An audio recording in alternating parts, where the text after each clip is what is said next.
Hey everyone! Looks like the stream's working okay. Hopefully. I always hope that it works okay. Let me go ahead and turn on my light animation software. Let me turn on everything. Hey everyone.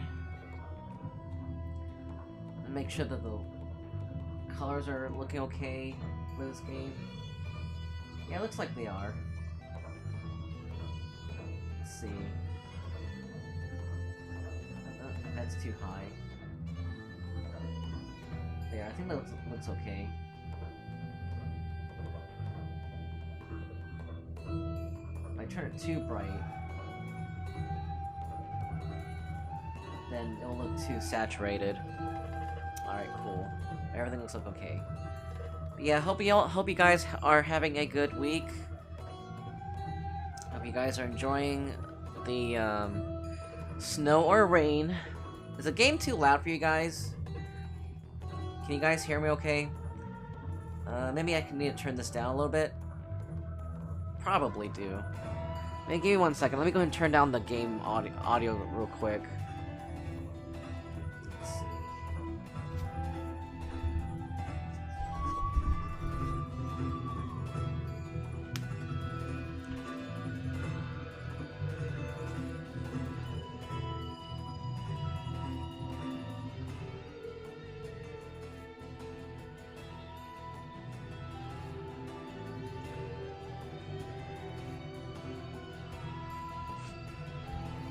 Oh wait, I need to get water too.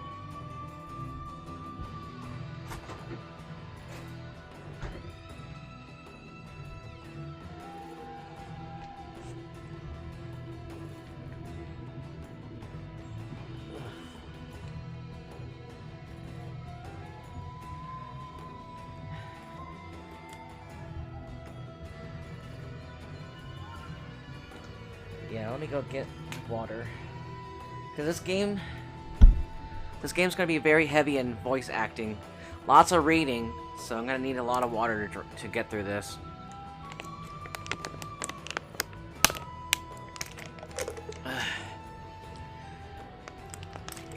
Yeah, lots of water.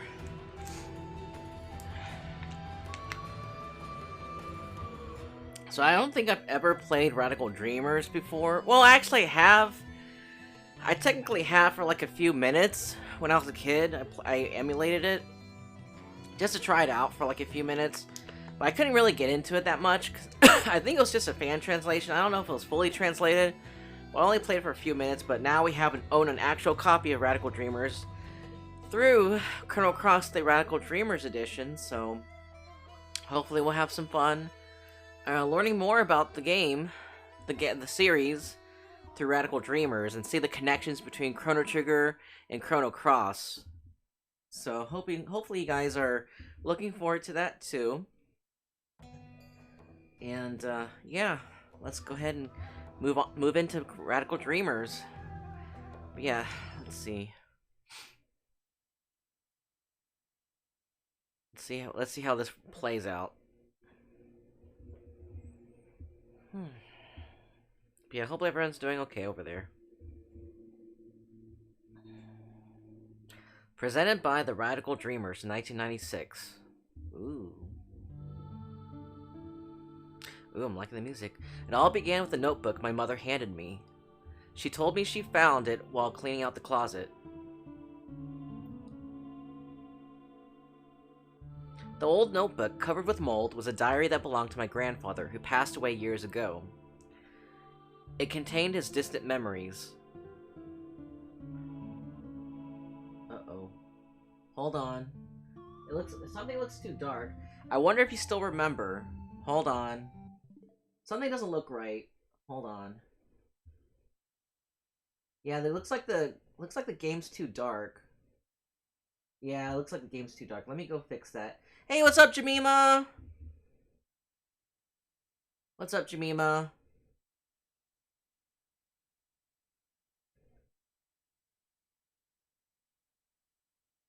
Let's see. Yeah, hoping you're, yeah, did you have a fun stream, earlier today? Oh man, it's really dark. I didn't want it to be that dark. Let me see if that'll fix things. I hate changing the settings for these. Let's see. Yeah, it looks about the same. There we go. I wonder if you still remember how we first met, and our many adventures. It seemed like a dream. We ran like the wind during those warm summer days long ago. You were a piece of a star that fell from the sky. Ooh. This sounds like the opening from Chrono Cross. Chrono Cross is probably referencing that part from Radical Dreamers anyway. I can still relive the memories of those days long past. Just by closing my eyes like so, and whispering your name into the desolate night. Kid. Kid.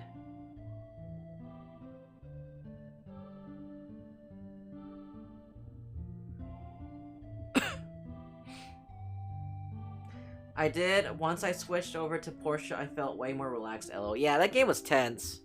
Yeah, Control felt really tense. Ooh, what are we looking at now? Ooh, kid. Hey, kid!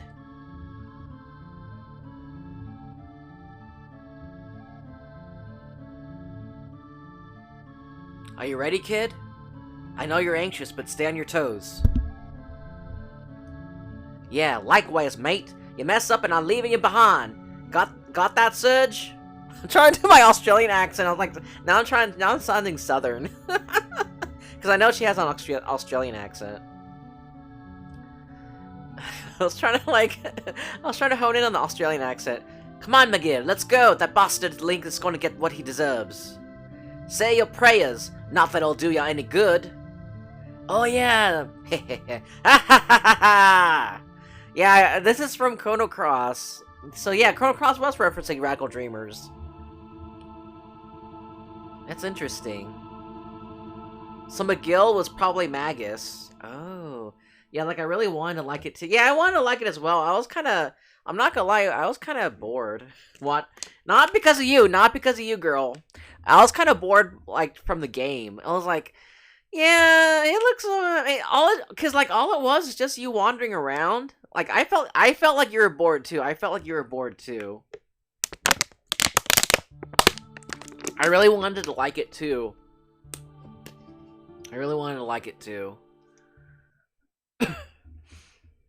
Radical Dreamers, Le Trossard, interdit. I don't know. What does that mean? Let's find out. Let's see. What does that mean? Oh shit. What is this? Change selection. Auto text. Adjust menu sound settings. Okay. Return to launcher. Okay. Confirm. Cancel. Menu. Oh, come on. Let me type. Tressar interdit. So what does that mean? The Forbidden Treasure. Oh, the Forbidden Treasure. They must be talking about the Chrono Cross.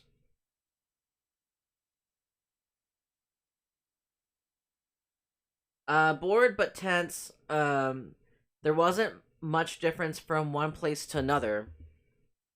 And the sounds were just almost too much to try and get in your head. Yeah.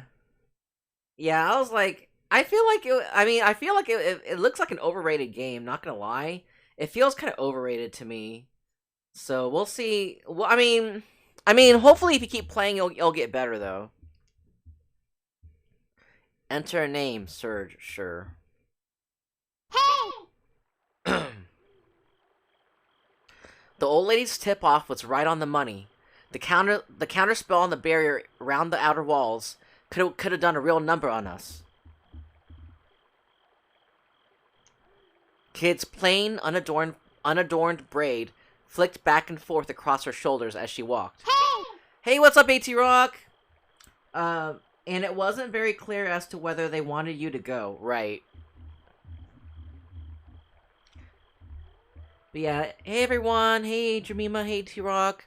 Yeah, it just felt like you're wandering aimlessly, right? It didn't feel like you had a good it didn't feel like you had a good like the game gave you good markers to tell you where to guide you where to go, right?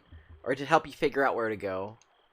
We picked our way through the elaborate lattice of the manor's magic shields, moving in closer and closer to Lord Lynx's stronghold. There were three of us: Kid, McGill, and me. Oh, that's pretty cool. I guess it must have been 3 years already since I first met Kid. Back then, I was just a wandering musician, traveling wherever my feet would take me, and wherever a few tunes would pay for a warm bed. That's so cool. So we're assuming the guy at the very end is Magus. So it's theorized throughout the Chrono series that McGill is actually Magus.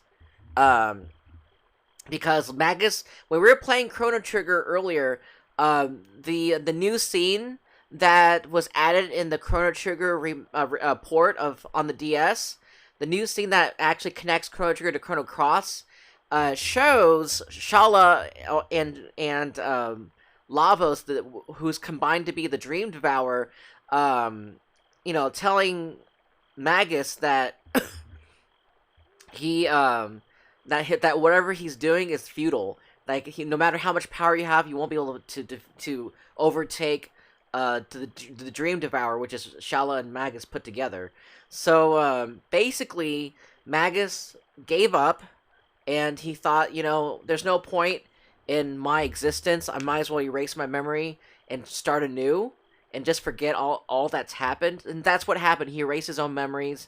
He doesn't remember who he is, but he is trying. But then, for some reason, he is trying to remember what he was supposed to do, what his purpose was, and then he probably called himself McGill because that's as far as he could remember. He's trying to remember his name, and he's thinking, oh, maybe it's McGill, but it's really Magus. But he just can't remember. It's just that's as much as he could remember. So yeah. So basically, he could be Magus. It's heavily implied he's Magus. That flow was meh, yeah. I ended up back at the beginning early on without meaning to, lol. Yeah. When are you going to be playing, when are you going to be streaming Control again? We'll see if it gets less boring. Interesting, I never knew that. Yeah. It was in the Outlands, in a town called Regiora, where we first ran across one another. And since then, she dragged me along on a whole bunch of adventures, and misadventures, too. Ah, Kid. She was a thief. And not just any thief. Just a few months shy of 17, and already renowned as one of the realm's greatest. What's more, she was achingly... Oh, shit, no! Wait! Hold on! Oh, crap! No, I didn't want to do that. No. Oh, crap! I didn't want to do that. I just want to make the text go faster. Ah, shit. No. Okay, let's start over.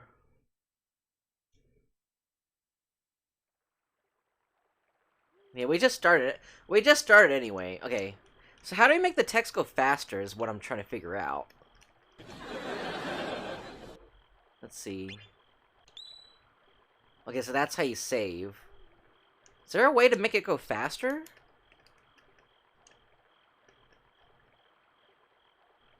No, it doesn't let you go faster.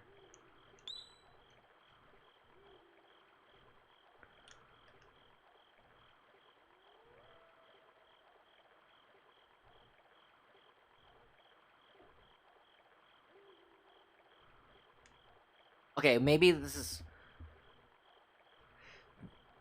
What's more, she was achingly beautiful, stylish, a joy to be around, and a dab hand at campsite cooking. Or so she liked to claim. The truth was a little different. Those bandits with hearts of gold you've heard about in the stories? The ones who steal from the rich to give to the poor? Yeah, that wasn't Kid's style. Oh, dang, dude. She's like, she doesn't give a fuck. She just steals whatever. She just fucking steals from everyone, doesn't she? Well, I don't know. We'll see how I feel. You know how my casts are. LOL. Just random times. Um, I have hardly ever actually stick to a time. Yeah, I know, I know. But whenever you do stream, it's always a treat, girl. Did you make some changes to the layout? Looks good. Like what changes do you see, AT Rock? What kind of changes do you see? I didn't really change any. Well, I'm not. I did make some changes, but nothing too dramatic though. I did make some changes though. So what changes do you notice? Ah, well, thank you for that. You're welcome. You're welcome. She was short-tempered, prone to lying, bossy, and obsessed with money. And rarely did she care to listen to a single word anyone said to her. So basically, she's a girl boss. Basically, kid's a girl boss. But she wasn't all bad. Probably. Maybe. Sometimes she had her moments anyway. Looks good. Oh, well, thank you for that. The stream avatars. The stream avatars it's been like those stream avatars they've been there for a while. We've had stream avatars for a while. We just had new backgrounds. I added new backgrounds to the stream avatars at least. Oh, the backgrounds to the abbeys. Yeah, I added new backgrounds at least, but the stream avatars were themselves have always been there. Yeah. So yeah, I do appreciate that you like the new backgrounds at least. I glanced over my shoulder to see a shadow hovering behind us, blending into the darkness like smoke. McGill. Also known as McGill the Shade. He was Kid's partner, but even after 3 years, I still knew hardly anything about him. All I knew was that he was around 30 years old, and not much of a talker. But he was one heck of a mage. I heard that he and Kid had started working together way before I met her. Oh, that's interesting. So, basically, he was looking for a sister. Okay, so if you guys haven't played Chrono Cross yet, spoilers. Well, yeah, might as well spoil. I mean, might as well spoil. So if you guys haven't played Chrono Cross yet, spoilers. Shala. Okay, so Kid is actually the reincarnation of Shala. She's the she is basically just like in Silent Hill. How what's her name? Cheryl and Alessa are the same people. Like Alessa gave birth to Cheryl in a way. Well, she didn't really give birth, but she just gave sacrificed a part of herself to make as Cheryl to live out her life. So same thing. Shala, who is part of Lavos now, after they merged in the time beyond, in space time beyond space time, like when they merged together, Shala was full of despair, and she felt hopeless, and she wanted to destroy all of existence. But there was a small part of her that was filled with hope, and that small part of her was what she sacrificed to become Kid. And this is Kid. That's why Kid is full of arrogant optimism. That's why she's full of arrogant optimism, because they want. Oh, it's because that's the part of the small spark of hope that she sacrificed, and that's why she's so hopeful and optimistic, and also always girl boss. Very aggressive. It's because she's always full of determinism. So she's a part the small part of hope that Shala sacrificed, and that hope is it's represented, symbolized by her her thieving ways, her in your face personality. Yeah, the background. I like the random changes. Thank you. You guys. I do appreciate how you guys like the new changes too. I heard, yeah. So basically, and if you don't know about Chrono Trigger, Magus and Shala, who is actually McGill and Kid, and Kid's, like you said, is the reincarnation of Shala. Magus started off as a so Magus uh and Shala, they actually used to live in this floating continent called Zeal. And Magus used to he wasn't always called Magus. He used to be called Janus. And he was a younger brother of Shala, and they both have are imbued with magic. They're but it is said that Magus is the more powerful of the two, but he doesn't like to show. He's concealed his powers for some reason. But Shala is the one who's forced to use her powers. So their mother, Queen Zeal, was really absorbed and really self-absorbed, narcissistic, and she really was full of ambition. She wanted to grow her empire of Zeal, and she was really how do you say? She really coveted the power of Lavos through the Mammon machine that was siphoning Lavos' energy to power up the continent of Zeal and propel their power magic technology. So basically, it's a long story. It's a very long story. So Shala got more merged into Lavos. Somehow it's a long. I know what happens, but if you watched me play Chrono Trigger, you would have known. And then Janus got sucked into 600 AD because of a time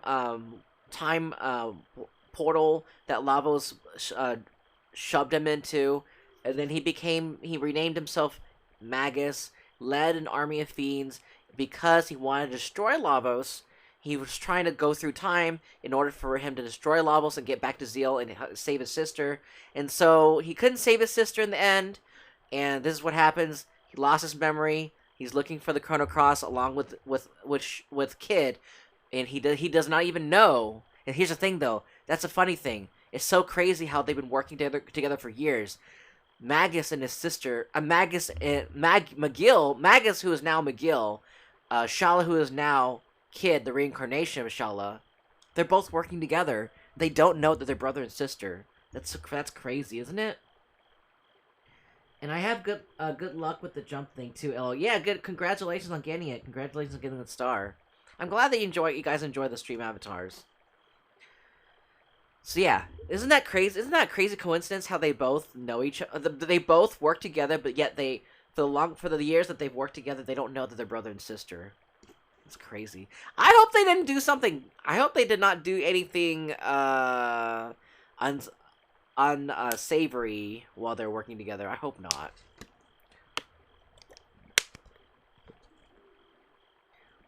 Because that would be creepy. He was a man so mysterious that it sometimes seemed like he was an interloper from another world. That's a crazy backstory. It is a very crazy backstory. Yeah. I didn't fully understand the story. Because, like, there's lots and lots in the Chrono games to really dig into. But the thing is, though, that new addition that was added in Chrono Trigger really helps to connect the games. It does help to connect the games. And it helps understand why McGill doesn't have his memory. Complex, I love it when games really give their characters their depth. Oh yeah, me too. We're not even like, I don't even know the full, I remember the story for Chrono Cross a bunch, but I forget stuff. It's been a long time, so we'll replay the game and we'll see how much I understand it now. It wasn't like Kid was exactly big on details about her past, but McGill? He might as well not have had one.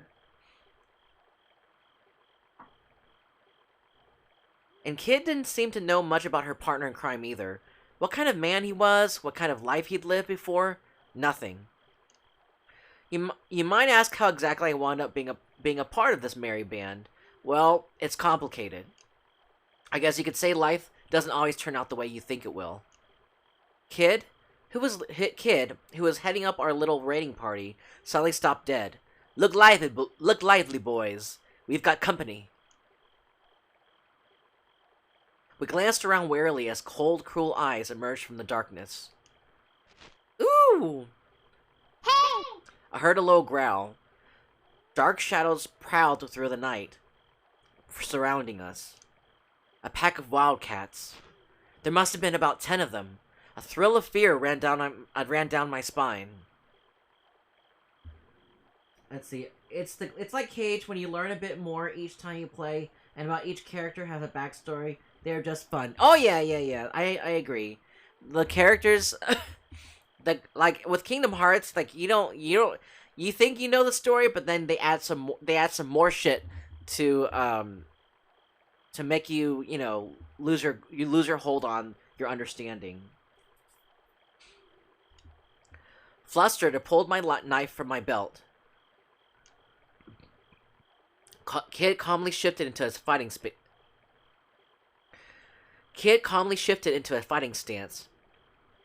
Watch yourselves. I don't reckon these buggers have been treated for rabies.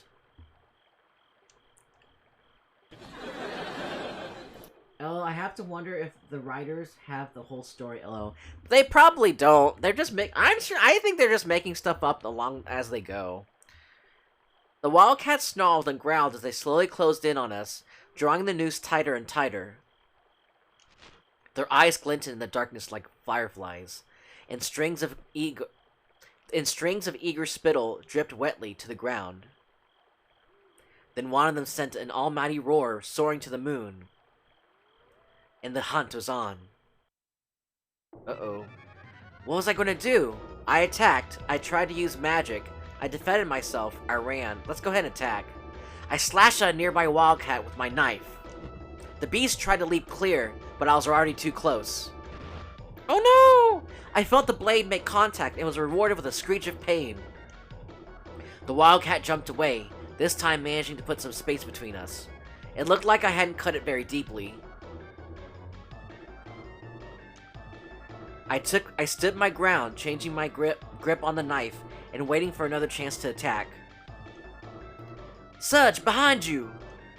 Panicked by Kid's warning, I whirled wildly around and came face to face with a pair of eyes blazing like hellfire. I attacked. I tried to use magic. I defended myself. A wildcat was coming right at me. I twisted my body to avoid the attack, acting on sheer reflex. In desperation, I tried to recite a spell I only vaguely remembered, and failed to conjure up a single spark of magic. The wildcat hurled its massive body at me, twisting my shoulder awkwardly. Ah! Wow, it even knew I was gonna say ah. I was sent flying, and my body rolled as it crashed to the ground. It would only be a moment before the wildcat struck again. I tried to stagger back to my feet, but my legs wouldn't cooperate. I heard a low growl coming from right behind my head. Every hair in my body stood on end. I shut my eyes and prepared for the worst. Ah! But nothing came. Instead, I felt a blazing heat from overhead, and smelt the acrid stink of burning flesh. Ooh. I opened my eyes to see the smoldering remains of a wildcat, and standing over it, McGill. He gave me a silent nod before swiftly dispatching another foe with a blast of flames. I staggered to my feet, shaking my head in a vain effort to dispel my dizziness. I was breathing heavily. The handle of my knife was slick with sweat, and I tightened my grip. With a kick like a bolt of lightning, Kid landed a clean hit on the flank of a nearby wildcat. It staggered before losing its footing, letting out a pathetic cry, but Kid had already moved in to finish it off. And then, the roar of fire, a burning smell filled my nostrils, and next to me, a shrill screech pierced the air. McGill's fire spell engulfed the head of a nearby wildcat. It fled, darting off into the darkness like an arrow. Oh dang, that was pretty epic. Let's see. Oh, it's the starting of cats. Well, the pick anyway. Hey, what's up, Metroid? Radical Dreamers! What's up, Metroid? Yeah, look, we we fought off the cast of cats. They're all coming after us like a dog. Meow, meow, ooh. They're mad because they're mad because they got like 20% on Rotten Tomatoes. Have you played Metroid? Have you ever played Radical Dreamers before, Metroid? Let me pull up a guide just to make sure I don't mess this up. I wonder if you played Radical Dreamers before. This is my first time playing it, so I'm not sure what I'm supposed to be doing. Meow. Meow. We got 20% on Rotten Tomatoes. We have to take it out on someone. Just kidding. Let's see. Walkthrough. Let's see if there's anything I can miss, because I don't want to miss anything. Let's see.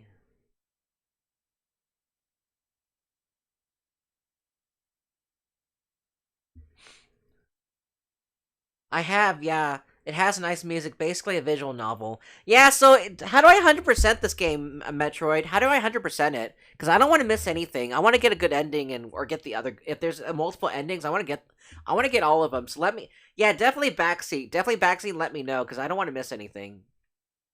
Yeah, I figured it's a visual novel. Let's see. Can you guys see the game? Okay, maybe I need to go increase the brightness. I'm not sure if there are multiple endings. Let me make sure that the brightness is turned up a bit, because I want to make sure that you guys can see the game okay. Let's see. It looks like everything's set up correctly. I think. Let's see. Oh. Let's see. That's too dark. That's too bright.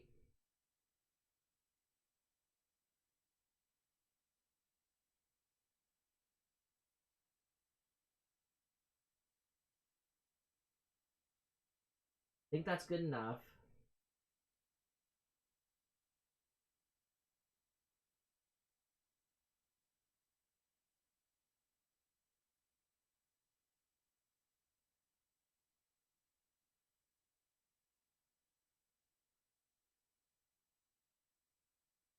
That's too bright.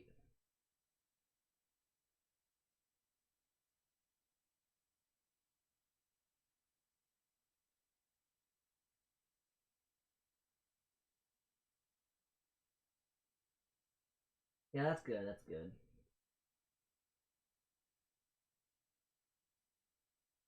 When I got to this part of Chrono Cross, I always remember Imagine Radical Dreamers. Gives that section more depth, I feel. Yeah. We were just talking about that part too, Metroid. We are just talking about how, like, the very beginning of Chrono Cross, right? You know how, like, it didn't really, like, have, whenever you go through the dragons, I think the dragons, castle, like, the dragons, fort? Yeah, the dragon fort. It does. It is trying to harken back to Chrono.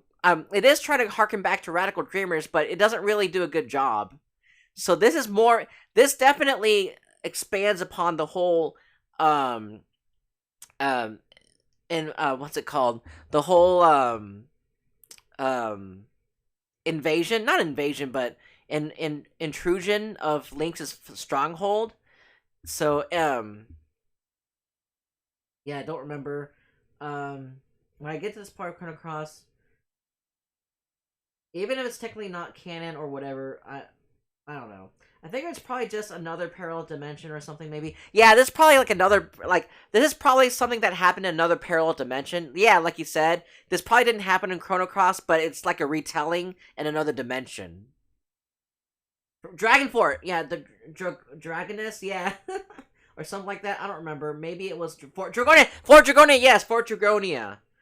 Something like that. Even though that's not Link's stronghold, they're in Fort Dragonia in Chrono Cross at the very beginning.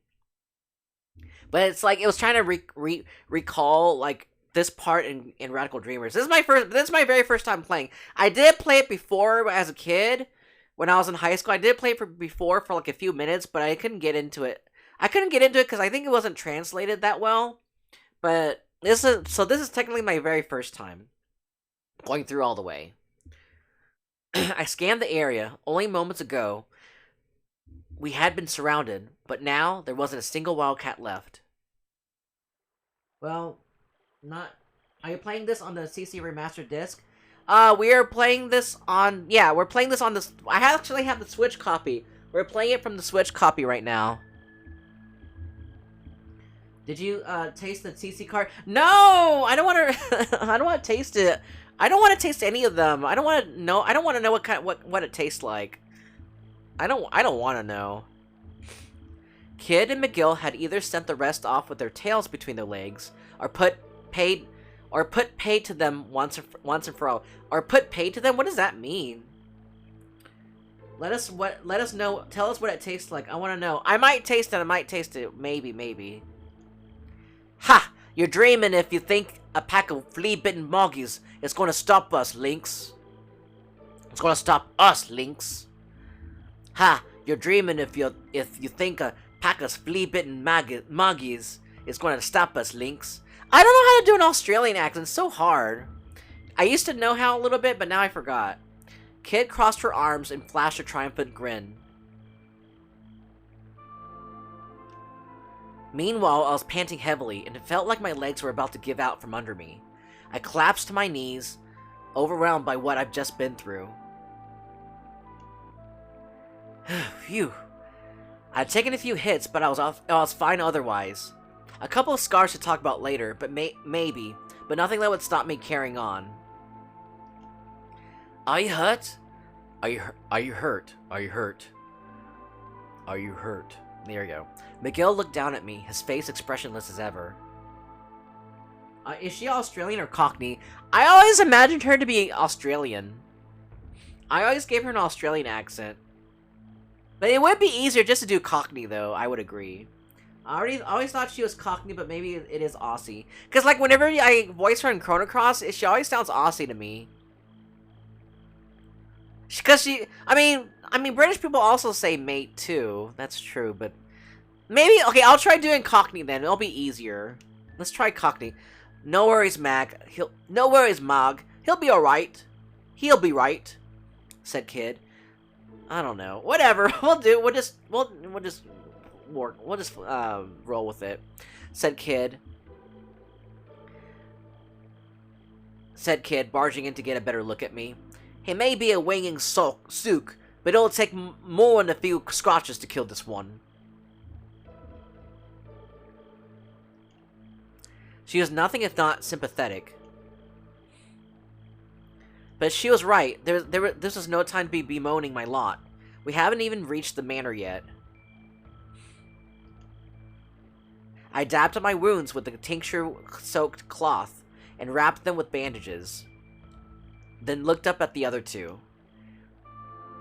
We're just getting started. Sorry, I'm out. You'll have to carry on without me. We're just getting started. We're just getting started, I grinned back, putting a brave face on things. That's what I like to hear, Kid cheerily announced from the close quarters. But then her eyes turned cold, like the cool glow of the moon in the night sky. It's gonna be a long night. I nodded, trying my hardest not to utterly lose myself in her pale blue eyes. Alright, let's get this show back on the road. She turned away and marched off deeper into the trees without looking behind to see if me and McGill were following her. McGill, of course, was already right behind her, his unhurried gait making it seem as though nothing much had happened at all. I jumped back up to my feet to chase after them. I'd be in for even more trouble than I'd bargained for if I got separated from them. This is a pretty good read. I like reading this. The dark forest inside the manor's perimeter seemed to go on forever, a labyrinth of trees and boulders. The manor itself bloomed in the distance, glowering over the vast grounds. And hidden within was a veritable mountain of treasure just waiting for us. Lord Lynx was the noble who ruled the remote territory of Regiora. He was also Kid's mortal enemy.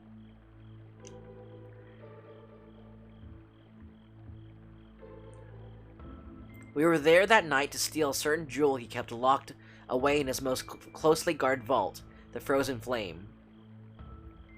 So yeah, so I mean, the whole point of Chrono Cross was not just to look for the Frozen Flame, but also to look for the Chrono Cross too. But the Frozen Flame is one of the biggest treasures because I think it grants a lot of power to people. It's actually one of Lavos' scales. So if you are able to get one of Lavos' scales, then you are able to attain a magnitude of power that nobody has ever attained before.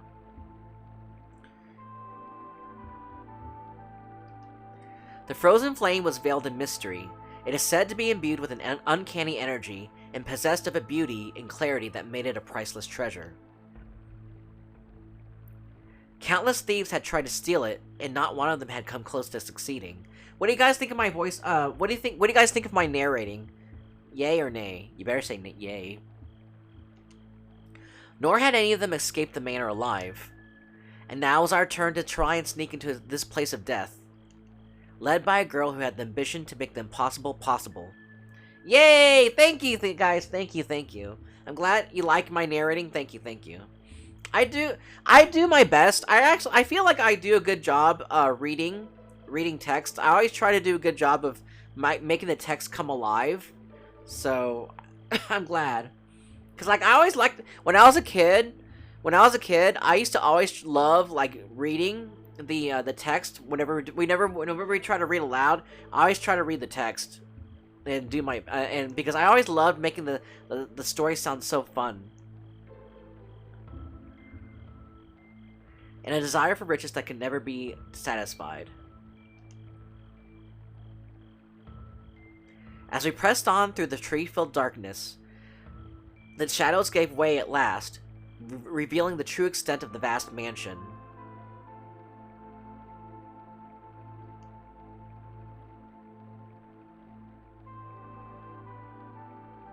That's some mansion.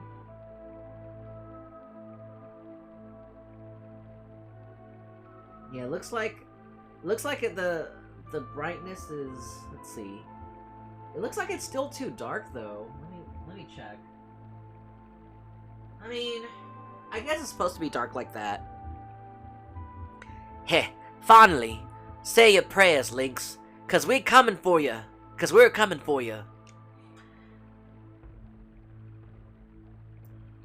Keeping to the overgrowth in the shadows of the trees, we made our way around the manor walls in search of a means of entry.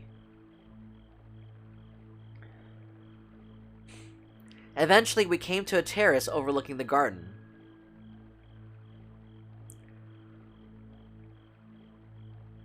There was no sign of any guards nearby. The only thing surrounding the manor was an uncanny stillness.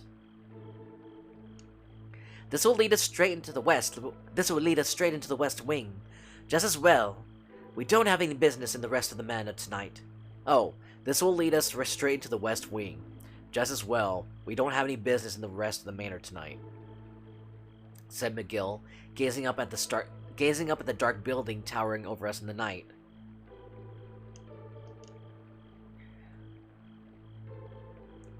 Alright then, what are we waiting for? Whenever I see a mansion, I just think of how one would keep it clean all the time. Yeah, you'd have to have servants. You have to be rich enough to maintain servants too. You have to keep paying them to clean the mansion. Yeah, you have to have housekeeping all the time. That's why if I was rich, I would not have a mansion. I'd live modestly, even if I was wealthy, because I don't want a fucking mansion. I don't want to have to keep paying for housekeepers and shit. I want to clean my house myself, you know? With that, Kid made to vault over the railing of the terrace. Stop, McGill hissed sharply. Remember what we're here for. Our main target is the vault. and the frozen flame within it. We focus on this above all else. Your vengeance is of secondary concern. Agreed? Glancing over her shoulder, Kid replied with a reluctant, yeah, don't get your knickers in a twist. Oh, that's so McGill was the one reading that. See, I can't. Sometimes I can't tell who's saying what.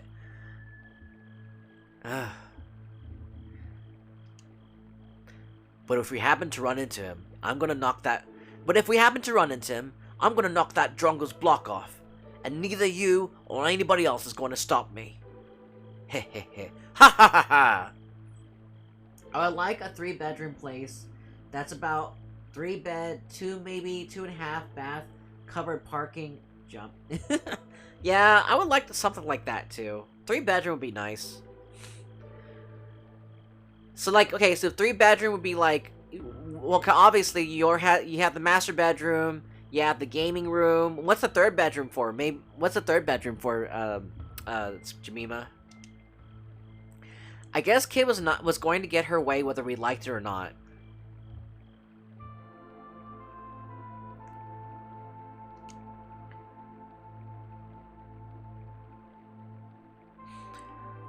Let's go, boys. The night is young. She cleared the railing with a sprightly hop and vanished inside the manor. I glanced toward McGill and nodded in silence. We followed Kid's lead and were soon inside Lord Lynx's lair. The darkness swallowed us whole.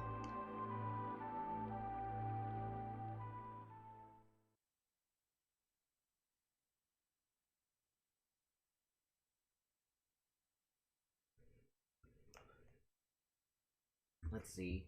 Let me go look this up.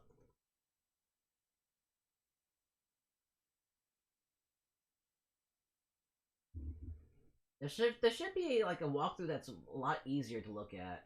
Let's see.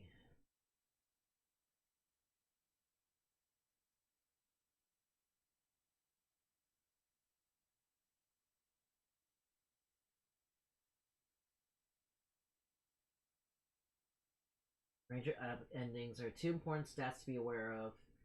Stat that keeps their tracks opinions of Serge. If your HP is a stat that tracks your opinion of Serge. If your HP falls too low, game over. Meanwhile, Kid's opinion of you can affect the end of the story.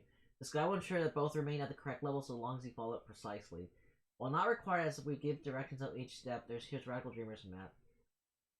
Let's see. Random encounters. Because Radical Dreamers is related to Chrono Trigger, it does keep one traditional RPG element intact. Random encounters. As you explore the mysterious manor. Give me 1 second, real quick. 1 second.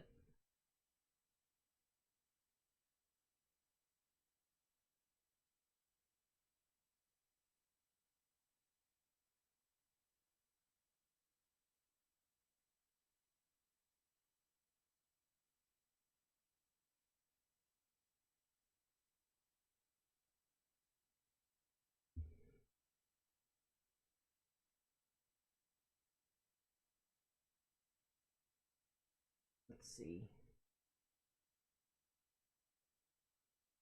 I go catch. Well, I have my room. I guess. A guest room, office art place. Oh, nice. Casting room setup, and then a dance room. Oh wow, dance room. That's cool. Let's see. Because um, this is random encounters. As you explore the mysterious manor, there's a chance that you'll be flung into one of the few types of random battle encounters. Battles play out like everyone else with the dialogue choices that determine your fate. The guide can't predict in random encounters, so while it does contain battles, it only contains compulsory ones. If you end up in a battle the guide does not mention, it means you've either taken a wrong turn or end up in a random encounter. At the very end of this guide, we've got some suggestions of dialogue choices to beat each random encounter too. Even following this guide, it pays a save often in case a random encounter trips you up. Let's see. This deals damage and attack again. Also raising Kid's opinion again. After the battle, say we're just getting started. Raising your relationship with stat with Kid further still. Let's see. You'll now be inside the manor on the map. You'll be exiting the terrace. The choices continue. But now it's about what direction to head in. We'll give you directions, but you can also use a map to navigate. First, go left. Okay, we'll go left. Okay, so I'll just follow the guide. So let's go left down the corridor.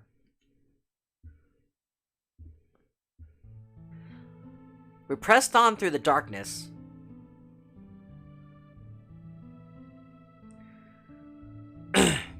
Down corridors that turned and twisted.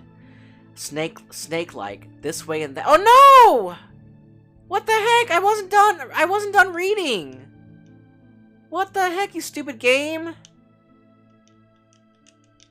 What the heck? I wasn't even done reading. I wasn't. Oh my god! I was not done. How come it kept going? What the heck?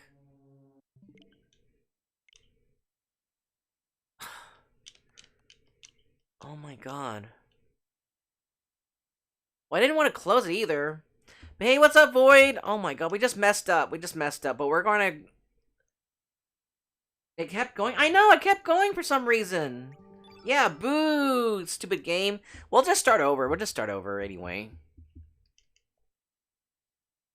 I think your camera and sound are off. Huh? Like, what do you mean? The camera and sound are off? Try to refresh. You might... Sometimes that happens on Twitch's end. Jimmy Emma. Just refresh.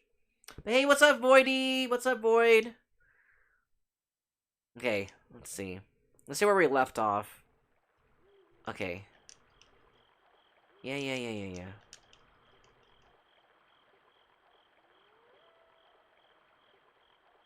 Is there a way to speed through the text? Yeah, something about the menus, like, it doesn't really make any sense sometimes. Yeah, sometimes it's actually on Twitch's end. I noticed that too whenever I watch streams.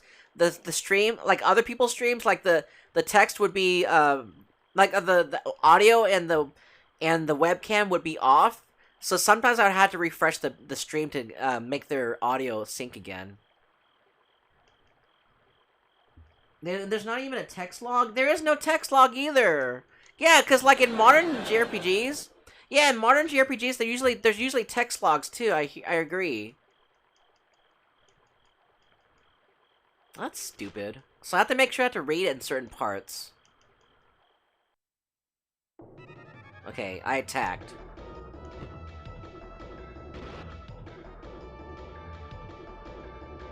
Dun dun dun.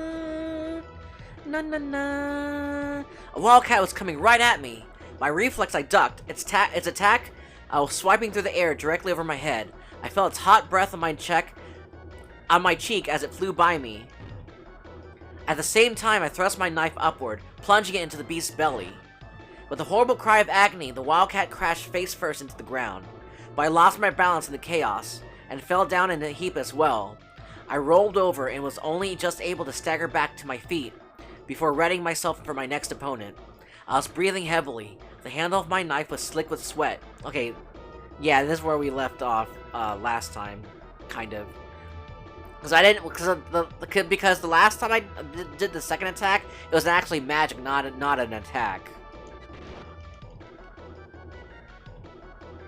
So we're just gonna speed through this. I wonder if people speedrun this game. All you have to do is just keep pressing A. You probably just have to keep pressing A and up and down to speedrun this game. I'm almost sure there's a speedrun in this game too. And there's like speed reading. There's like speed runs too. Oh my god. But how can you tell if you're actually reading it though? You could just be pretending.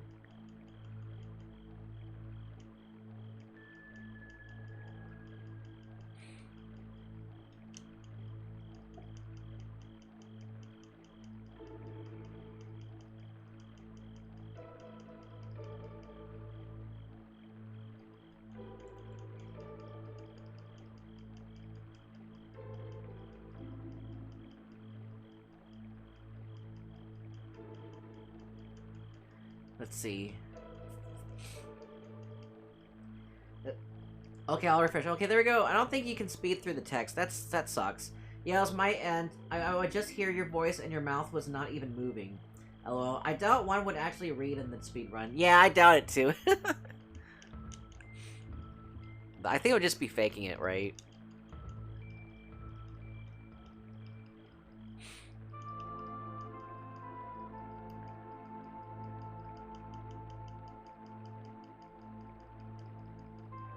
Come on. I'm gonna save. I'm gonna save next time.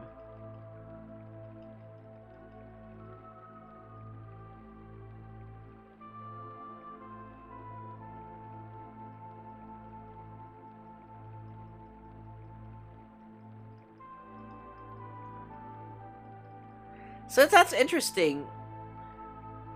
So yeah, we were just talking about the connection between So yeah, for you guys who just came in, we were just talking about the connection between McGill and Kid, and of course, you guys who've played Chrono Trigger, you guys know that McGill and Kid are actually brother and sister. They just don't know it. They both, and it's interesting how they both lost their memory, in one way or the other. You know how like, Kid is the reincarnation of Shala. She's actually like all of Shala's hopes and dreams. All of Shala's hopes manifest as a reincarnation, because Shala was already full of despair herself, but just a tiny part of her was full of hope. So she sacrificed that part of her that was full of hope as a reincarnation of herself, which is Kid. And then Magus, who is most likely McGill, he lost his memory after we saw that whole part with in Chrono Trigger Chrono Trigger DS, where, you know, after Shala and Lavos, you know, after they were merged as the Time Devourer, after they told Magus that, you know, it's futile to try to beat them, no matter how much power he attained. He thought it was fruitless. He just gave up and just was hopeless, and he lost his memory to start anew. So it's strongly implied that McGill is Magus, and most likely he is Magus. And it's funny how they both met up with each other, and, you know, Magus was trying to look for his sister, and then and throughout the whole years of working together with Kid, he doesn't realize that's his sister, but reincarnated though. That's funny, isn't it? How fate works. And I think I think the developers are trying to imply that fate can be funny that way. Fate can work in mysterious ways.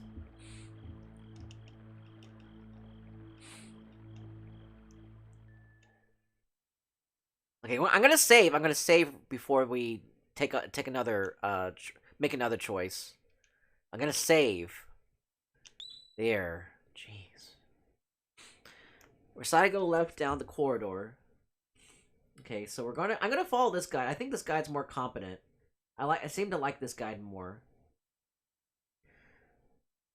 Let's see. There we go. I'm gonna go ahead and create another space for this. There we go.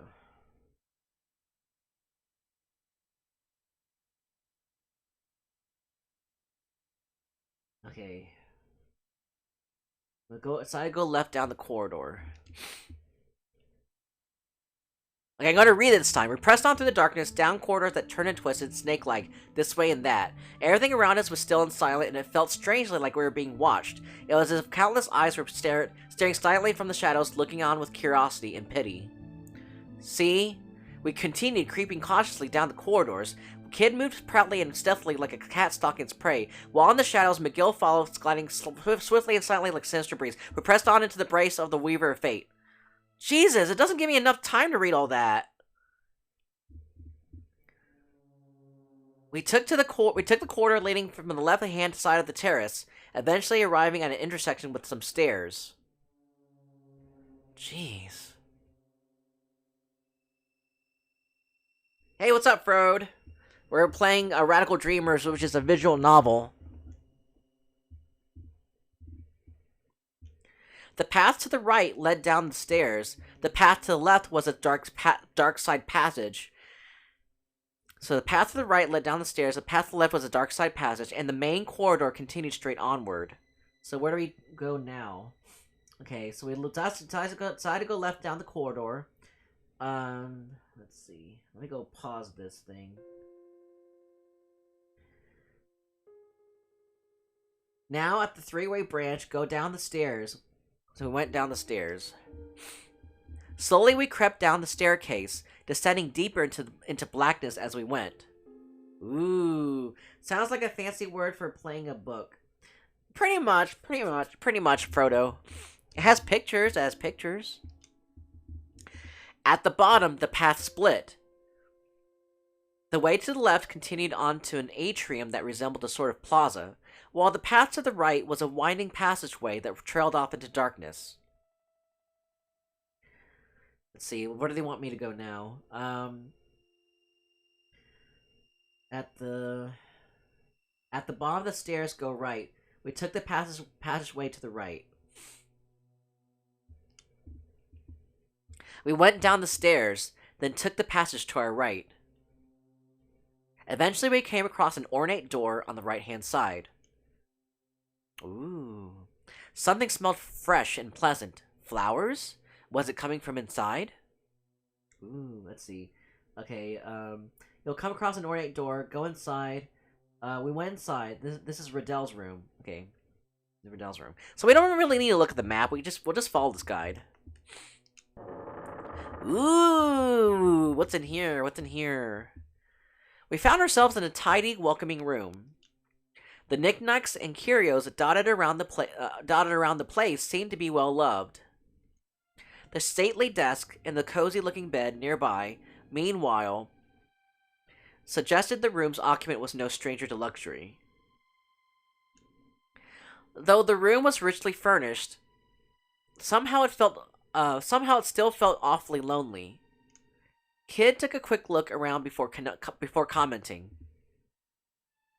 It's Lynx's girl's room. A half-written letter on the desk and a teacup, still warm, suggested that the lady of the manor was still nearby. But it didn't seem that anyone was here now. We decided to search the room. Some charming flowers, a discarded cotton handkerchief, a small bottle of perfume. Nothing that meant much to me, nor anything that seemed particularly valuable. I like how you see Kid and McGill in the back, and myself, I guess. Kid seemed to have the same impression and scanned the room, clearly not expecting to find anything. There's supposed to be a comma right after the room, so that's kind of bugged me because as someone who's like, you know, who's very well versed in English.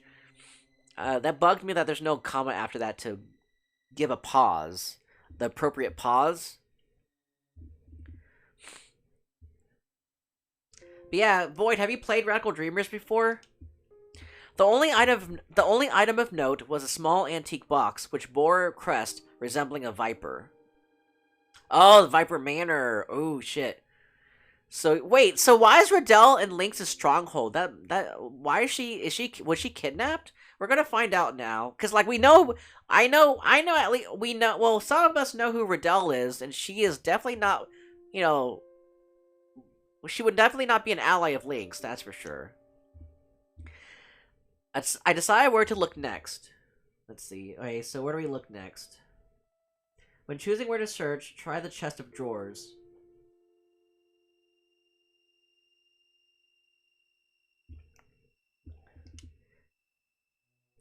I opened the chest of drawers. I slid open one of the finely veneered drawers. Frills, lace, and sequins greeted me in reds, pinks, yellows, and a host of other vivid colors. A bounty of beautiful silk garments overflowed from within. Dresses, eh? Give us a look. I'd been just about to close the drawer again when Kid came up and started peering over my shoulder. She reached out a hand to touch one of them, though I sensed a certain hesitation. I've never worn anything this posh in me life. The gown she picked out was cut simply but beautifully, and it was decorated with a pale floral pattern on a white background. She held it up to her chest and took a gentle twirl around the room. She was as light on her feet as a woodland nymph. So, you know, it seems like, you know, Kid is like a she's a tomboy, but she can be girly sometimes. Or not at times. She's a tomboy, but she can be girly at times. I get that impression. She's not completely tomboy, you know. The fabric fluttered like flower petals, and she held the hem just so. In that brief moment, you could almost have called her dainty. Ha! Stupid thing. Not exactly me, eh? I wouldn't say that. I think it really suits you. I wouldn't say that. I think it really suits you. Wait, who's saying that? Oh, shut your gob, os kisser. Her face turned an angry red. So she does have, like, she does put on a veneer, just like the word that was used for the drawer. She does put up a veneer of, you know, tomboyery, or, you know, but she does have like a feminine side to her that she doesn't really like to reveal. Come on, we ain't got all night. The spell well and truly broken, she stomped out of the room. She didn't like showing her girly side, so she's like, whatever. The passage outside the room continued to our left and right. The path to the right led deeper into the darkness of the manor. Meanwhile, going left would take us to the atrium in another branch. Alright, let's see. When you leave from Dell's room, you'll be given the choice of directions. Choose to go right. We took the passage to the right. Okay. We went down the dark passageway, eventually finding ourselves at a sturdy-looking, immaculately polished door. Kid sniffed at the air. Just as I thought. Something stinks here. I reckon we've found the beast's lair, lads. In the darkness, Kid's lips twisted into a grin that turned my blood cold. Let's see. And then we went inside this Link's quarters. Okay. Kid opened the door and slipped inside.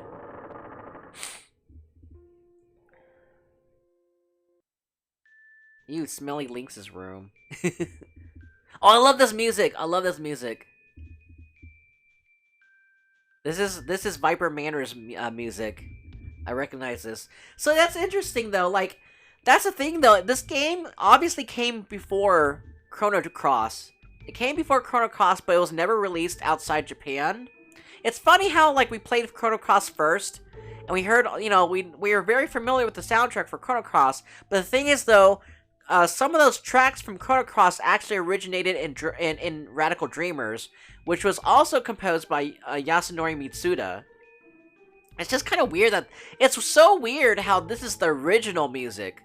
This is the original music that showed up first in Radical Dreamers, and then the music got remixed in Chrono Cross. So that's the thing, though. Like, I obviously prefer the music from Chrono Cross, but it's still nice to hear this version of the music too, which is the original. Kid opened the door and slipped inside. It was Lynx's room, but he didn't seem to be around. Heh, the bugger's gone and scarpered because he heard I was coming. There was something deeply unpleasant about the room. There wasn't anything unusual about the furniture and fittings, not how they looked or how they were made, but taken as a whole, it all felt discordant.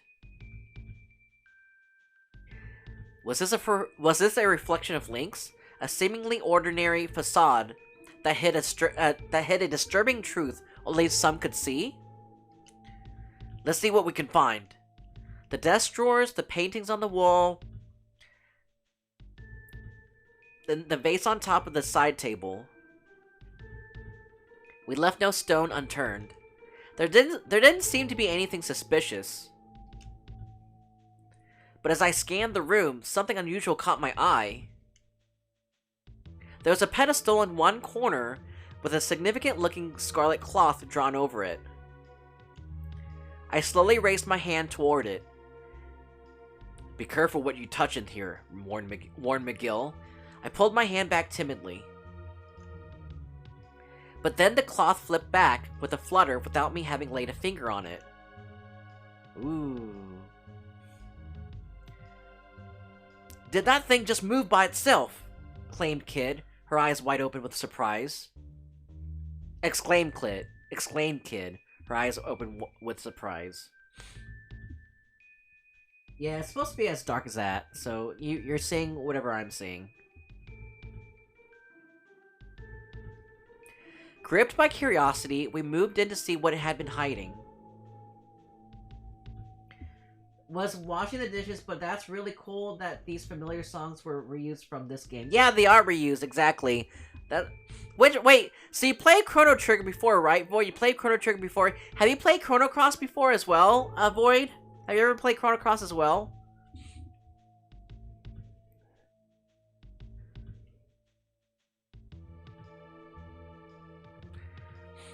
It was a large antique mirror of an elaborately decorated style I'd seen before. It wasn't the kind of thing that would normally seem out of place in an old manor like this. And yet... Wait. Something ain't right, said Kid. Meanwhile, I was captivated by the gaze of the statue of Venus reflected in the mirror. Ooh, oh my god, ooh, scary! Ooh, Venus's reflection is like, ooh, bitch, you in for some trouble, bitch. That's what Venus is saying. Suddenly, the eyes of the statue shone with light. Oh my god, it's talking! Oh my god, it's talking too! What is your desire?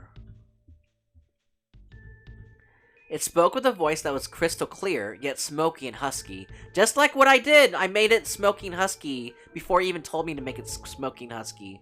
I played Cross, before I played Trigger. I've only gone about an hour or two into this game a long time ago. Yeah. That's cool. I'm glad that... Yeah. Yeah, I only got an hour... yeah, exactly. I only got an hour or two into this game, too. I never really got that far. I only got, like... Maybe I only played for, like, a few minutes. No, about an hour. I played about an hour, and I got into, like, some of the rooms, and then I gave up. So...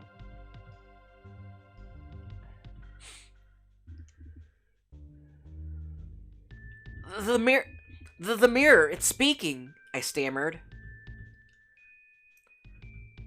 Ah, a whispering mirror, muttered McGill, as if he'd seen them 1,000 times before.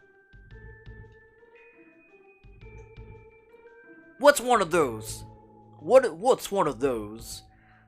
I don't know how to say or do her voice. What's one of those? Kid gave McGill a quizzical glance.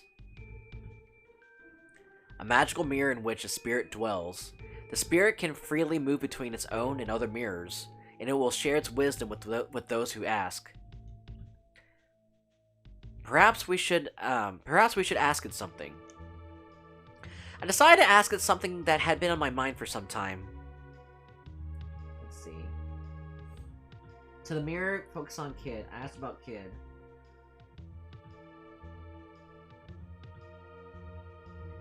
Okay, we'll go ahead and ask about Kid. I want to know about Kid's past. Not if you want to leave this place alive, you bloody don't. Kid's face turned red with anger.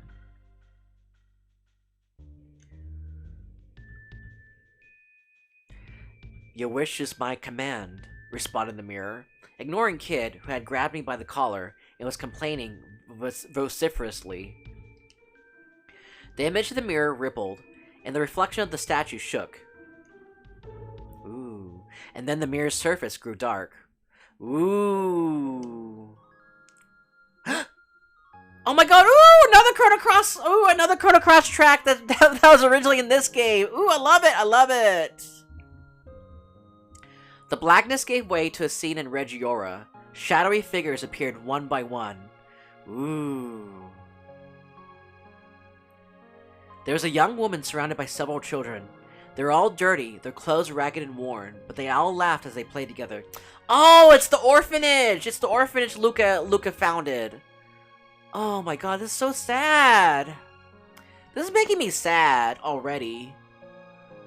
Oh, I remember that. So, okay, just to give you guys some backstory, just in case you guys aren't sure what's going on. So in Chrono Trigger, there was an FMV that played at the very end of the normal ending, which is a good thing. Why I played the game and got through the secret ending with Shala Lavos, the Time Devourer, and then I sped through the game again to get the normal ending, because when you get through the normal ending Chrono Trigger DS, it does show at the very end, Shala, teleporting her daughter's self, Kid, to the present, which is 1000 AD, to where Luca is, and then that's where Luca found the baby with Shala's pendant. And then, so the baby is actually a kid, and Luca took in the baby, and then she found it in an orphanage. She found an orphanage, and that was one of Luca's purposes. That was one of her missions, is to bring it to found an orphanage, so that kids don't feel like they are, homeless, and to give them hope, Oh man, and there's this one scene in Chrono Cross that shows that the orphanage got burned down from Lynx, and actually killed Luca. He actually killed Luca and a lot of the orphanage children, which is so fucked up. Oh, it's just full of hope. Like Luca's mission was to bring this kids full of hope, and then he dashed it down and killed Luca and the orphanage kids. And that's one of the reasons why Kid wanted to get revenge on Lynx, because of what the thing Lynx did to the orphanage and Luca.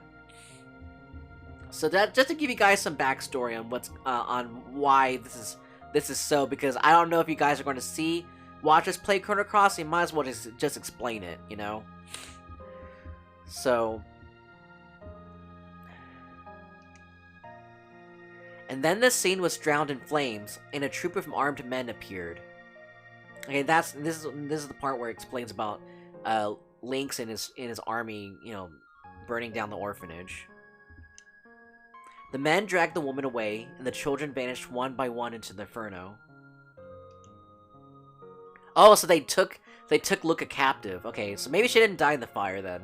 The focus shifted to one of the children, a girl. She was standing with her back to the flames. Oh! Her tears leaving tracks through the soot on her face as she howled at the night sky. Oh, this is so sad.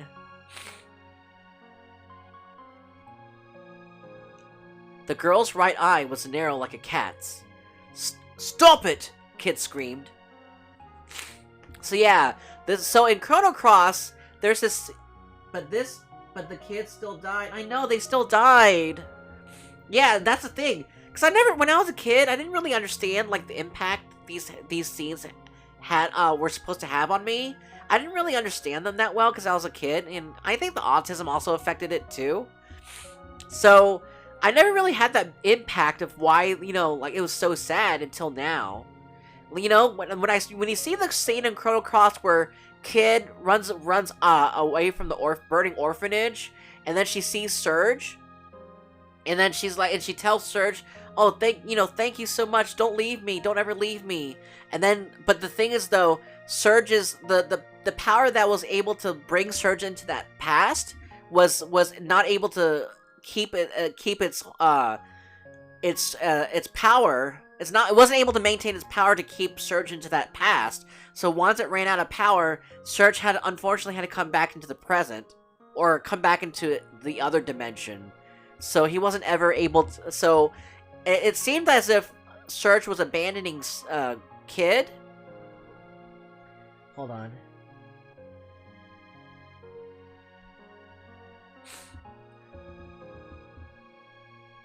So it seemed like it seemed like Serge was abandoning Kid, but he wasn't. He was trying. He just didn't have whatever power that was able to bring Serge into that dimension, or like like that memory of the past. He wasn't able to like stay in it for any longer, so he was forced to leave. And that's when you know, since Kid's hope was already dashed from the orphanage incident, you know, the flaming orphanage incident, it was dashed even more. It was brought down even more because of Serge's supposed abandonment. That's why she's so cold. That's why she puts up a veneer of toughness, because she doesn't want to be hurt again.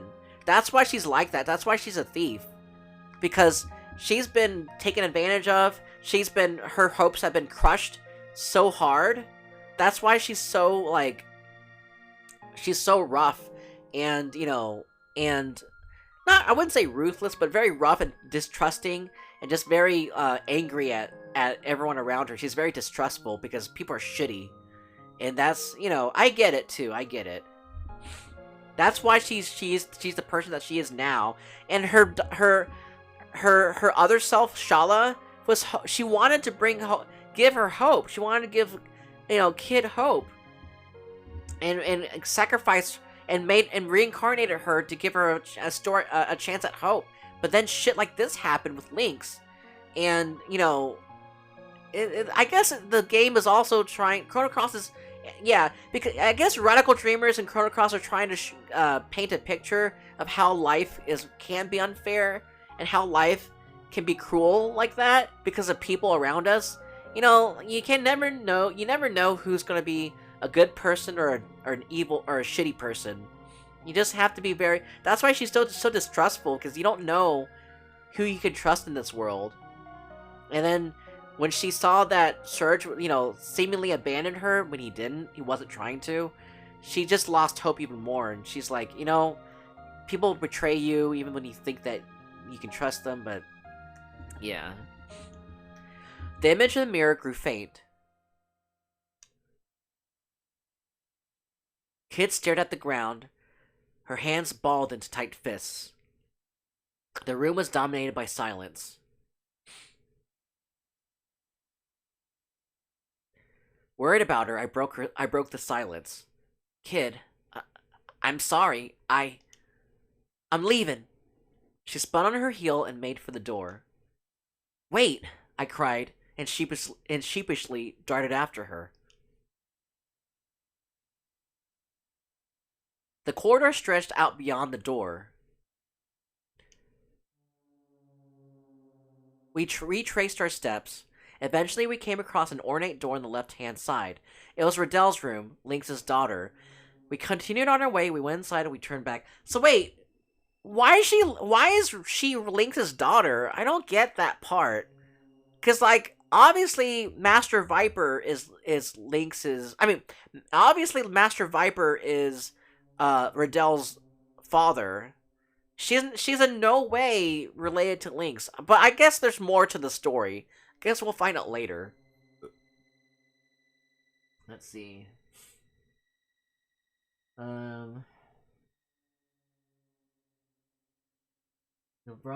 After leaving Lynx's quarters, you end up outside of Riddell's room.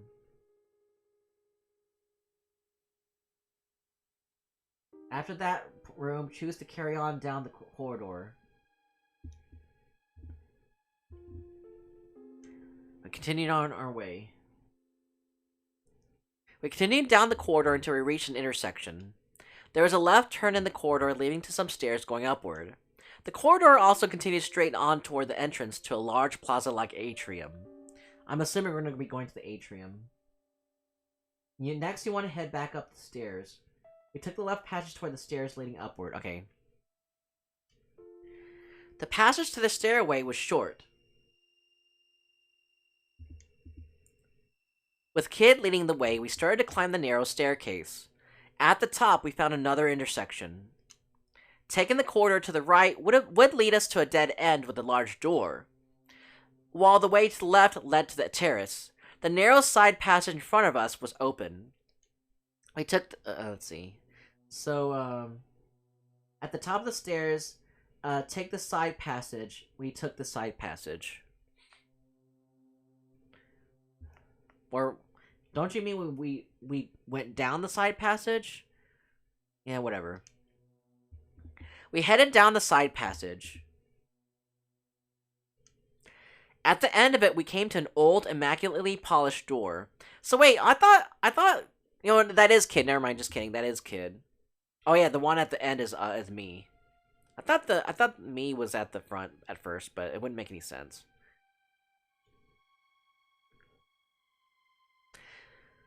Let's see.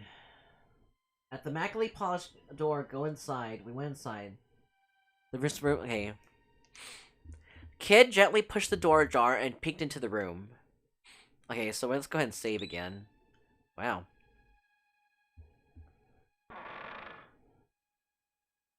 The next thing I knew, she'd slip inside. McGill and I followed.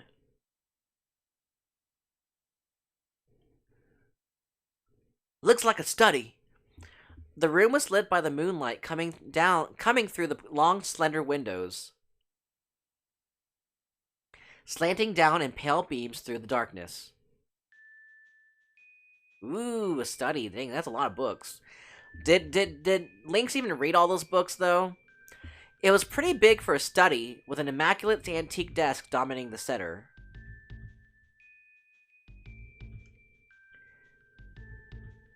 There were rows of bookshelves lined with thick, dusty old tomes. The wall to the rear, yeah, thick with the THICC. The wall to the rear of the room was decorated with paintings, and shelves of vases and painted plates stood before it. They all seemed to be curios from foreign lands. Look at the desk. I checked the desk. Okay. I went over to the desk and started searching the drawers. There I found a neatly arranged set of pens, ink bottles, and other writing materials. Nothing of interest, in other words. A small portrait on the desk caught my eye. It was a picture of a young girl with a gentle smile on her lips. Who was she? That's the girl... That's the girl Lynx adopted. If you ask me, it wasn't 'cause he was looking to help the needy, said Kid, peering over my shoulder. She wrinkled her nose in distaste. Not even a looker. Suddenly there's a knock at the door. It wasn't a loud knock, but in the bottomless silence of the night, it might as well have been a thunderclap. Kid and I stood bolt upright and turned towards it. McGill, meanwhile, hid in the shadows, drifting away like smoke. Panicked, I whispered to Kid. Okay. Choose to hide beneath the desk. Let's see, hide behind the door in the shadows, hide under the desk. Okay. Hide under the desk? You what? There's no time. There's no time. I shoved Kid under the desk, then darted under it with her. Oof. It was more cramped than I thought it would be. I packed myself in as best as I could, but Kid and I found ourselves in an awkward tangle of legs and arms. Slowly, the door opened. Flickering candlelight spread from the doorway with a warm glow. A shadowy figure appeared at the threshold. I tried to pack myself into the space under the desk just a little tighter and stilled my breath. I looked down for a moment and my heart skipped a beat. Kid's lips were right there. Oh shit. For a moment, everything else seemed to drift away. He's like, oh man, I get to kiss her.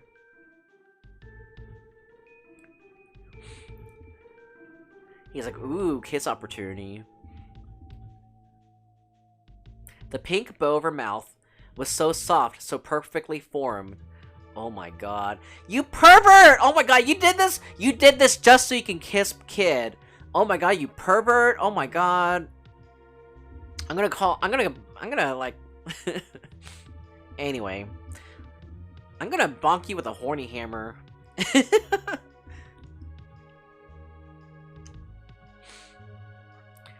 Suddenly my heart was beating so loud I thought my chest would burst. I tore my eyes away and squeezed them tightly shut. Oh my god. Oh, I bet, like, there's something else that is causing more crampness in that little, you know, small desk space, but I mean, I'm just gonna keep it, I'm just gonna leave it to your imagination what I'm talking about, because I want to keep this PG-13. So yeah, there's probably something else that, you know, is popping up. But it seemed that whoever it was didn't mean to come in. They simply stood there. Strange, I thought I heard something, but the Lord of the Manor is away, of course. Why would there be anyone in here? I had to get over my nerves. Everything was fine until we heard the news that Poor was on the move. Wait, who's talking here?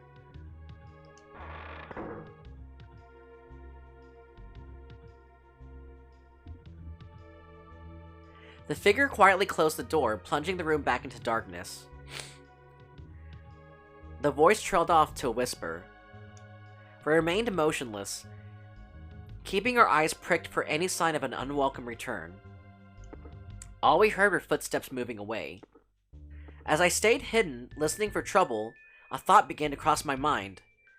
Kid sure does smell nice. Oi, Serge! You're gonna move your ass or what? She whispered into my ear, her breath tickling as she spoke. Huh? Sorry. I rushed to my feet in a panic, smacking my head right into the top of the desk. Ow! Curling my head in my hands, I crawled out from underneath. Ooh, that stings. Kid followed right after and stood up, looking down at me on the floor. Not your most heroic moment. You all right? Yeah, I'll live. She took a look around the room. Serge is being a creep. I know. He's so. I mean, I'm not making the choices here. I am not making the choices. This is a this choose your own adventure is forcing my own adventure. Okay, I'm not forcing any adventure with you know.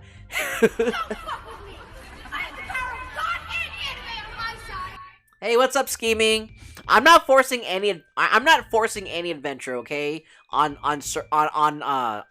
Kid. This game is forcing me into it that pervy adventure. This game is forcing me into a pervy adventure. Honestly. Oh my god. But hey, what's up, scheming? Yeah, we're actually starting Radical Dreamers. Let's see. Haha. It's not so much choose your adventure as follow the adventure. Yeah, it's more like follow the adventure. Yeah. I mean, it does have that choose your own adventure feel though. Oh damn, we are an hour in, huh? Twitch doesn't have a category for this? It does! It does, but the thing is though, I feel like it's better just to put under Chrono Cross, because who's gonna find Radical Dreamers? Who's gonna be looking for Radical Dreamers? I'd rather we just put this under Chrono Cross, so that way it's much easier to find me. Because I feel like not a lot of people are gonna be looking for Radical Dreamers. I think I would have a better chance at putting under Chrono Cross. But yeah, we didn't really miss that much anyway. We did, but the most pivotal thing that we did encounter was this mirror. Hey! So there's this. So yeah, what's up, scheming? There's this mirror that actually lets you know about either McGill's past, which is Magus, or Kid's past, who is Shala. So we decided to go look into Kid's past, and then if you play Chrono Cross gaming, you know about the burning orphanage scene, right? So so basically we were just having a discussion about the burning orphanage and how Kid got her hope dashed because of Link's coming in with his army and burning the orphanage that Luca founded, and then whenever the kids got burned and to death, and then captured Luca, she was already hopeless. But then she saw Serge coming in from like another dimension or somewhere, and she was holding on to him, telling him not to go away, and then to be with her. And because she was so lonely and lost. But then like the power that was letting him stay in that dimension or past gave away, and he had to come back into his own world or dimension or present.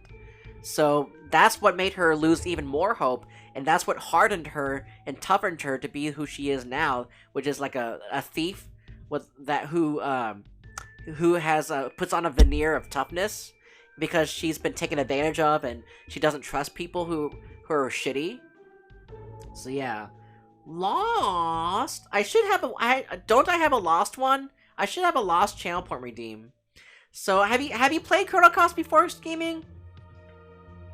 It'll archive under Chronicle Dreamers if they are looking for it.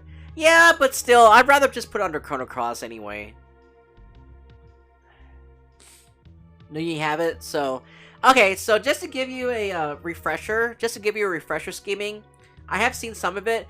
So okay, you've played through Chrono Trigger DS. So you know about how the ending for Chrono Trigger DS, the secret ending one, where the time devourer, the dream devourer, is actually Shala Lavos merged together, and how Magus is trying to save Shala, and then but the thing is though, Magus was powerless. He doesn't have enough power to do so, and so he gave up on that and lost his memory, and he became McGill. So it's strongly implied that McGill is actually Magus, and he most likely is. McGill is most likely Magus, and you know how in the normal ending, at the very end of Chrono Trigger DS, you see, Shala actually sacrificed herself. Well, not sacrificed herself. Shala, who is full of despair, actually, had a glimmer of hope. And that glimmer of hope she sacrificed to reincarnate as Kid. And Kid was sent off into Luca's present to be found by Luca.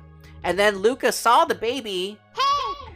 Luca saw the baby and with the pendant of Shala, and she took the baby in, and Luca decided to go found a orphanage to bring in all these other orphans, so that way they can be to give them a sense of hope, that they either have a loving home, and if they don't, they have each other, right? But the thing is though, in Chrono Cross, Link and his minions actually burned down that orphanage and actually captured Luca and took her away. So that when Kid was actually living in the orphanage with the other kids, and they killed all the kids by burning them. So that's why you see that Luca bring in that little kid bring in that baby at the end of that anime cutscene. Scheming. Oh, he lost his memory. Okay, that makes sense. I thought they replaced him altogether. It has to be Magus. McGill has to be Magus, because when he lost his memory, he doesn't know who he is. But he did have a sense of that he needed to do something that was explained in Chrono Trigger DS. He did have even though he lost his memories, he did have like some inkling that he needed to search for something, and he probably kind of remembered his name, but not exactly. That's why he's called McGill. Because he doesn't know he's Magus, he just like, okay, McGill. So he is assuming that that's probably his name, but it's not really, because he doesn't have his memories. So it's kind of funny how when we started off Radical Dreamers, so somehow Kid and McGill found each other, So remember how I explained how Kid is a reincarnation of Shala, and then McGill is Magus, but with amnesia. So it's funny how they found each other, but they don't realize that you know, by serendipity they did found each other. You know, they are brother and sister. They found each other, but they don't know that they're supposed to be finding each other. It's kind of funny how they work together, but they're not. But they don't realize that they actually found each other, and they're brother and sister. They're pretty much brother and sister working together, but they don't know it yet. There's no way for them to have someone explain that. So it's kind of that's so crazy. I thought so. I'm starting to like Radical Dreamers more and more now that I realize these are putting two and two together for these things. It's really funny how things work that way. How fate works. But it's kind of cruel at the same time that they work together, but they don't know that they're both looking for each other, you know? We really need a third game in this series, to be honest. Yeah, we really do. We really do, because we want to see, like, I feel like the third game would be, you know, seeing Magus and Shala, reunite together. That would be the ending of the whole series. To have both brother and sister reunite, and then realize that they were both together this whole time, and then, you know, they were together, and that, you know, when they were looking for each other, they were with each other the whole time. You know, that would really tie things together very well, but that's never going to happen. It's so sad. So, you know, at the end of well, I don't want to spoil too much about Chrono Cross. We took a look around the room. No sign of that dirtbag Lynx. Lucky for him, she snorted. So poor has made its move. McGill emerged from the shadows, contemplating the news that we'd overheard.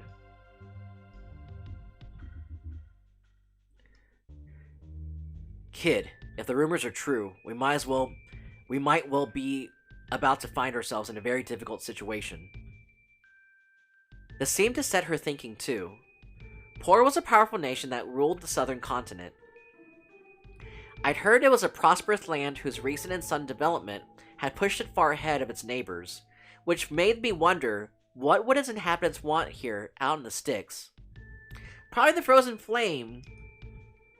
They couldn't be after the frozen flame too, could they? So more like this, since this is considered part of the Chrono series, we would want a fourth game then, right? So,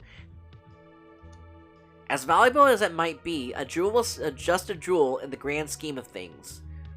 I couldn't imagine it being an item of national interest. I mean, ultimately, it was just a pretty rock, right?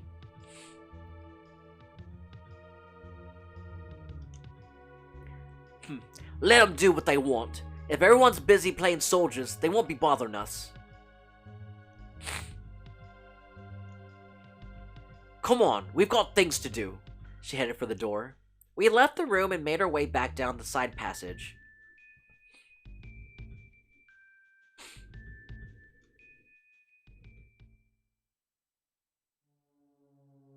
We made our way back down the dark side passage leading from the study. Eventually, we arrived back at the intersection. Some stairs led downward, and the corridor branched left and right, with the right branch leading back toward the terrace. Okay, so where do we need to go now? Let's see. After Kid relieves the study, you'll end up back at the same intersection at the top of this time go right in the direction of the terrace. We took the right branch to the terrace. Okay.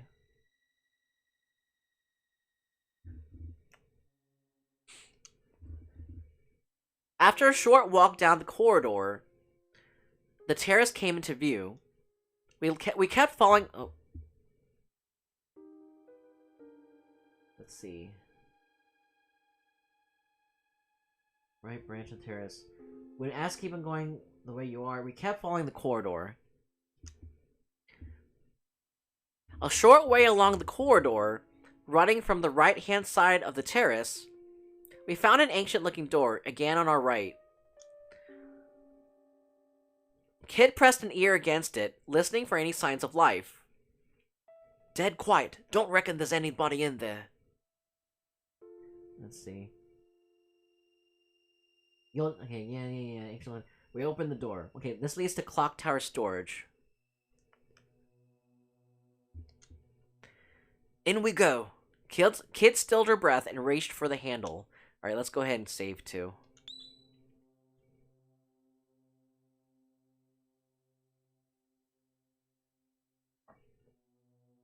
Hope you guys are enjoying this, enjoying the narrating. So I try to make sure that we have, you know, top-notch narrating for this game.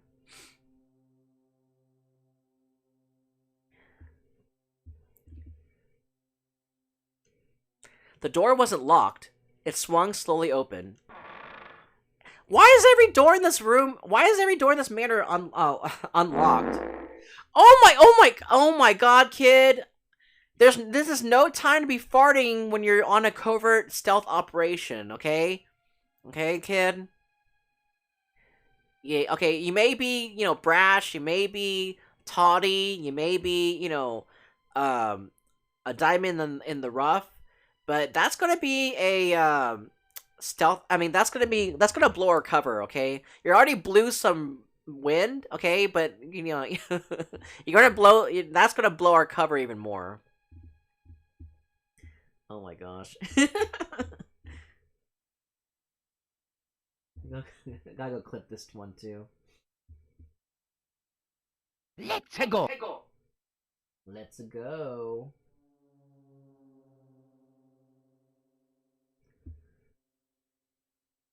Alright. Yeah, I'm glad you guys are enjoying it. What's this room supposed to be? This place is a dump. Kid had poked her head in through the door, taking a quick peek to see if there was anyone inside, and was disappointed by what she found. The room was large and littered with peculiar-looking machinery and knickknacks, all of which were covered in dust, and had seemingly been dumped there haphazardly. Everything looked like it had been there rusting for a very long time. The ends of the room were completely dark, and it was impossible to tell just how big it was, or even what the walls and floor looked like. It seemed the manor's inhabitants had turned the old clock tower into a makeshift storage space some time ago. I stepped warily inside. Leave that alone. I looked over toward McGill and saw a kid trying to pull something from the shadows. It was a huge sword that appeared to be very old indeed. You don't need that old bludgeon. It'll only get in the way. And as much of an antique as it is, it won't fetch much. In as much of an antique as it is, it won't fetch much on the market in that condition. Yeah, reckon it might. You know, there's plenty of collectors who just love old bits of junk. Well, some old bits of junk. Like Metroid! Metroid loves some old bits of junk too. No, I'm just kidding. No. I'm sure Metroid would appreciate this antique too. I bet Metroid, if you're still there, you would actually, I bet you would be on Antiques Roadshow for video games. I bet you would be. I wonder if there is an Antiques Roadshow for video games. That'd be cool to see. Man, my blend jet's not charging. This thing's a piece of shit. It keeps not charging that well. Pouting, Kid left the sword where she stood. At least she put it down back gently. It was then that we heard a voice from the shadows. It's a cool idea. Yeah, it's cool. And what exactly are you doing here, I just about jumped out of my skin. Who's there? Kid McGill turned to face the voice, ready for a fight.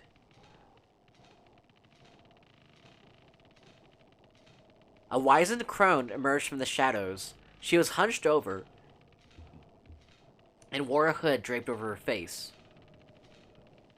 I could tell at a glance that she wasn't just old, she was positively ancient. It's just some dotty old hag. What do you think you're doing? Sneaking up on us like that. Kid's shoulders relaxed as the tension left her body. McGill, however, continued to give the woman a piercing stare. Oh ho, what an impish little thing you are! Here to visit a friend, perhaps? Oh ho, what an impish little thing you are! Here to visit a friend, perhaps? Not in the dead of night, I suspect. The crone narrowed her eyes. Let's get a closer look at you. Ah, yes, you must be here to get your revenge on Lynx. Yeah, Guile's name in the JP version is Alf, which is from Magus's cat, Alphador. Yeah. So he kind of remembers his cat, too, so... Yeah, Guile is strongly implied to be Magus. Or McGill. Whatever, Magus. How did she... My heart jumped. She seemed to know exactly who we were. We were in trouble. What if she sounded the alarm? We'd have to give up on the treasure and run for our lives. What were we to do? Let's see. When accosted by the old lady, tell her the truth. Defiantly tell her she was right. This will make you an ally with her. This will make you an ally with a story told.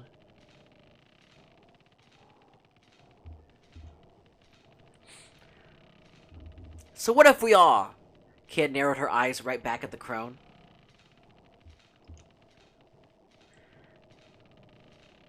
What's it to you if we're here to get revenge on old Lynxy boy? You gonna do something about it?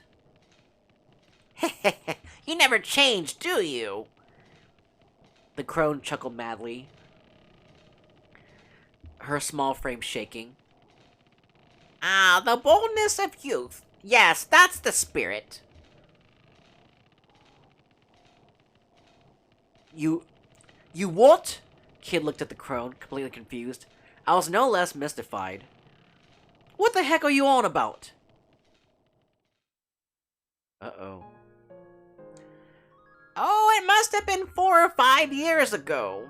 Yes, it was around then that an innocent young thief stole into the manor, looking to singe Lord Lynx's whiskers. She couldn't have been much older than 10, now that I think of it. Shocked, my gaze turned to Kid. A wet glint had appeared in Kid's eyes, but her glare was like ice.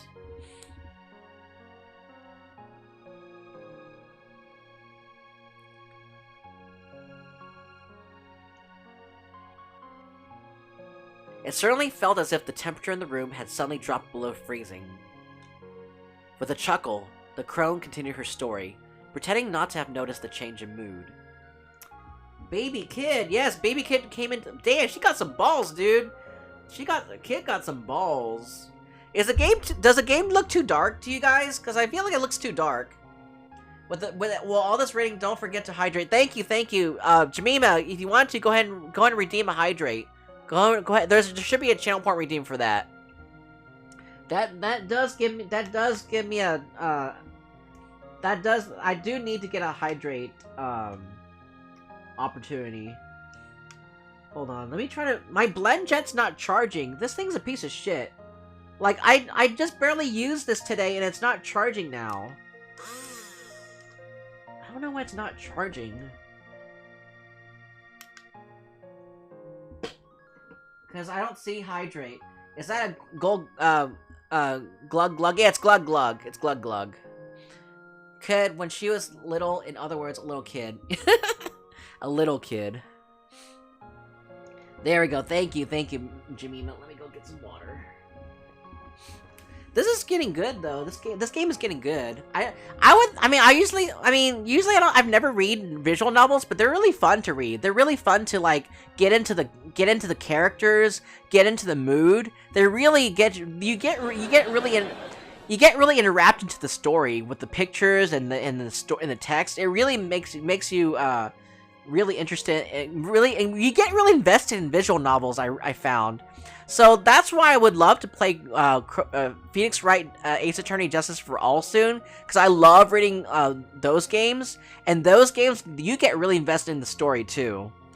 I feel like Radical Dreamers is really good too. You get really invested in Radical Dreamers. So hey, what's up, Cooking? There we go. I looked for hydrate, lol. I love a good VN. Yeah, me too, me too. Hey, what's up, Cooking? You're just in time.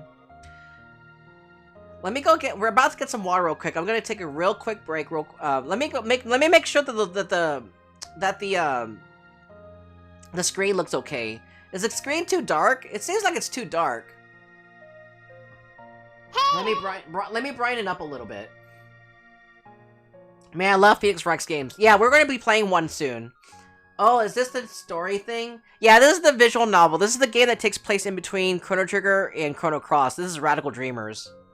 They can be so funny. But hey, what's up, Cooking? Hey, everyone. Hey.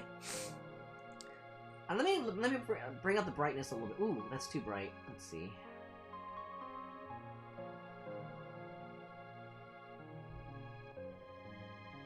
Hey!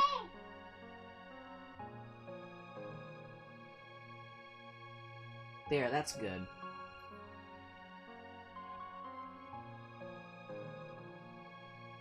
There. Does it look better? Does the game look better now? I think it looks better. It looks a lot better now. Alright, I'm gonna go ahead and Alright, let me go ahead and glug this. Complete. Alright, let me go ahead and get some water real quick.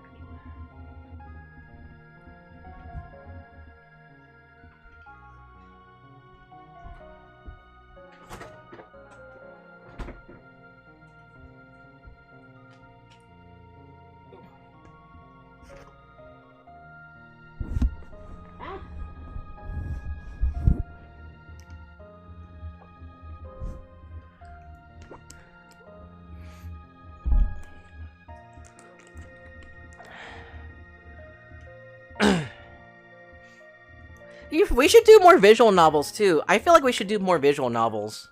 I feel like they're really fun to do. I like doing the voices. Thank you, Jemima. Let's see. Man, I love Phoenix Wright. They can be so funny. They are really funny. I love. We did one well, we did one 2 years ago. Can you believe that? We did that one 2 years ago.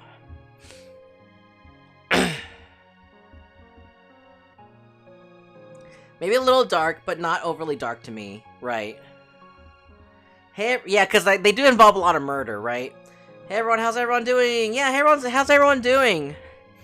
Yeah, hope you, did you have any cooking escapades? Did you have any cooking adventures that you did in, before cooking?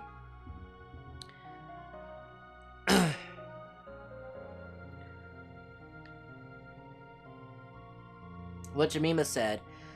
It's much more visible. Yeah, thank you. I'm so used to hearing the vocals version of the song. Me too! Na, na, na, na, na, la, na, na, na, na. Or is it la, la, la? It could be either way. Yeah, this song's so good. It's fun for sure. Pretty quiet in my world. Oh, that's cool. But yeah, what about you, Void? I know Jemima just finished streaming, My Time at Portia, the dramatic farming game. That's also, or rather, dramatic life sim game. And then what about you, Void? You just finished? Didn't you just finish washing the dishes? Yeah. So everyone's like just relaxing at this point. And what about you, AT Rock? Just finished with work, huh? All right, let's go continue. Yeah, it looks better. I think it looks better. I don't want to make it too bright. Oh, my kids are playing that game, My Time at Portia. Oh, they are? That's awesome. When I was watching Jemima play My Time at Portia, it feels so. The music sounds so dramatic. I mean, it's not a bad thing. It's not a bad thing though. It's just funny though. It makes it silly. My family got back home from our Vegas trip yesterday. Oh, that's awesome. Yep, I have this on and I'm just listening and spacing. That's cool. That's cool, Jemima. That's awesome. I'm glad you guys had so much fun in Vegas. But it's time to settle down and have more fun in Seattle. She was an orphan, you know. Came after Lynx to avenge a woman who loved her like her own daughter. She's talking about Luca. But all the vengefulness in the world couldn't change the fact that she was only a little girl. She was no match for Lynx's men, sadly, and they quickly captured her. Lynx is the kind of man who one would fear to have for an ally, never mind a foe. Had it not been for the timely assistance of a friend of hers, the girl would have certainly been executed. The way the people of the manor told it, the very shadows pitied the girl, and rushed in to spirit her away. I wonder how much of the tale could be true. I have nothing but sympathy for those who know failure. Of course, you can't win all the time. And sometimes, against all the odds, fate really can be foiled, and the clockwork of history sent into disarray. No, the ones I have no patience for are those who do not recognize their failure, or who fail and choose to give up as a result. I agree. So yeah, if you don't learn from your failures and you keep doing the same thing, or you fail and you just give up, then yeah, both are pretty much the same. You want to learn and keep going. You want to have hope for yourself. Well, they're not exactly the same thing, because the former is you have hope, but you didn't learn from your failures or your mistakes, and you keep doing the same shit. The other ones are where you don't have hope, you learn, but you just don't bother. Or maybe you don't learn. Either you learn or you don't learn, but you just don't bother to keep going. Real truths, very real truths. I agree. The crone looked up from under her hood and stared Kid directly in the face and grinned. Oh, I wonder if the old lady's the one who saved her. Oh, this old crone is the one who saved her. Oh, I see. I wonder who this old crone is. Kid's anger faded, giving way to a dumbfounded expression. If you wish to steal the jewel from Lynx, if you truly wish to triumph, you will have to let go of a treasure of your own, Kid. Yeah, so that's why my stream title... That's why my stream title is called mentions the Unstolen Jewel, because it's referring to the jewel from Lynx. It's talking about the Frozen Flame. For as long as you cling on to it, the hands of your clock will never move. They'll stay exactly where they came to rest all those years ago. Who are you? Ho, me? Why, I'm just an old bag, like you said. I do apologize. I must have taken up a lot of your time with all my babbling. I'll leave you in peace. Oh, but before I go... The crone turned to face me. Uh-oh. You seem to be injured, young man. If you wish, I can take a look at your wounds. With all the attention suddenly turned toward me, I panicked a little. Let's see.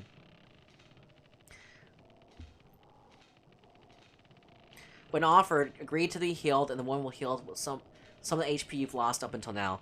Thankfully, I haven't been into a battle yet. Thankfully. What? Alright then, please do. The crone muttered a few words as her bony fingers drew sigils in the air. Oh, shit! Ooh, I feel tingly. A pale, gentle light began to surround my body, filling me with a strange warmth.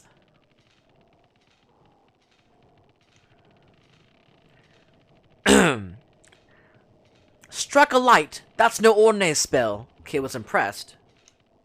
I felt my wounds healing, and heard a nostalgic melody that soothed the wounds in my heart.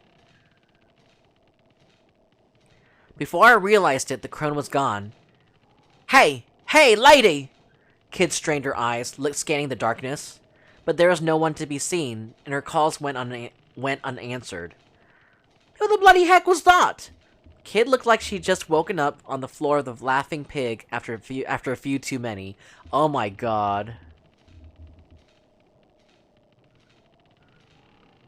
And what did she mean? And what did she mean about you having to let go of a treasure? And what did she mean about you having to let go of a treasure? Well, we won't find any answers here. Time to move on. Miguel brought us back down to earth, emotionless as always. It almost seemed as if he thought nothing had happened at all. Yeah, I guess you're right.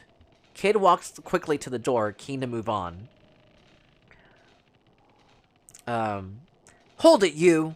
Just as I was about to follow Kid out of the room, she jabbed me in the side with her elbow. You stingy little bugger, Serge! Why didn't you tell her to share some of that healing magic with the rest of us? Classic Kid.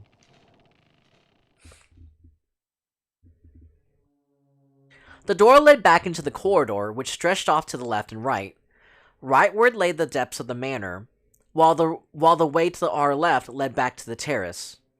So, we probably most likely will want to go down the right. After these events, you'll be back in the corridor. Choose to go right. Okay. Yeah. Continuing on down the corridor, we came across a rather sturdy-looking door on our left. All these doors are, even though they're all ornate, they all look the same. Yeah, that's why it would feel confusing playing this game by on your own. If you don't look up a guide, you wouldn't even know where you're going. A little further on stood a stairway leading upward. Well, this door's clearly meant to keep something safe. If there ain't some kind of treasure behind it, me name ain't Kid. Okay, let's see. Down the corner, you raised the door meant to be something. Kept something that open. We went inside. Okay, obviously. Yep, that's a smell of cold hard cash. All right, she muttered to herself as she began to inspect the door more closely. We went inside. Bah! What am I stupid? What? Bah! What am I stupid? Of course it's bloody locked. Kid had tried the door handle a few times before giving it a grumpy kick. Oh god, there's more stupid ads playing. I hope you guys aren't able to hear them. These ads keep playing on this fucking site called RPGsite.net. Bloody door's got a magic barrier on it, and the bloody barrier's got a barrier of its own to boot. It'll take more than me putting the boot in to get through all that. I see. Then unless we find the key, we don't have a hope of getting inside. Let's see. Who's saying that now? Reckon I can handle a key hunt, especially if it's that idiot Lynx who's hidden it. If we can find his room, I'll sniff it out in 2 seconds flat. You just watch. There's little more we could do here, so we decided to look elsewhere. Okay, let's see. Door's locked, so move on. Yeah, of course. We continued on. The corridor ended at the foot of some stairs.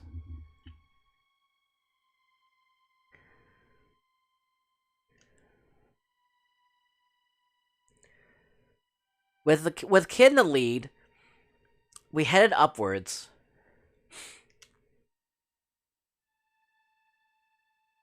It was dark, and the stairwell was narrow. We watched our footing carefully as we climbed. The stone of the steps was worn smooth with age, and I lost count of how many, man, these stupid ads. And I lost count of how many there were as we spiraled onward and upward. An awful sense of foreboding haunted me. I had no idea why, but it felt as though we were marching to the gallows. When we arrived at the top of the stairs, we were greeted by an old, heavy door looming in the silence. Is it okay? Now finally the door looks different. All was deathly silent, and the still, clammy air added to the sense of ominous apprehension.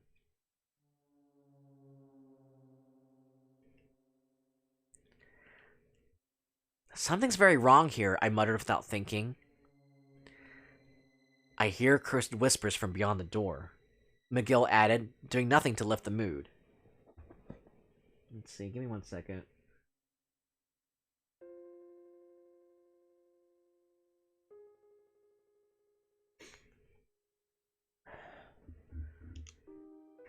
Ah, grow up, will ya? Kid shot back at us derisively.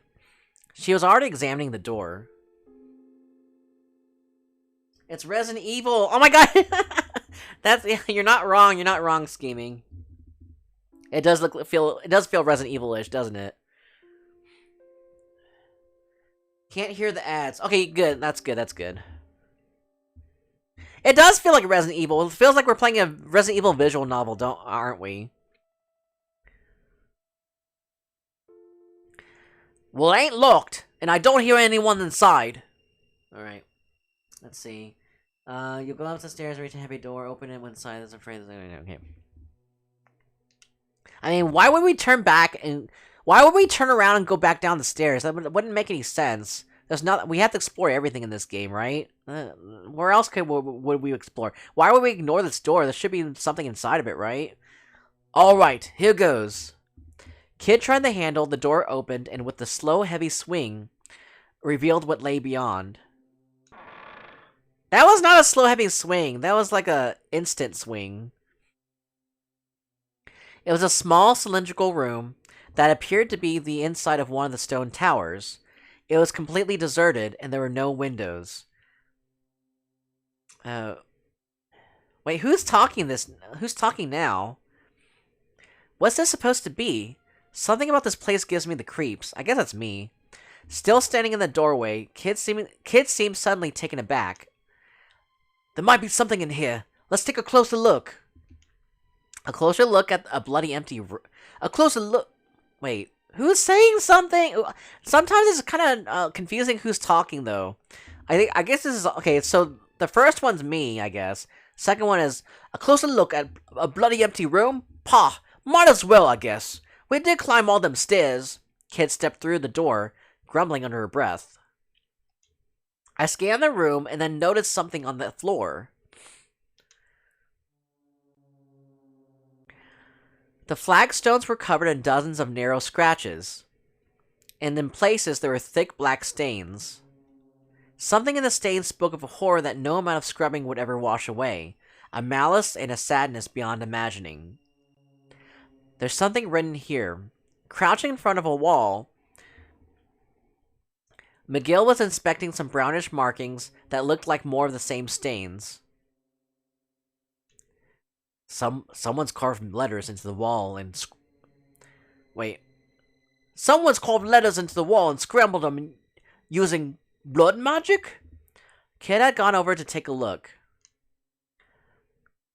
Looks pretty old. Hard to read, too. Some of it's been worn away. Let's see.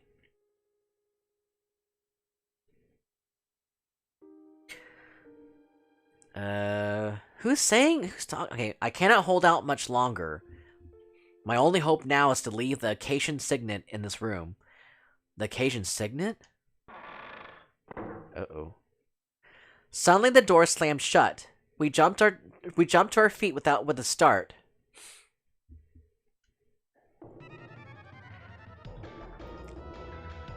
From above us, we heard an unsettling creaking sound.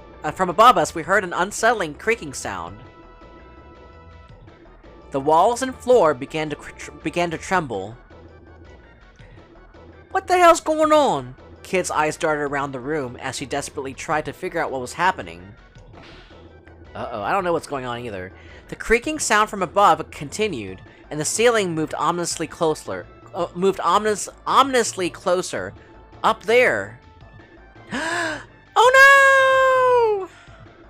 Battle music! Oh no, we're gonna die! Ah! Yeah, shoot it! Shoot it with Metroid bullets!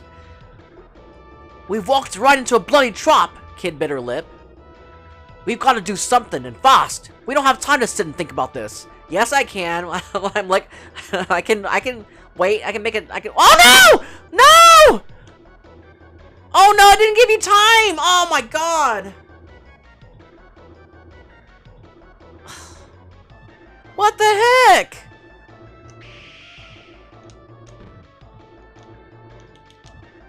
That's bullshit. I did not know that it wasn't going.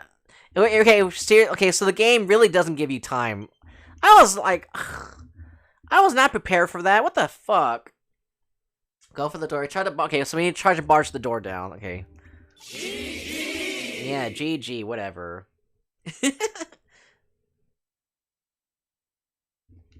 Okay, well, we can always reload her. We can always save scum. Alright. So where do we leave off? Okay, good. Okay.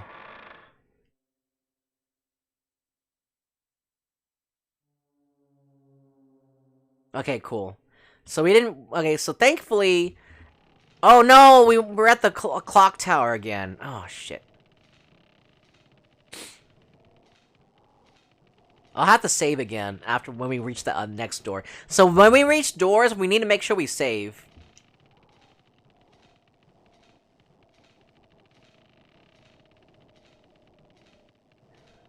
Yeah.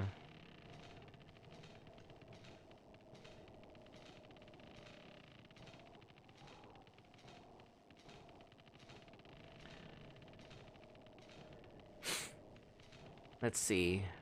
So this is the old crow that saved Kid.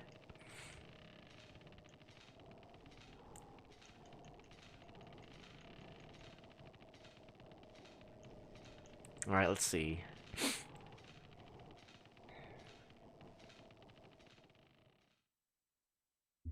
Imagine save scumming if you read Lord of the Flies. Oh god. There's gonna be so many decisions you have to make with Lord of the Flies. You're right.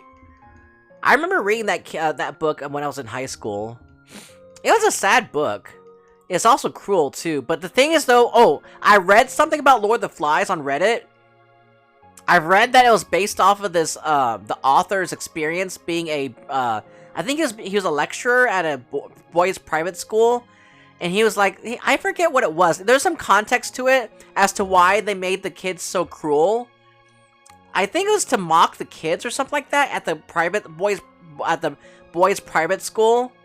Something like that, the boys' boarding school. It was something about mocking someone or like the headmaster, like the heads of the school or the kids.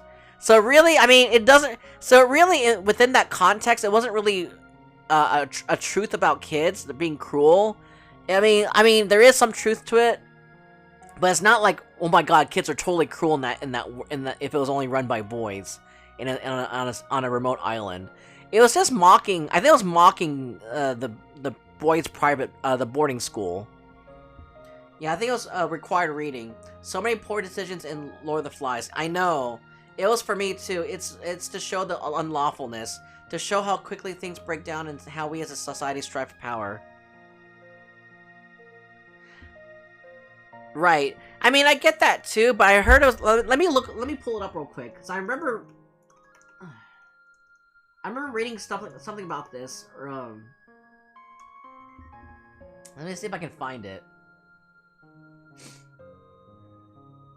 There was something about the critique about the author and, let's see, boarding school. Let's see.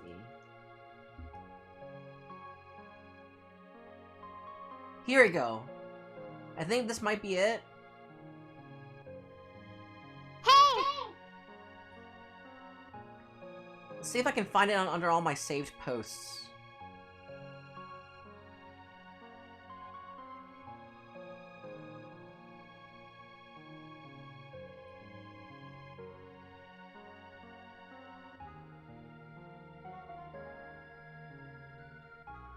Let's see. There was like this article. Where is it?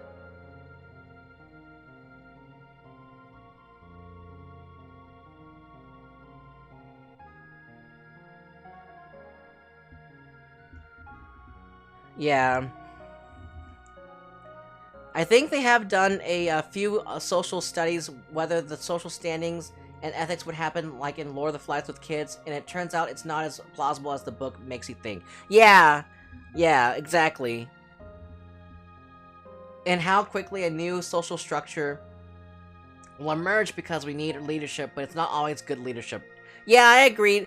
I mean, I feel like it's trying to paint a picture of what could happen, and it could happen, but it's not always like that, right? It's a possibility, but it may not always be like that, right? I'll have to show you guys the article later. It was because the book was written the book was written to make sure as a critique on the boarding school. It wasn't a critique on like the kids. It was a critique on the boarding school, something like that.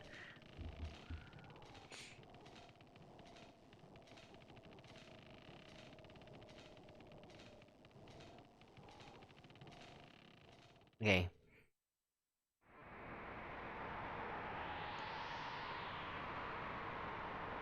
Uh-oh, wait. This doesn't feel familiar.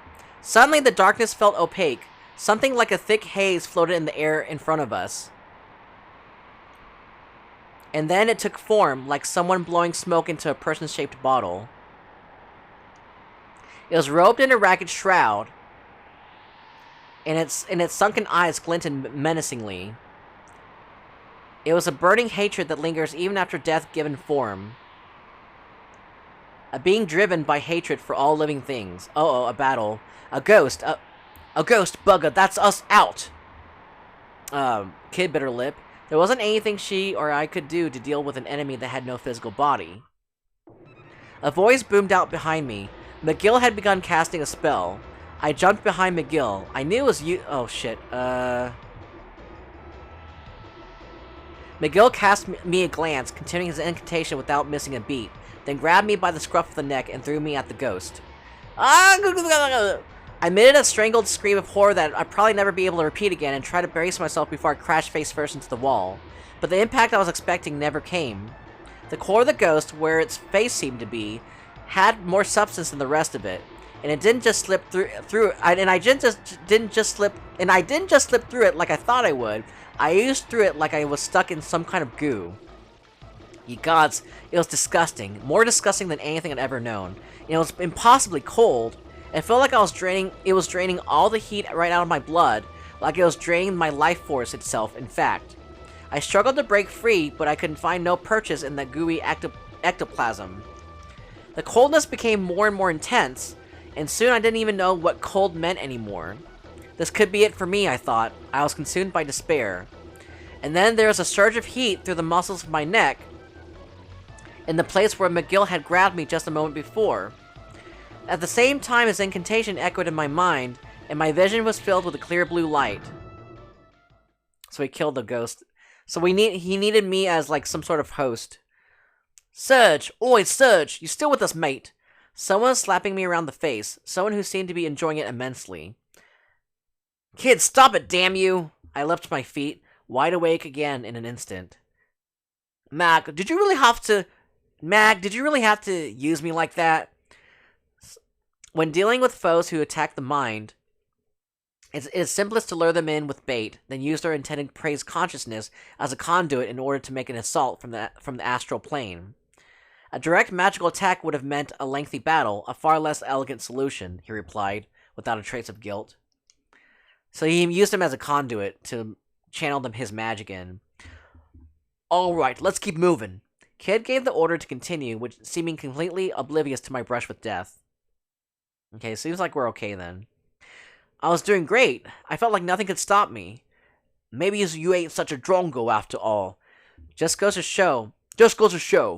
Any old weirdo can make something of themselves if they put their mind to it. Kid's eyes glinted with mischief. The door led back into the corridor, which stretched off to the left and right. Yeah. Okay. So, here we go. I never thought it was on the kids, but it shows how stress can affect everyone, can affect anyone, and how in those crazy unlawful times, the corruption of power, how the ones in charge can drive terrible things happen, whether that was their true intent or not, and how good people can be drawn to do bad things with enough pressure in the circumstances. Yeah, like the Holocaust, right? With Hitler and his army. Yeah, good people can do bad things under terrible influences and authority. I agree. I mean, even though what I've read was that,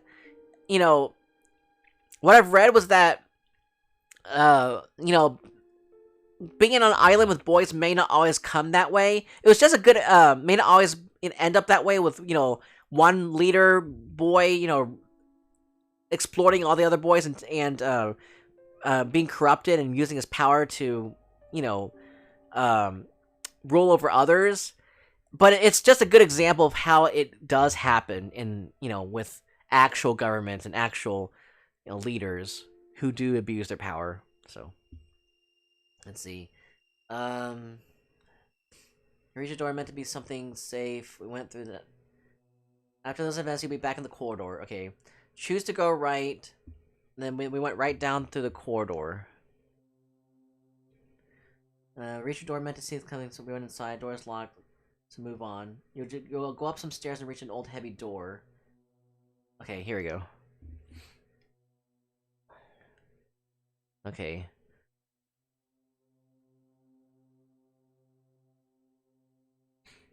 Okay, so this...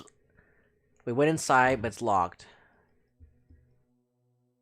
I'm gonna save right before the next door, though.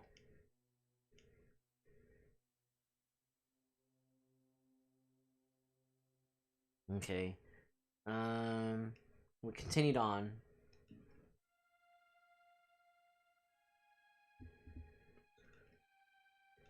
Okay, we read this stuff already. Man, that random battle was... I did not expect that. We haven't expected that many random battles so far.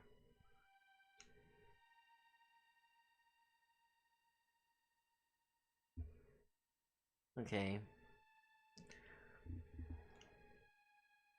Okay, I'm gonna save this time. There we go. So we went inside.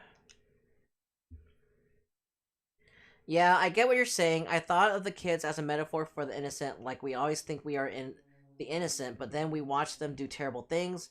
I reflect that it could be us that it would be driven in to those acts. Yeah, because like there's a lot of peer pressure. There's a lot of peer pressure that makes us do terrible things. Because peer pressure, you know, like how kids like they do, you know, pressure you into doing things that you don't want to do because you know you don't want to be left out, and you don't want to be excluded. And I get that, but the thing is, though, that same thing happens when you're in under the influence of a terrible regime, and you get taken advantage of like that too. You don't want to be excluded. You don't want to be the one who gets excluded and actually banished or even at worst killed because you don't want to go with it. So it's awful how soldiers they go do terrible things because either they know that they'll be killed themselves if they don't do it, or maybe they just think that's the right thing to do because they can't think for themselves, you know? That's not a slow heavy swing like I was saying earlier. Okay, so we're supposed to go... When things get hairy, go for the door.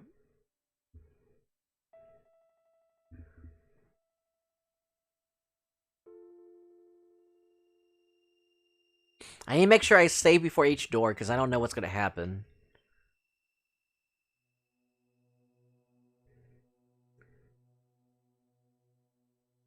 Yeah.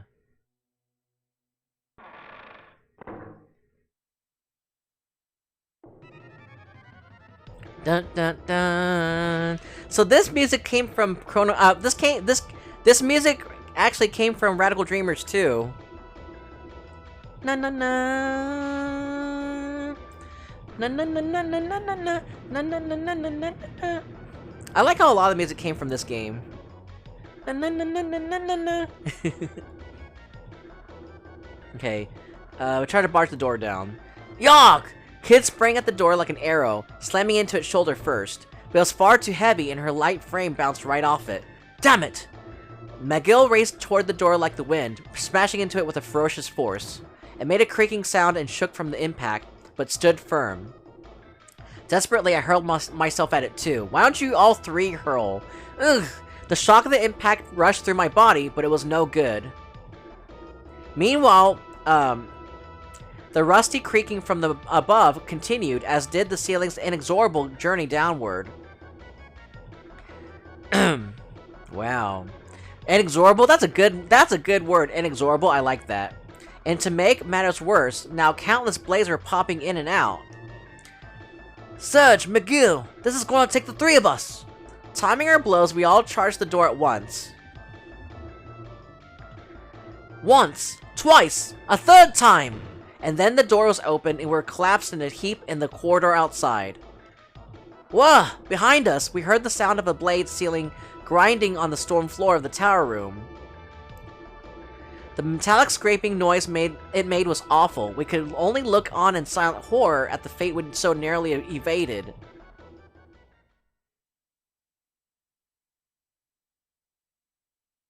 My brain always goes to think the character's name was Piggy, and so long as he had something to offer his glasses, he was treated importantly, but how quickly as soon as that went away, he was turned on, and his demise always struck with me as one of the saddest parts, and that happens all the time in real life, sadly. Yeah, it happened. Yeah, I get it too.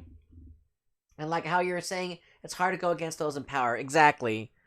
Because humans are, I mean, that's the thing though, like, why do we have to follow one leader?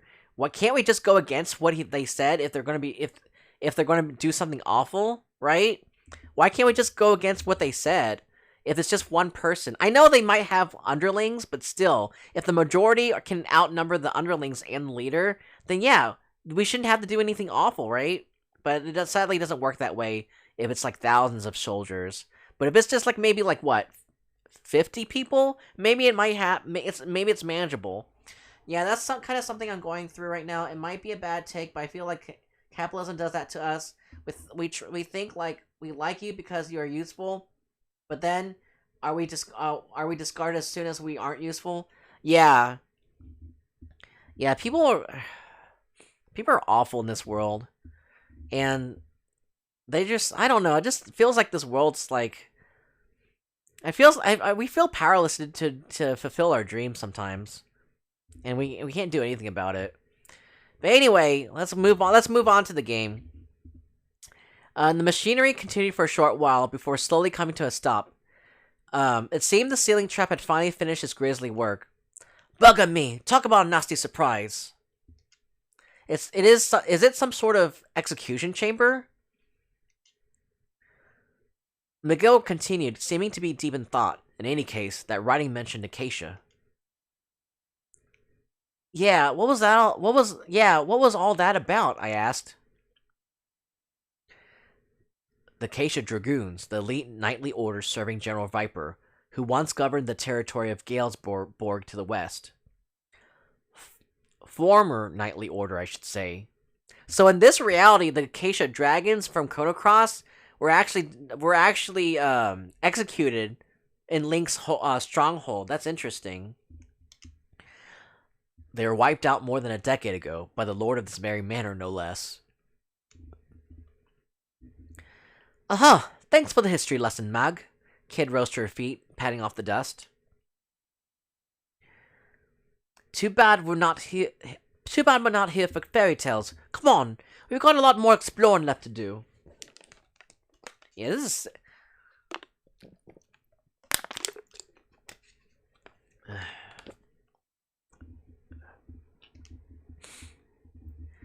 McGill shrugged silently, and we headed back to the stairs.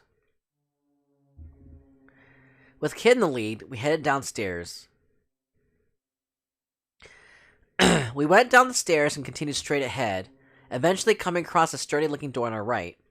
Oh, look at the pretty galaxy behind our Abby's now. Yeah, you like it? Oh, I'm glad you like it. I'm glad you like it. I'm so happy that you guys enjoy the I'm glad you guys enjoy the new backgrounds. I like it too. Oh well, there was LOL. Yeah, I made it random. I made them all random so they don't show up they don't all show up, you know, in order. They always show up at show random backgrounds. So I like how it turned out.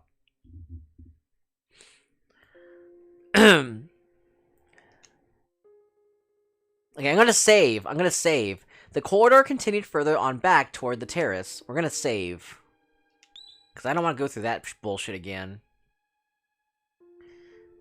we can open for. Ultimately, we want to retrace our steps back to Link's quarters. Here's how. Okay. We continue on. We went inside. We turned back. Okay. You still can't open the heavy doors. So keep moving. We continued on. We continued down the corridor, eventually coming across a door on our left. The corridor continued on back toward the terrace. Let's see. Keep moving again when you're asked. We kept moving on. Hold on.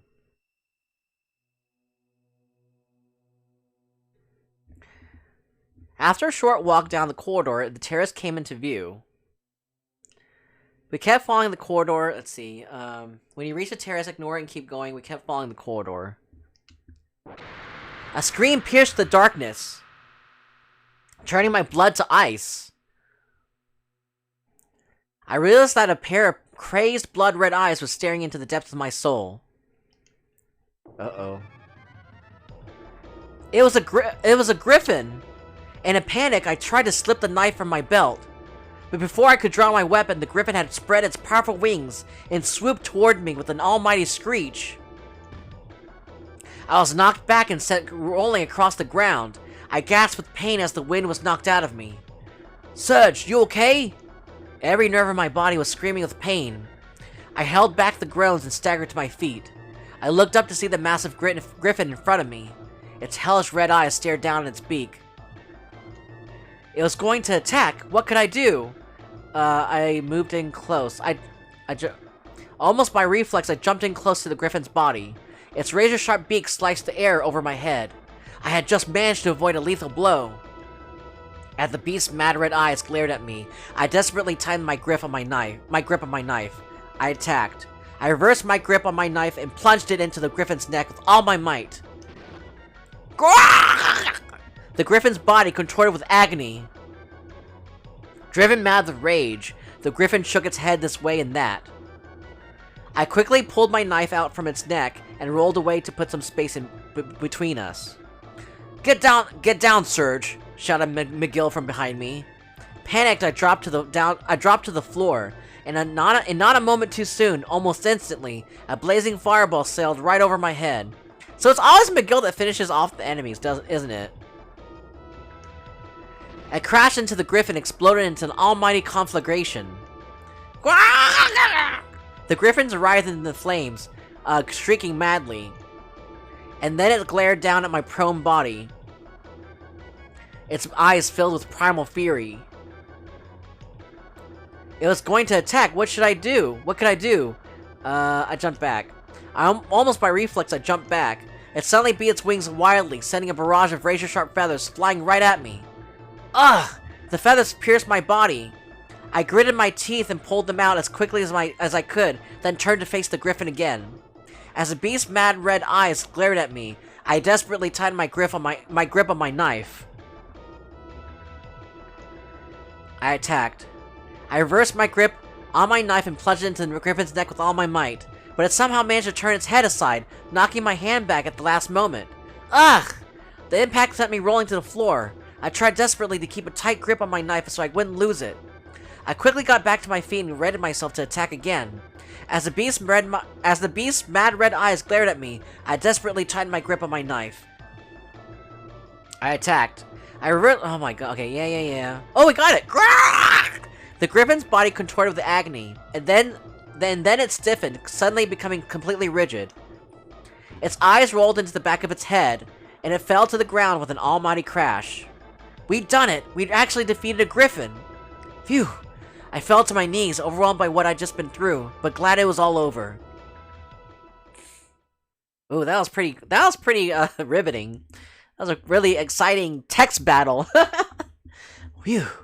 I had taken a few knocks, but I was alright. A scrape or two wouldn't stop me.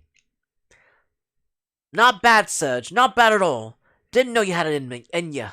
There was a mischievous glint in Kid's eye as she rewarded me with a few rare words of praise. We took the corridor leading from the left-hand side of the terrace, eventually arriving at an intersection with some stairs. Okay, so we need to go down the stairs. The path to the right led down the stairs, and the path to the left was a dark side passage, and the main corridor continued straight onward. Okay, so we need to go down the stairs. Slowly we crept down the staircase, descending deeper into blackness as we went. At the bottom, the path split. The way to the left continued onto an atrium that resembled a sort of plaza, while the path to the right was a winding passageway that trailed off into darkness. Okay, we took the passageway to the right, I think. Yeah. We went down the stairs, then took the passage to our right. Eventually, we came across an ornate door on the right-hand side. It was Riddell's room, Lynx's daughter. I think we need to continue down our way. Yeah. A scream pierced the darkness, turning my blood to ice. I realized then that a pair of crazed... Yeah, okay. So it's another battle. Another griffin? Jeez. Yeah. Oh, man, it's kind of hurting me.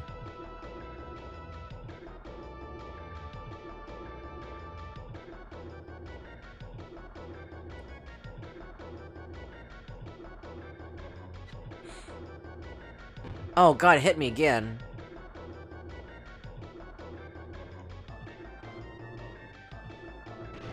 Okay. Ooh, good, we got it. Ooh, I done it. I landed a blow, and a telling one at that.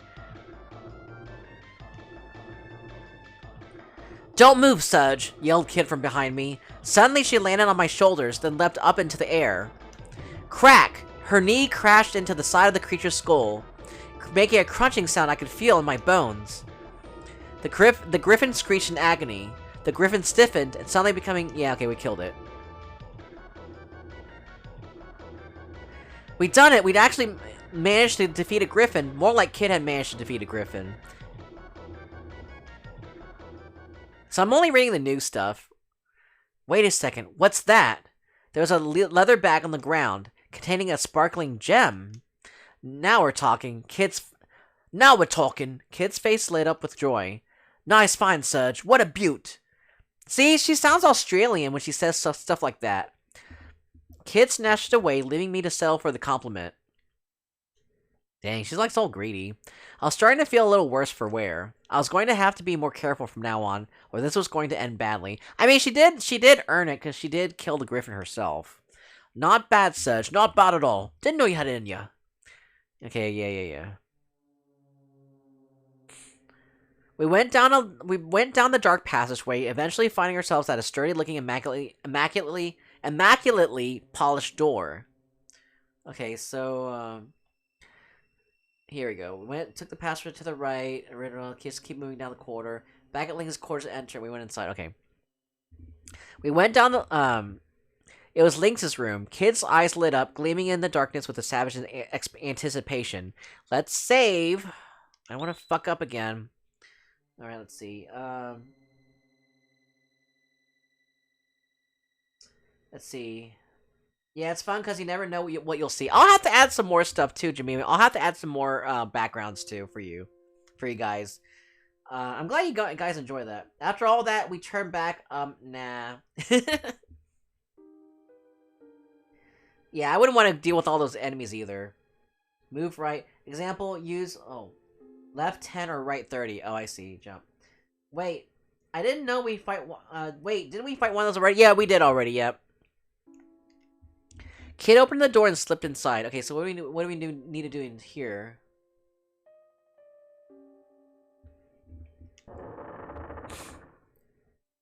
Alright. So every time we're stuck on something, we have to go back to the mirror, it seems. I knew he wouldn't be here. We started looking for any signs of the key to the vault. Maybe she can help, said Kid, thrusting her chin toward the mirror. I gently pulled the soft cloth from the mirror and stared into the glass. Ah, evil, Venus eyes. Ew. It was dark, like the surface of a lake at night. Except for those evil fucking eyes and on the reflection. What is your desire? That's my desire. My God, that's very clippable.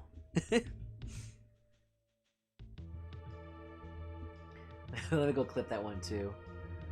Let's see. Wait, yeah, we fought them. Give me 1 second real quick.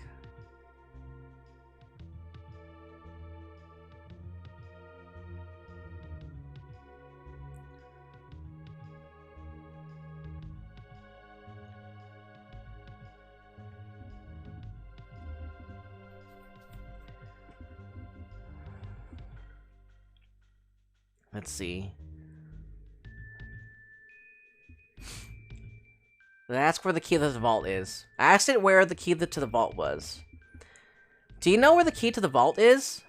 The mirror's reflection rippled and changed to reveal a room with numerous bookshelves.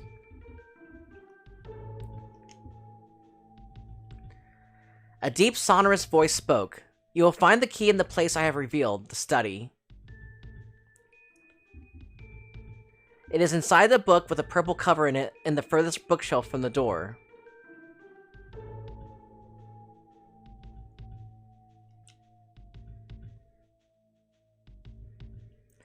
The image of the study vanished from the mirror, and the voice was silent.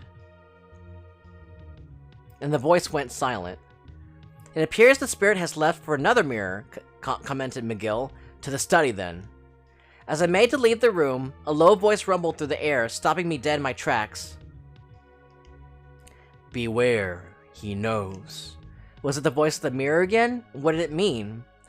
Hurry up, or we're leaving you. Hurry up, or we're leaving you behind, Serge, called Kid from outside. Flustered, I rushed after her.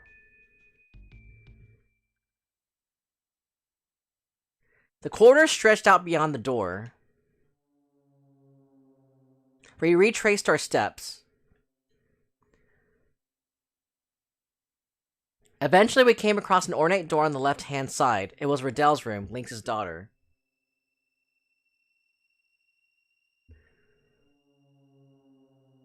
Let's see. Key to the vault. Time for treasure. Here we go. Your goal now is to head back to the study, which also doubles as a library. You might already know the way, but for the record, go past Riddell's room. Okay. Suddenly, Kid stopped in her tracks. Something's there! I quickly looked around to see what it was. There was nothing, behind us or in front of us. Where could it be? And then, just as I was trying to figure it out, the wall began moving.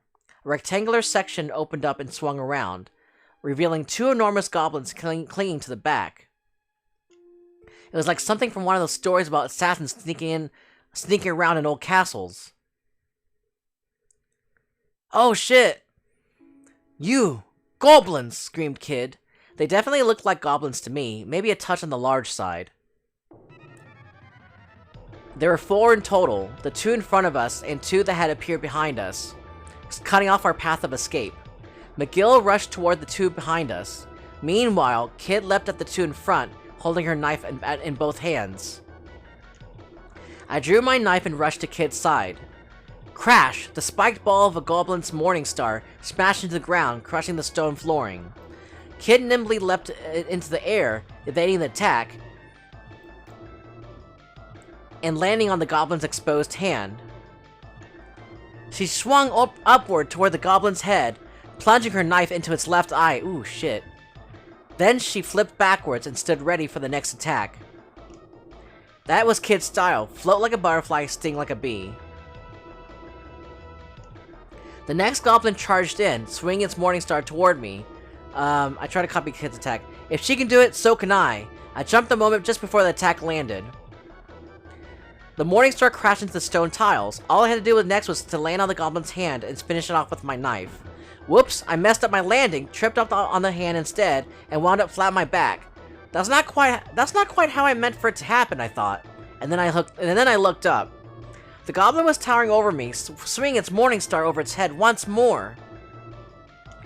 I'm done for. My life was flashing before my eyes, but then a knife shot through the air, plunging into the back of the goblin's hand. That was my chance. I buried my knife deep in the creature's heart. Oh my gosh. What's going on now? Yeah, whoops. I'm glad you enjoyed the battle. While the goblin was distracted, I seized my chance and leapt toward it, aiming my knife directly at its heart. Thud! The blade disappeared into the goblin's chest, but then clonk! Something struck me squarely on the head. Oh, wait, I know what happened. It slowly dawned on me as I faded out of consciousness. The dying goblin had dropped its morning star on me. Oh no.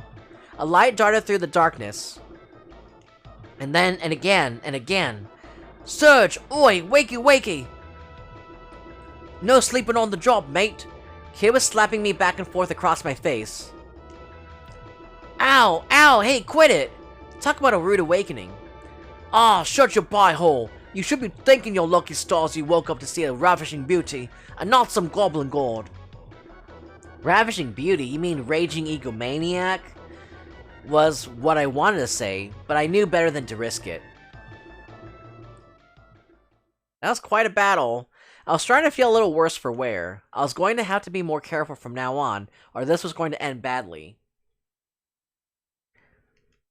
Not bad, Serge. Not... Yeah.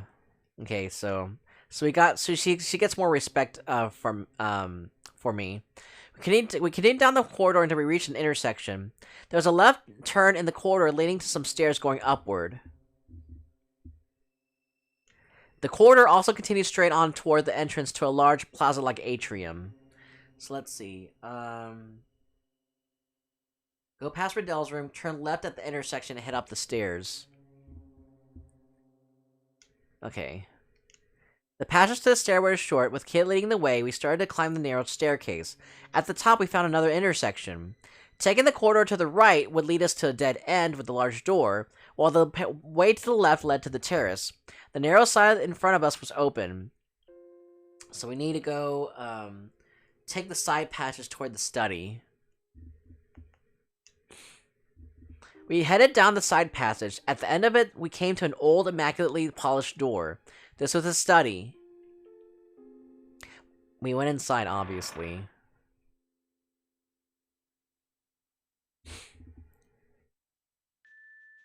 Right, let's find this key. Light on her feet as always, Kid moved into the center of the room. Where'd the mirror say it was again, Serge? She was asking me? How was I supposed to remember? The book with the blue cover and the near book, it was the purple one. It was in the far bookcase. It's the purple book in the back of the room. The book with the purple cover in the far bookcase, yeah. Selecting the wrong book worsens your relationship with Kid. Okay. Purple cover in the far bookcase. I think I was supposed to be one with the purple cover in the furthest bookcase. Alright, let's see. Seeming to take my word for it, Kid made for the case in question. Right, this is the one. Purple cover, purple cover. Aha, this has to be it. This has got to be it. Kid pulled out the book from the bottom shelf. McGill and I watched as she opened it. The pages were hollowed out, and hidden inside was an old key decorated with strange symbols. Nailed it. Nice one, Serge. Kid snatched the key from inside of the book. Right. Time to finally get a look at this treasure. Having got what we came for, we left the study. Oh man, I need to go drink some more water.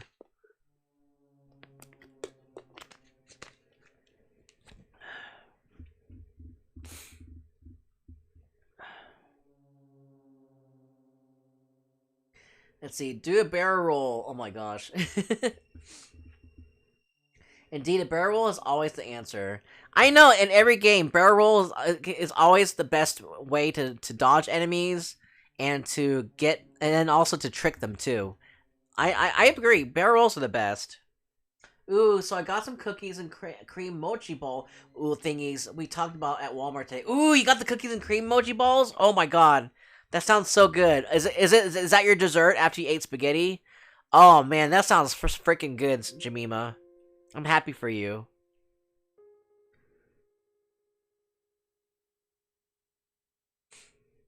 That's awesome. That's awesome.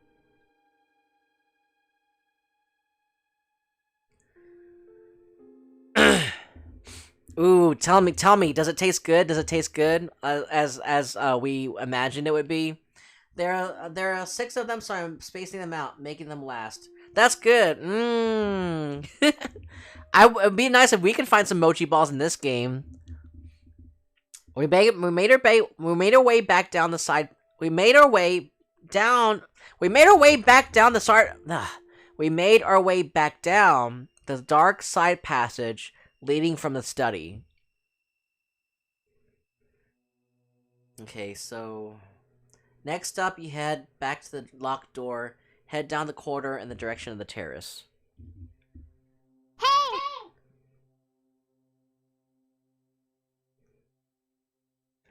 Eventually, we arrived back at the intersection. Some stairs led downward, and the corridor branched left and right, with the right branch leading back toward the terrace. So we took the right branch back to the terrace? Let's see. Head down the corridor in the direction of the terrace. Okay. After a short walk down the corridor, the terrace came into view. We kept following the corridor. We went, let's see. Hey!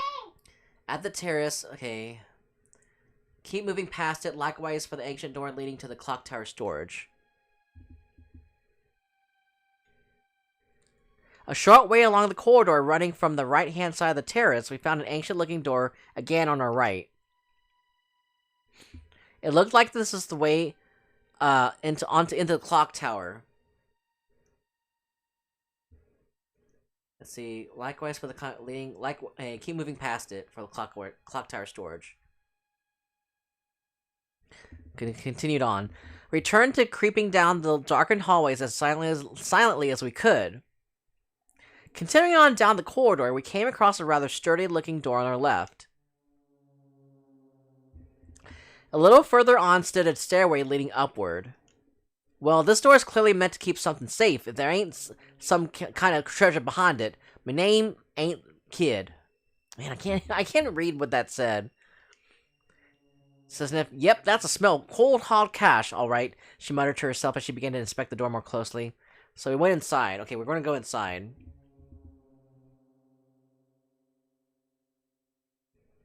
This is the treasure room. Okay, awesome. This should do it. Kid slipped the key we found into the block. Okay, we're gonna save.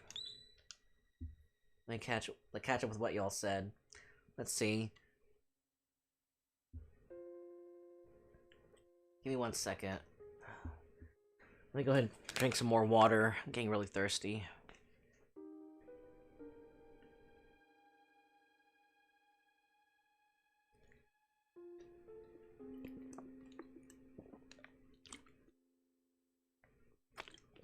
Oh, man.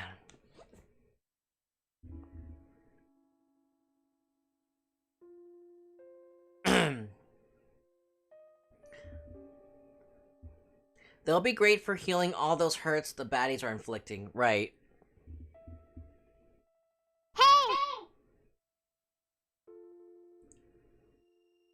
Hey! Mochi ice cream. Yeah, I mean, yeah, we do need some more mochi ice cream to heal, for sure. Just have some mochi balls, or are they just straight mochi? What? Boy, they are the little guys. They are these little guys. Boy, they are these little guys. Yeah, they're really delicious. This should do it. Kid slipped the key we found into the lock. Lines of magical light flash across the surface of the door. Yeah, lines of magical light flash across the surface of the door. That's pretty cool. And vanished as various magical barriers were dispelled.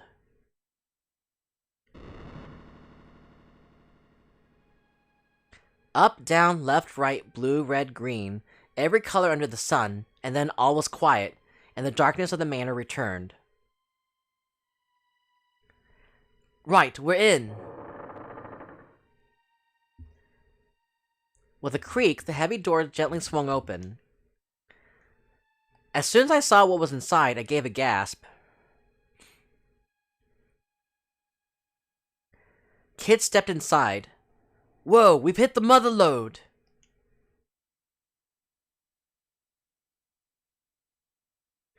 Out of the darkness loomed a veritable mountain of gold. Silver, priceless works of art. And exquisite trinkets.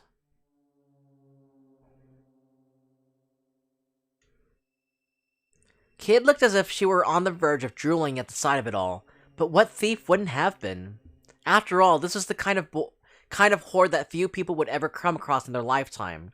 The smallest fraction of this vast amount of riches would have seen even the most careless spendthrift set for life.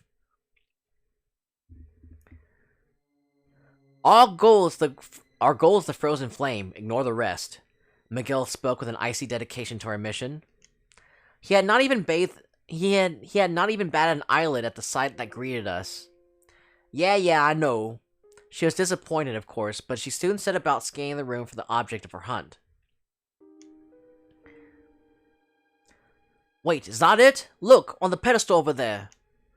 I turned to see what Kid was pointing at. Ooh, what is it? Ooh! What is this? There it was, a small yet perfectly formed jewel. Is it what I think it is? Jewel that gave off a pale red light. A jewel that looked like a flickering fire suspended in time. Ooh. I like the song. It's from Chrono Cross. Well, I mean, we know it from Chrono Cross, but it originated in Radical Dreamers. The frozen flame! Silently, McGill walked toward the pedestal. I called out, "Hurry, we don't have much time!" Oh shit. I'm disappointed to learn that Me Mochi ice cream doesn't have any of the traditional flavors like matcha, red bean, or ube. Shake my head. Yeah, it's probably an American brand, so they're not that fancy. Oh, red bean mochi sounds delicious. It does sound pretty delicious, doesn't it?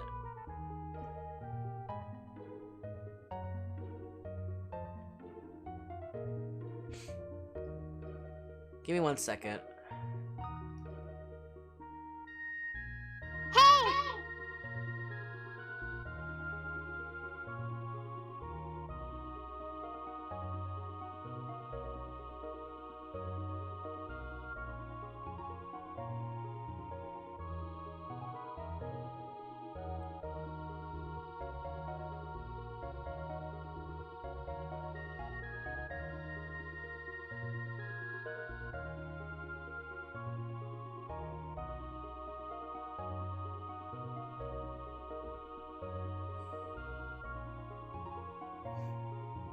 Let's see.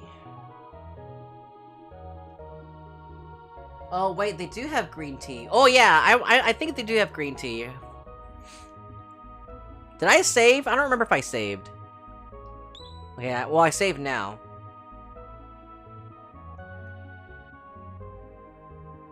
Let's see. At the flame, choose whatever you like. Grab it fast or be careful, it makes no difference.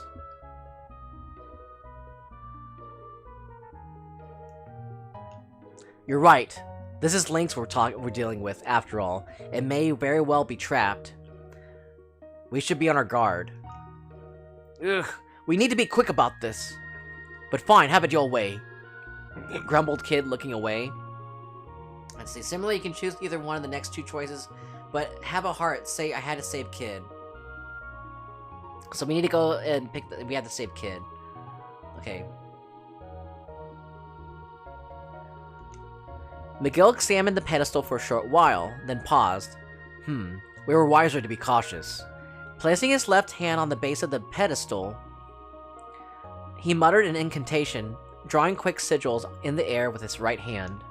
Some glyphs appeared on its smooth surface, and for a moment blazed brightly. There, now we can proceed. McGill calmly reached out and grabbed hold of the red jewel. Dun da da da! Serge and friends obtained the frozen flame. Phew, we managed to get what we came for without anything horrible happening to us. I breathed a sigh of relief and turned again to McGill.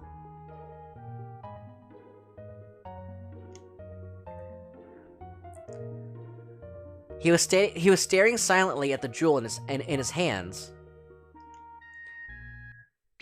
McGill, we did it! Let's get out of— Before I could finish, the frozen flame crumbled to dust. Yep. This flame was a fake. Lynx must be keeping the real one somewhere else. The real one somewhere safe. What? Suddenly, a siren rang out. The room was flooded with light, and metal bars slammed down in front of the door. I turned with a gasp to see Kid frozen, an ornate crown in her hands, and a wide-eyed look of awkward shock on her face. See? If you grab— Just like an Aladdin! If you grab any of the jewels, then it sounds an alarm. Dun-da-da-da! Kid and friends obtained a golden crown, too! Oh my god. You're kidding me, right? You had to go and— You complete bonehead! I let rip with a stream of choice insults. In my head, that is. Metallic parrots in the four corners of the room suddenly came to life, flapping their wings and screeching, "Roar! Thieves! Thieves!" We're in trouble. These things are going nowhere. These things are going nowhere, said McGill, inspecting the bars covering the door. Although to look at him, you wouldn't have thought there was anything wrong. Which way? Which way? The parrots, to the vault, to the vault! We heard voices in the distance. The manor guards were coming. Kid dived behind the pile of gold coins. Find somewhere to hide. Find someone to hide! In a panic, I looked around the room. There was a large chest sitting wide open next to a pillar. I rushed to empty it out, then plunged in head first, and closed the lid.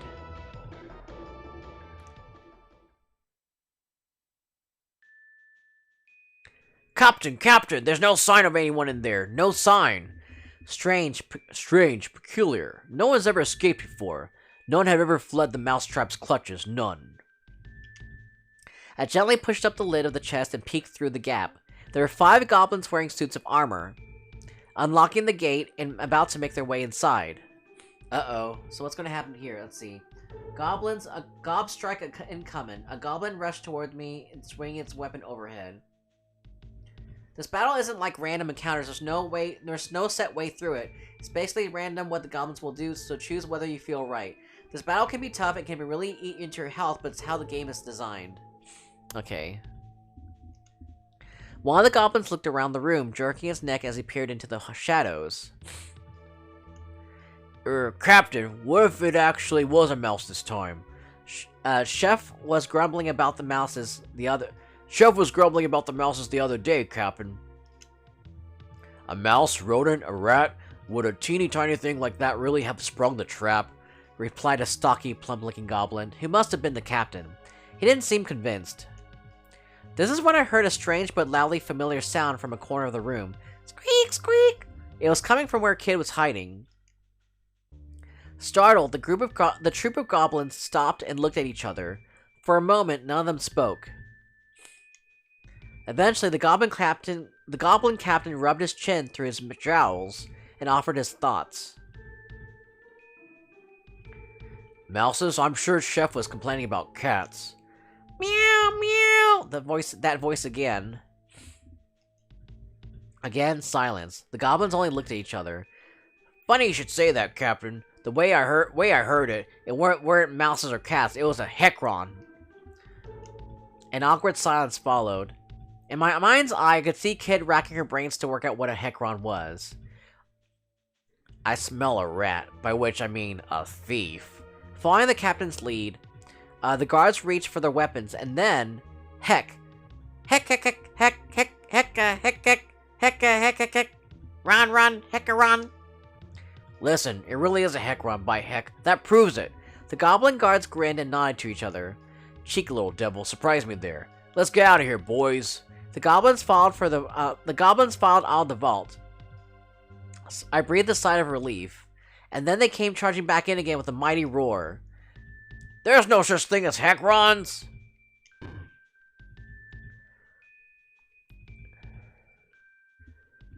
What, you sneaky little buggers? roared Kid. Lead me out from behind leaping out from behind the pile of gold coins. You're one to talk, thief. Brandishing their weapons menacingly, the goblins moved slowly forward, forcing Kid into a corner. I quietly opened the lid of the coffer and slipped out. Can't leave you anywhere, can I? I muttered to myself.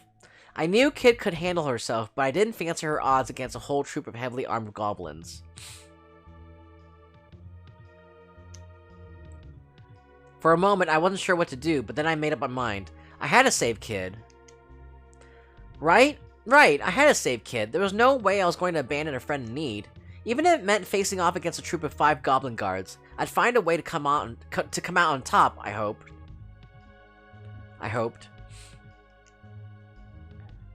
I drew the knife from my belt and leapt into the middle of the room. Hey, snot for brainses, over here! The goblins all turned to look at me at the same time. 10 beady, cruel little eyes all staring daggers at me. Fool, in a hurry to die, are we? I gulped and wondered if making a run for it might have been a better plan of action after all. Ah, humans are so stupid! The goblin captain chuckled and licked his teeth.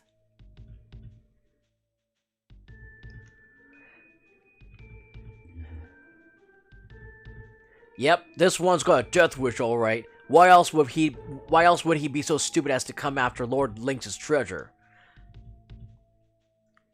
Let's see, who's saying that now? Ha, that's a first. Being called dumb by a bloody goblin. Try acting tough when you're crying to your mom later on. Oh, that was Kid. Mom later on. Judging by Kid's response, she wasn't feeling massively threatened. And you tell her it was Kid who kicked your teeth in. So you're Kid, are you? The sneaky little slippery little thief we've heard so much about. The goblin narrowed his eyes. Lord Lynx will be thanking me from now until my retirement, when I bring him your head on a silver platter.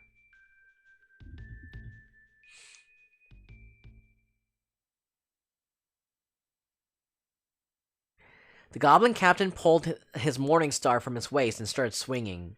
You don't know who you're messing with. We ain't no ordinary goblins, sweetheart. We're Lord Lynx's elite guard. The goblins that gobble other goblins. That's right, the Gob Squad. Yeah. Oh, quit shooting your mouth off and let me stick a boot in it. And with that, Kid launched into a lightning-fast spinning kick. Her boot connected with the side of a goblin's head with a crack, sending the creature tumbling into the ground. Get him, lads. The boy looks scrawny. Start with him. The goblin captain spun the heavy metal ball off his morning star in the air. Glorious Gobstrike! Aye aye!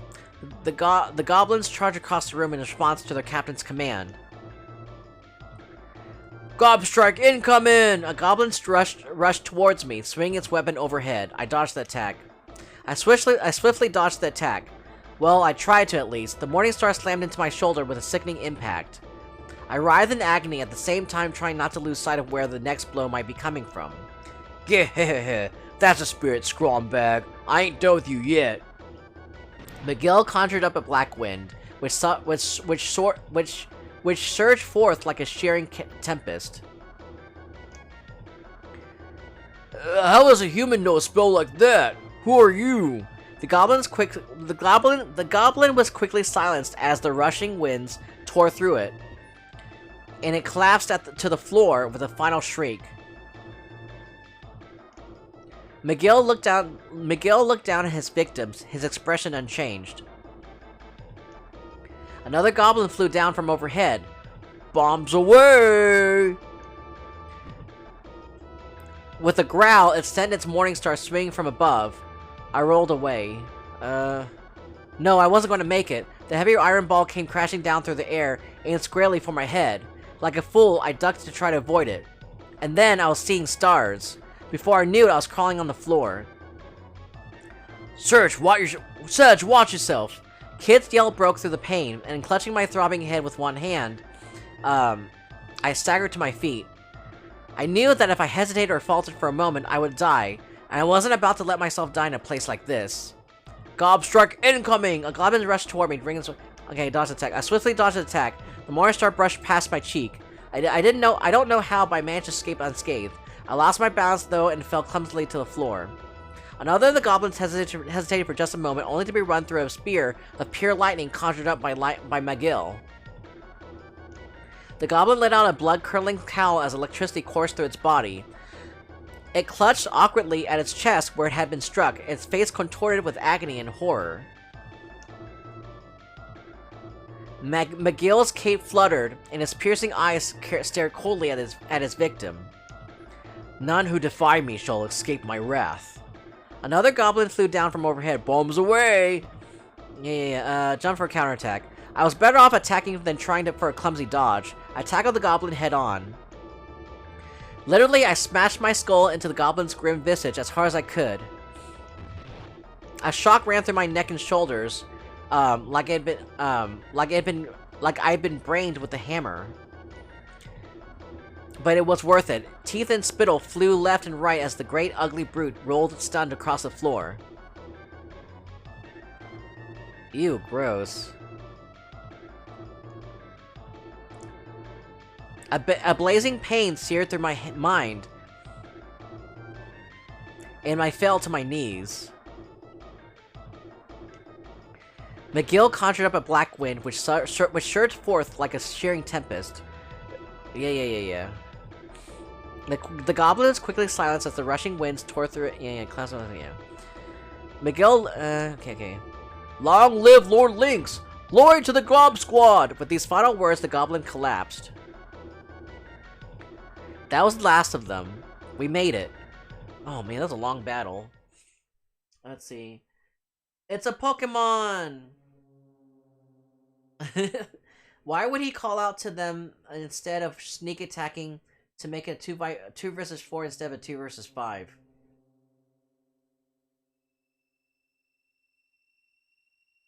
Yeah.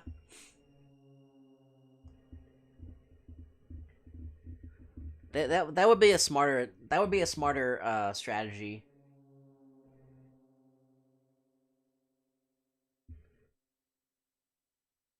Yeah, he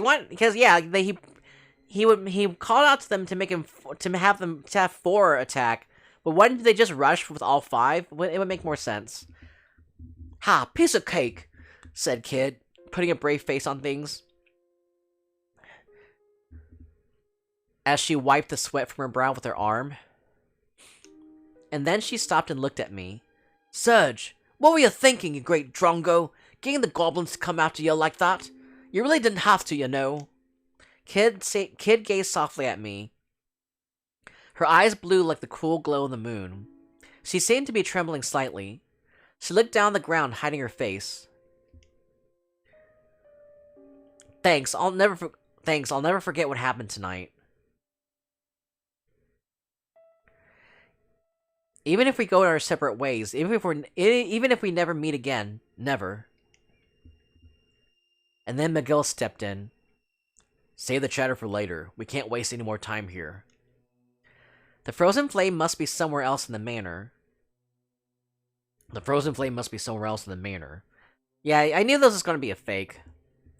Alright, mate. Thanks for stating the obvious. It's not my bloody fault that Lynx has to make things so bloody difficult for everyone. Wait, it's Kid. What did she say? Kid spun on her heel and made a sulky about face for the door. Suddenly her attention returned to the pile of defeated goblins.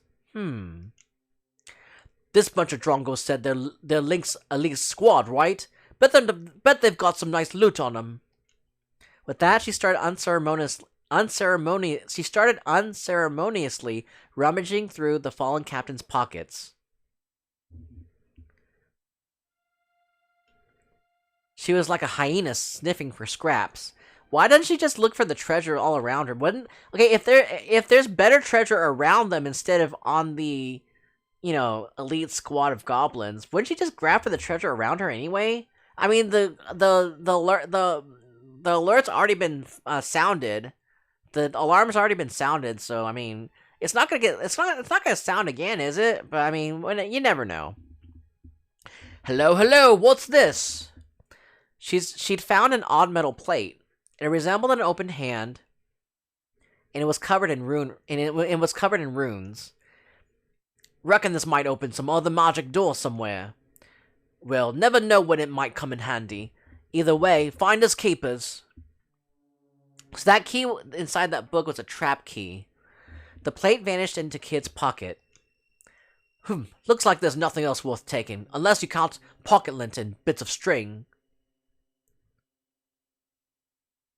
She rose to her feet and looked around the room.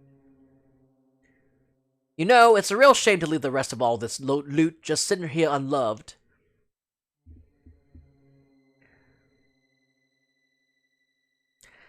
Suppose we can come back for it whenever.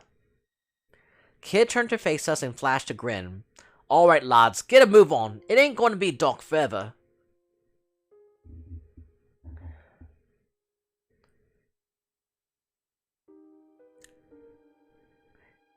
That hand-shaped plate is our only clue for now, muttered McGill, seemingly to himself.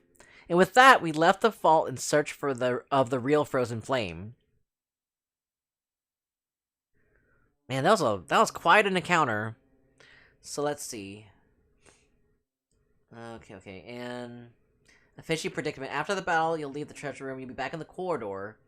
Oh wow, we're like halfway through. I think we're halfway through the game. Are we? Yeah, looks like. Let's see.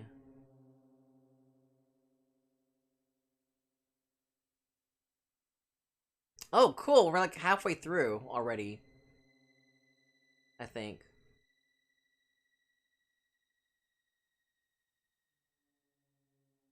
If you're back in the corridor, you want to head downstairs again. Okay. The corridor outside the room stretched off to the far left and right. The path to the right led to the terrace. The left led to a staircase going upward. So you want to head downstairs. Wait, the left led to a staircase going upward, but then it says you want to go downstairs.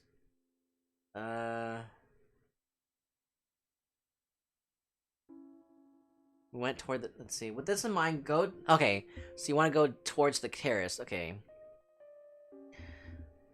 Yeah. So yeah, this went towards the staircase. Upward, but we want to go downward. So this will take us downward. Then at the clock tower door, keep moving. Okay. We continued down the corridor, eventually coming across a door on our left. The corridor continued on back toward the terrace. So we continued on. Continuing on even more when you reach the terrace, you kept following the corridor. After a short walk down the corridor, the terrace came into view. We went out into the terrace and turned back, kept following the corridor. We took the corridor leading from the left-hand side of the terrace, eventually arriving at an intersection with some stairs. The path to the right led down the stairs. The path to the left was a dark passage, and the main corridor continued straight onward. So I think we need to go downstairs. Okay, went downstairs.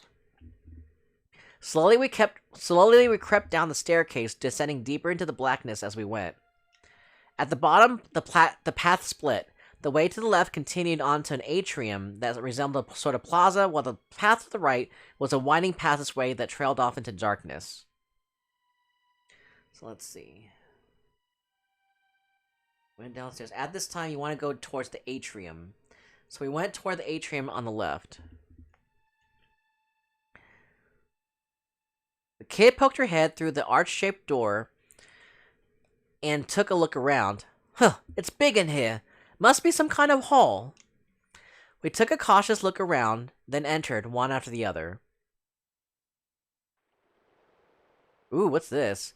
The atrium was like a beautiful plaza, complete with a statue that doubled as a fountain. There's no penis on it. No, I'm just kidding. Pillars and arches lined the walls, and then in the center was a small pool of clear water, above which the statue stood.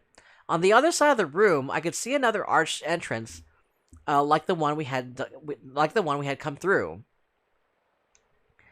Ooh, that's cold. Kid was scooping up water from the fountain. I went over to her and, resting my hand on the edge of the marble basin, peered into the pool beneath. Shadows flicked under the water's surface. You reckon those fish are rare?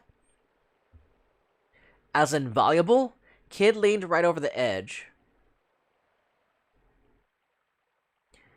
I couldn't see the bottom. I wondered how deep it was. The shadow of one of the fish grew larger and larger. Whoa! Sensing danger, Kid leapt back from the edge.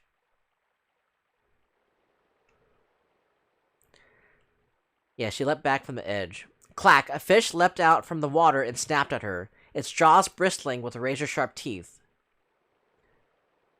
Its mouth closed and shut on the air where she'd been only moments before. And with a splash, the fish darted back under the water.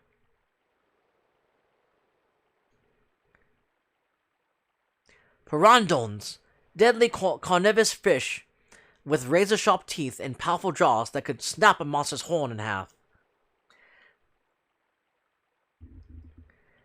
Staring in horror, I watched as dark shadows began to gather in what little of the pool I could make out. The pteranodons must have detected prey. Soon, the room was filled with the sound of splashing and snapping as the fish teemed at the water's surface. Bloody hell! Even Kid was uneasy. She took another step back. How many pteranodons were in the pool? The thought of what would happen if they all leapt clear of the water and attacked at once crossed my mind.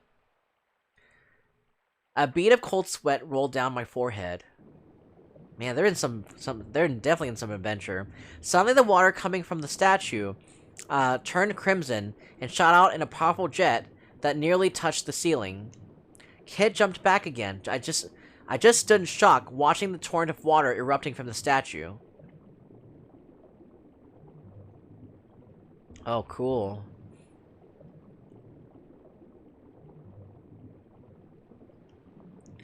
The scarlet waters continued to gush out from the fountain.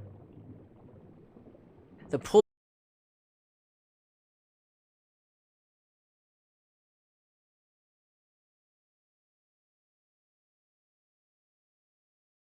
entranced, but the spell was soon broken when we realized that the water was starting to flow faster and faster over the rim of the basin.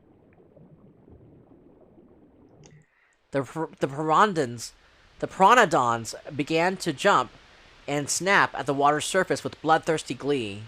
Oh, I see. It's trying to flood the room. I was brought to my senses by the dull, slapping sound of pteranodons hitting the floor. Shit. Hold on. Shit. Crap, I wasn't prepared. This time you want to go towards the atrium. You need to escape back the way you came. We rushed back the way we came. Man. Ah, a bolt of pain shot up my calf, and I came close to fainting. I stood my ground as best I could, flicking away the pteranodon that bitten me. So wait a minute, where am... That's okay. I think I'll be okay.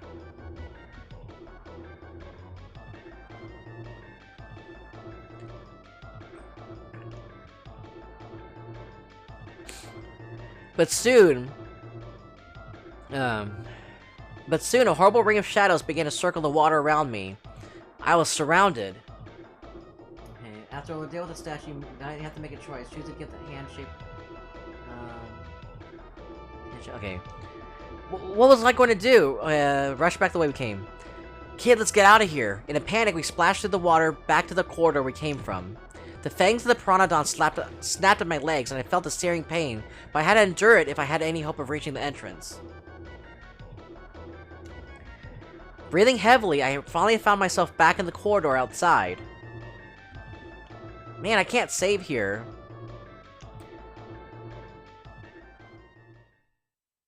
Hopefully I'm okay. Phew, that was a close call. So that whole thing was a trap, eh? Talk about twisted. Lynx is even more of a sick bastard than I thought. I was about to say he wouldn't have to be if he didn't have to guard against people like her breaking into his home. But I thought better of it. Well, at any rate, I think we can consider that a dead end. Let's go back. Defeated, we left the atrium. I should have enough health. Something caused Kid to stop in her tracks. Hello, hello, what do we have here? She pointed to the side of the entranceway to the hall. I found myself face to face with a sculpture of an old man's face with a truly phenomenal beard. The sculpture's eyes seemed to gleam with life. For a piece of marble, it seemed almost too realistic.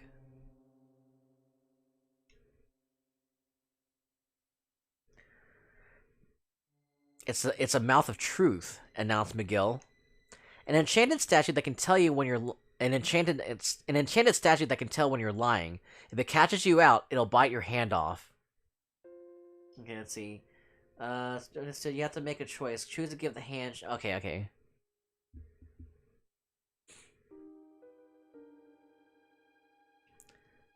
McGill kept his explanation simple so that Kid wouldn't drift off before he got to the important part. Huh, so what's it doing here, then? I suspect it's part of a greater mechanism. Stick your hand in squab, do ya? Righto, let's see what happens, shall we? With a mischievous glint in her eye, Kid darted over and stuck her hand in its mouth without a moment's hesitation. She stood there for a moment waiting, but it didn't take long for her to get bored. Huh, nothing.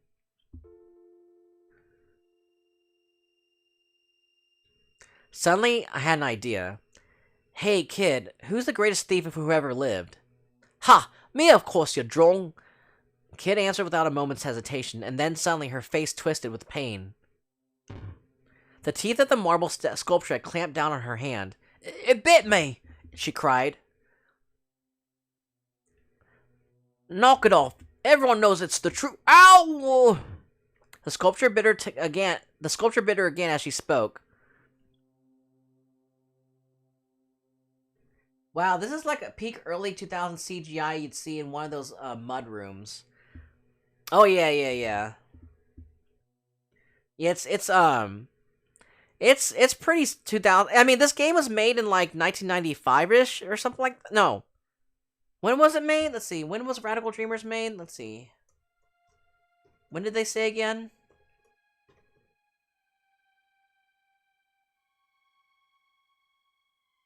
It came out in, let's see.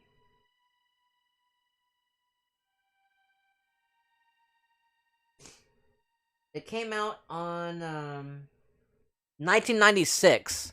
Came out in 1996, so that's, yeah, it's around that time.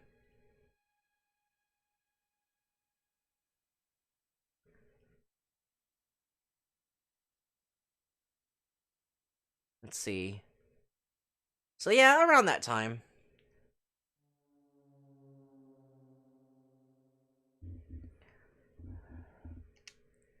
Goo, you little! A cold sweat formed on Kid's forehead. The sculpture was tightening its grip. It won't let go, until you say something true. Despite the obvious urgency of the situation, McGill was matter of fact as ever.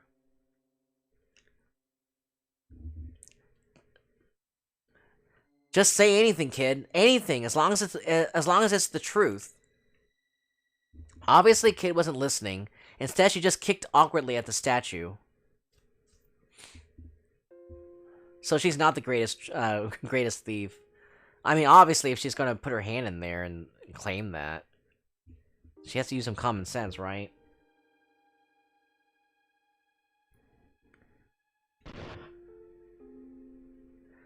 Oi, Beardy! Let go of me bloody hand! She planted her feet either side of its mouth and tried her hardest to pull herself out. She heaved, kicked and stamped, grunted and strained. And then finally her hand popped free. I was taken aback by what I just witnessed and couldn't say a word. See? Told you it was the truth. Wow, she really wanted to do that. She wanted to pull out so hard just to claim that she's the greatest thief. Kid raised her hand in the air triumphantly. As if to demonstrate, I could see heavy bite marks. The sculpture hadn't come away from the struggle unscathed either. Kid's attempt to break free had left it cracked in several places. McGill pointed silently at part of it. I went to take a closer look and saw a pale, flesh-colored tongue.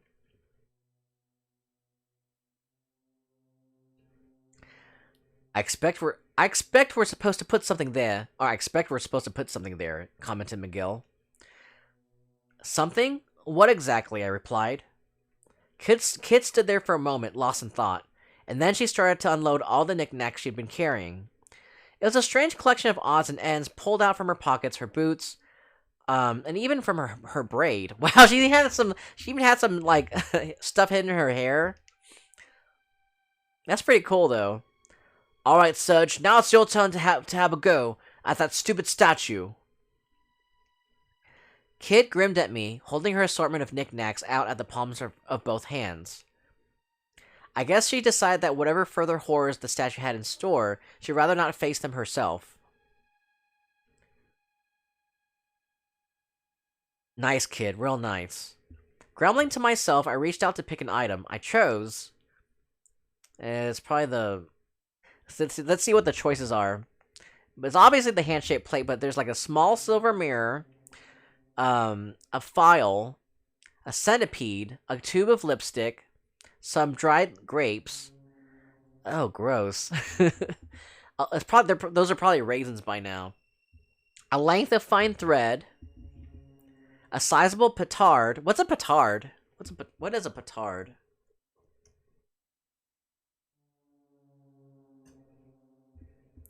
Let's see, a small bomb made of metal or a wooden box filled with powder used to blast down a door or to make a hole in the wall. A kind of firework that explodes with a sharp report. Okay. I don't know what a report is, but whatever.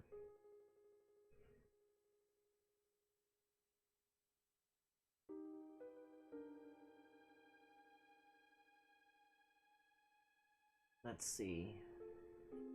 That's cool.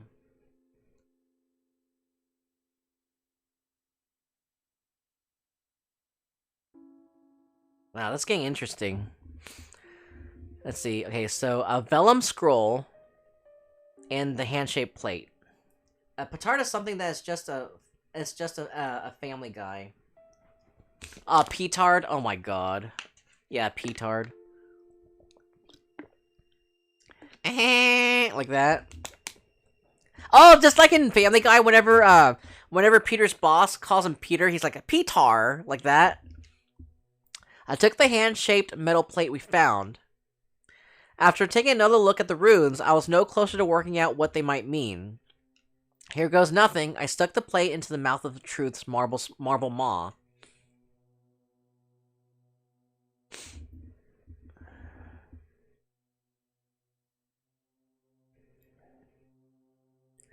As soon as I did so, its eyes rolled upward, and the wall gave us a light judder.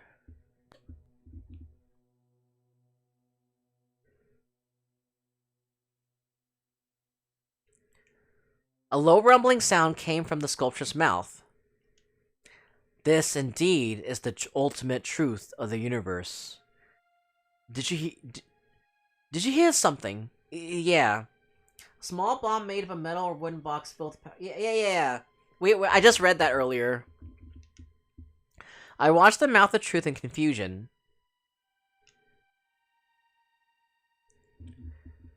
It's a great marble tongue rolled out, almost like a snake.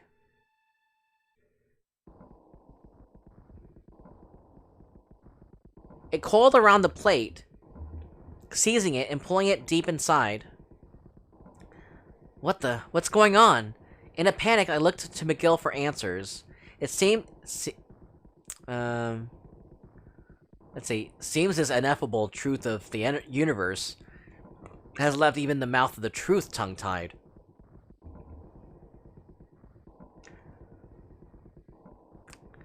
I forgot what ineffable means. What does it mean again? Oh, too great or extreme to be expressed or described in words. Right. Right. I remember now.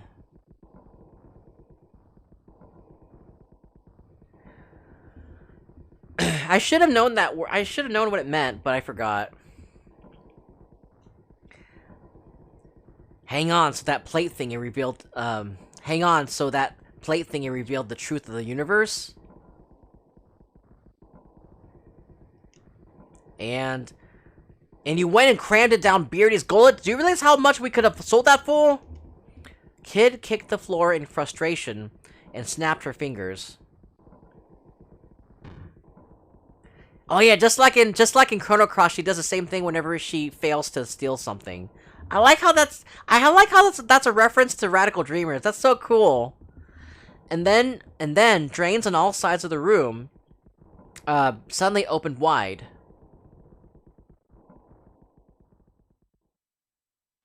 The red water formed eddies as it sank away. Helpless, the pteranodons were washed away with the current. Soon only trickles of water were left, slowly dripping away. Well, that's a stroke of luck, ain't it? Guess we won't be sleeping with the fishes tonight, grinned Kid, looking at the empty pool. We crossed the drained room, making for an exit on the other side, and pressed on.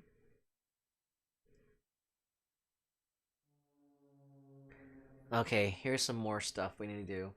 So let's see, handshake plate. What did you what you did to the statue drained the water in the atrium, meaning you can cross it without dying. Your heroes did come to a fork in the road. We gave a chance to go left, we went left, you find another locked door here and you turn around. We went through the atrium and continued down the corridor before finding ourselves at a fork in the road. The corridor stretched off to the left and right. We went left. We continued down the corridor and eventually reaching an old, rather sturdy-looking door.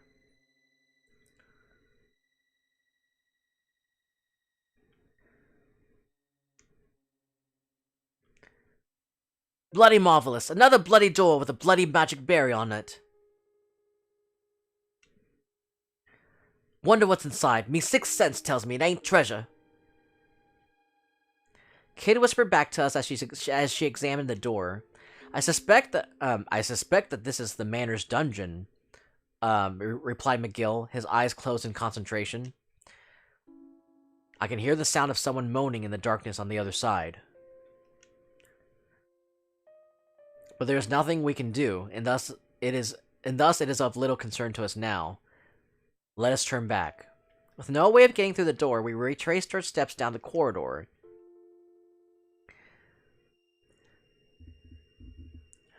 After making our way down the dark corridor, we came to a branch in the path. The path to the right would take us back to the atrium with the fountain. The corridor also continued directly ahead, but the way was completely enshrouded in darkness. So let's see. Once turned around... Oh, shit!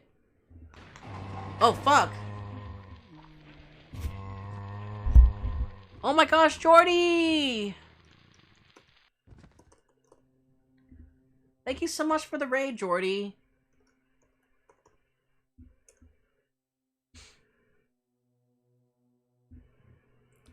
I'm gonna give you a shout out. Hey, what's up, Scrub? He just keeps hitting at those. Oh, finally! Oh, thank you, Jordy. Thank you. Wait, man, he's a unit. Finally, my shout out things are working again. Finally, it's working. It wasn't working the last time I was streaming, but now it's working. Thank you. But yeah, guys, hey, what's up, everyone? Go ahead and check out Jordy Boy. He was streaming some... Oh my gosh.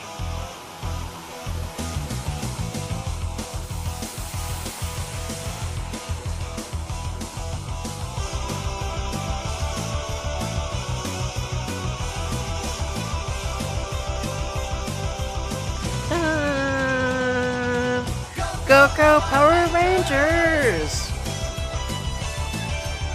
Go Power Rangers! Go Power Rangers! You Money Morphin Power Rangers! Thank you so much for the raid. Oh my gosh. Thank you so much for the raid, Jordy. I really appreciate it. Yeah, guys, I was actually watching, I was lurking in your channel. I was lurking in your channel while you're streaming, Jordy, and you were playing some Runic. So yeah, guys, go ahead and follow Jordy Boy, and go ahead and hang out with him, guys. He's an awesome streamer you should check out. He streams some Oh my gosh! Scrub, thank you so much for the gift sub. Thank you so much for the gift sub to Jordy Boy. Thank you. Oh my gosh. I really appreciate that. Oh my gosh, that's so. Oh my god, you didn't have to, but thank you. Thank you so much, Scrub. Thank you for gifting a sub to Jordy Boy. Thank you. But yeah, Jordy Boy, how was your Runic stream? It looked like you were playing it for a while too. But yeah, go ahead and check out Jordy Boy, guys. He streams JRPGs. So he streams lots and lots of JRPGs, so check him out, guys. Check him out. He's an awesome streamer. And if you don't, for those of you who don't know who I am, I'm VBooey. I stream Nintendo and retro and horror and JRPGs. We're playing Radical Dreamers right now. This is actually the sequel to Chrono Trigger and the prequel to Chrono Cross. And we're also going to be doing a Zelda marathon coming up soon, as you can see from my stream layout. So we're going to be streaming all the Legend of Zelda games, starting from the first Legend of Zelda all the way to leading up to the release of The Legend of Zelda Tears of the Kingdom. So come hang out, guys, if you want to go see some Zelda action. But yeah, thank you so much for the raid. Oh my gosh, thank you so much for the sub. Thank you so much for the sub, Scrub. Thank you so much. But yeah. But how is the stream? How's the stream, Jordy? Let's see. Let me catch up with the chat. Let's see. Oh my gosh. Thank you. And thanks, Weary Archon, for my gift. Yeah. Weary gave you a gift sub too, so you're paying it forward. Thank you. Let's see. Thanks for the lurk. I managed to make quite a bit of progress tonight. That's awesome. How is Runic like Dark Souls plus merged with Zelda? Is it like, because I know Dark Souls was inspired by Zelda and a bunch of other things, like Berserk too, but is Runic like a Dark Souls Zelda like game? That's what I understand. That's from what I understand. Thanks, Scrub. Oh my gosh, but thank you guys. I really appreciate it. But yeah, we're getting close. I'm gonna try to beat this game tonight. It seems like you can beat this game in one sitting, so we're getting close to the end. We're getting closer to the end of the game. Let's see. Went down the. Okay, where are we at? Go straight at that last section. Let's see. We give it a chance. We went left. You find an unlocked door and turn around. Once turned around. Go straight at the last intersection. Okay, we're gonna go straight. Continue straight on. We continue down this dark, dank corridor until some stairs leading downward finally came into view. Let's see. You cover some stairs. Down you go. We went down the stairs. Slowly, we crept down the staircase, descending deeper into the shadows as we went. At the bottom, we found ourselves at another intersection. Let's see. At the bottom of the stairs, go left. We took the left path. No!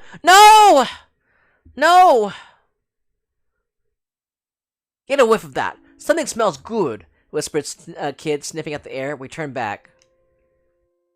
No! Leaving the room behind us, we took a right turn down the corridor. We followed it for a while before coming to an intersection. The way to the left ended at a staircase going up. The corridor also continued directly ahead, but the way was completely shrouded in darkness. Oh no, I didn't mean to go that way. So we need to go toward the stairs. I don't know. Let's see. At the bottom of the stairs, go left. We took the left path. At the door at the end of this corridor, go inside. We went inside. This is the guard room. Oh man. Let's see. I guess we pressed on? We continued on down the corridor until it ended at a large door covered in scratches and other odd marks. Above the door was a wooden plate. It bore the legend, guard room in elaborate calligraphy. Okay, cool, we got here. We got to the guard room.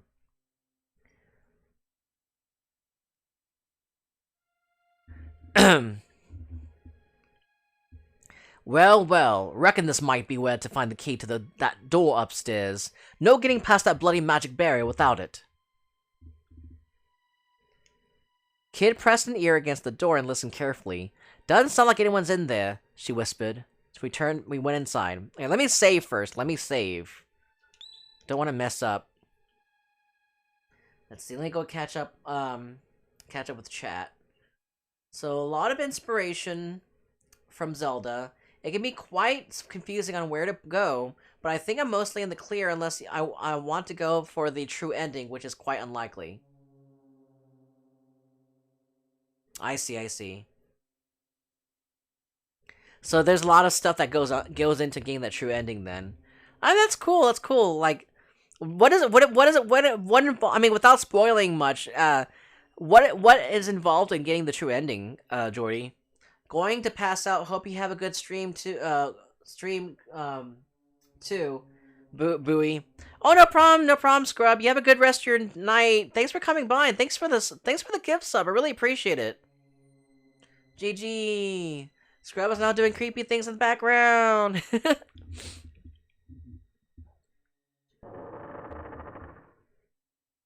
Kid opened the door. But that's cool. I'll have to check. I'll need to play Tunic myself, because I think Brad played it too. Is that how you found Brad? Because he was playing Tunic? How did you find Brad, anyway? The room had seemed completely silent from the outside, and so we had thought it would be empty. But there inside was a lone goblin. It was sitting in a chair with a book in its hand. A light steam drifted from the teacup on the table in front of it, and with it, a delicate aroma.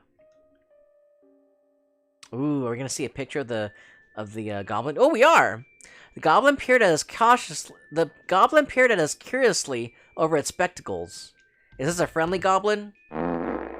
Oh my god! Ooh, that goblin! I bet goblin farts smell so bad. Oh man, are you a goblin scheming? Your farts smell fucking bad. The goblin peered at us curiously over its spectacles. There is something different about this one. I could tell it as much as at a glance. Oh my god. Oof. Heavens! How rare is it to have guests? Heavens! How well spoken Heavens! Heavens! How well spoken for a goblin. I don't really know what goes into the true ending, but I know there is one, and I think it requires a lot of exploring, but not too sure. Oh, I see. That's cool. Yeah, I'll have to play it one of these days. But I mean, it seems like a lot of streamers have played it, so I'm sure it's a popular game. It's popular for a reason.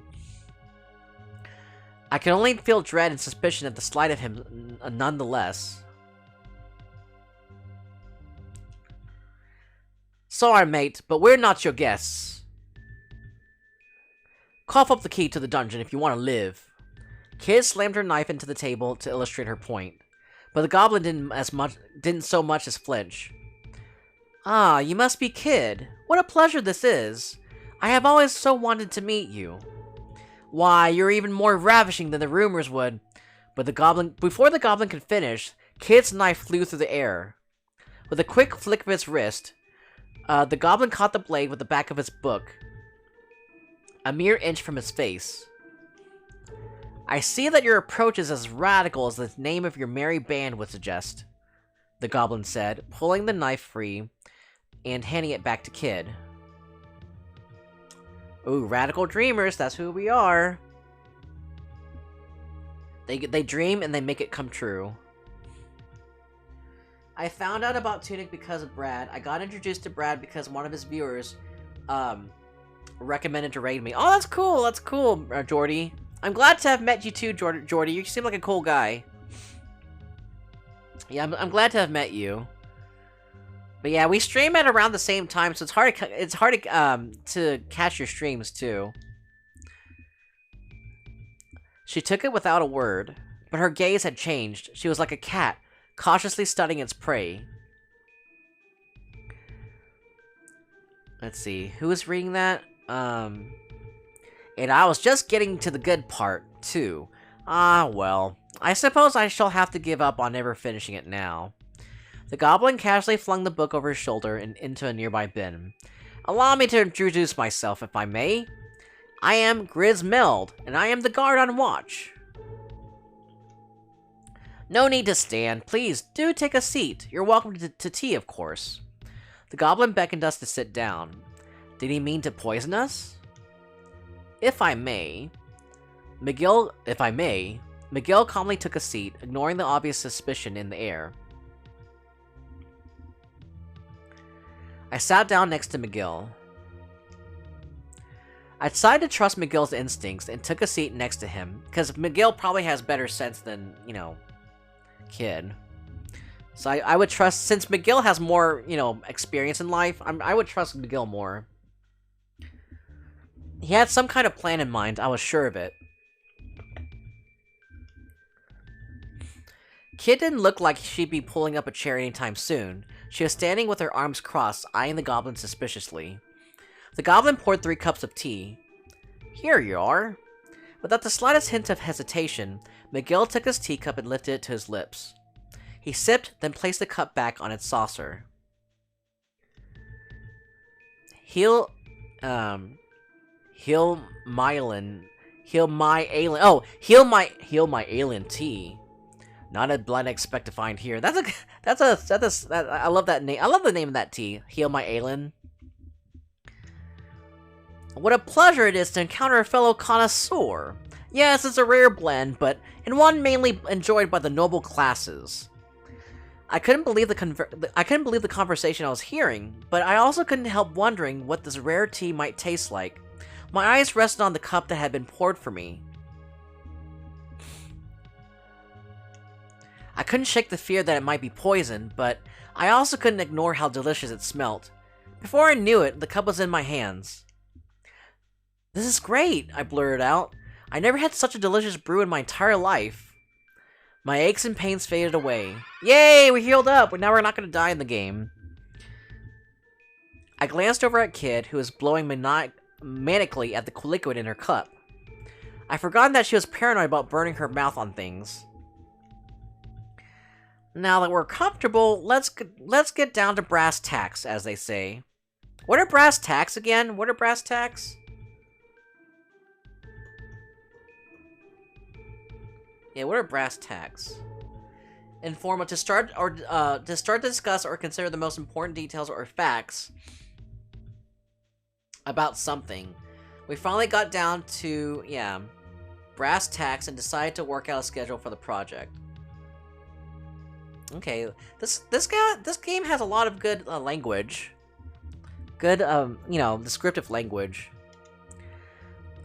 I do indeed have the key to the dungeon, as you surmised, but you will have to be aware that I cannot simply give it away. I glanced over to Kid again. Okay, what do we need to do here? Let's see.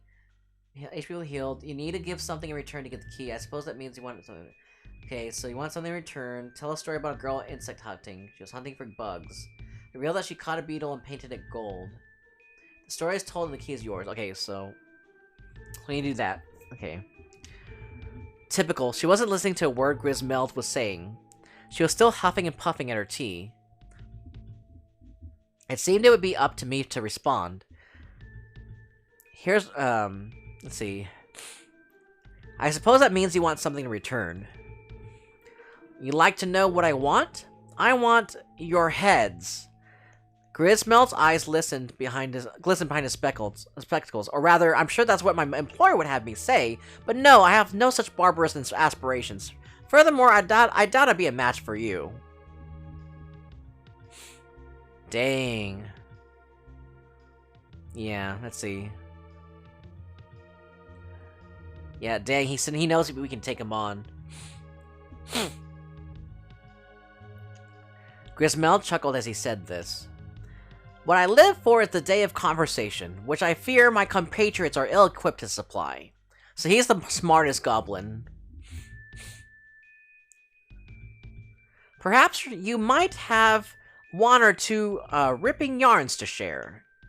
Grinning, he added, I'm sure notorious thieves such as yourselves must have more than a few thrilling tales up your sleeves.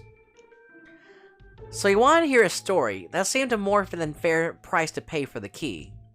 I closed my eyes and thought, aha, I know just the story. How did it begin?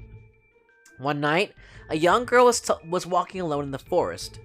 And then she was searching for a golden sunflower, the only way to cure her sick mother's illness. She was out hunting for bugs. What was next again? She caught a beetle and painted it gold. Her family was very poor. The fragments I remembered seemed about right. I had a rough handle on how the ending would go. I took a breath and began my tale. One night, a young girl was walking alone in the forest. She was out hunting for bugs. She caught a beetle and painted it gold. The next morning, she set off into town to sell her catch. On her way there, she met some travelers and convinced them that the creature she carried was the fabled beetle of fortune. She sold it to them for an eye-watering price. Rich at last, the girl and her mother lived happily ever after. Hey Serge, the girl's name wouldn't happen to be Kid, would it? My blood froze at the quiet threat in the voice behind me. What? I'm just making this up as I go along. Don't tell me you actually did all that stuff.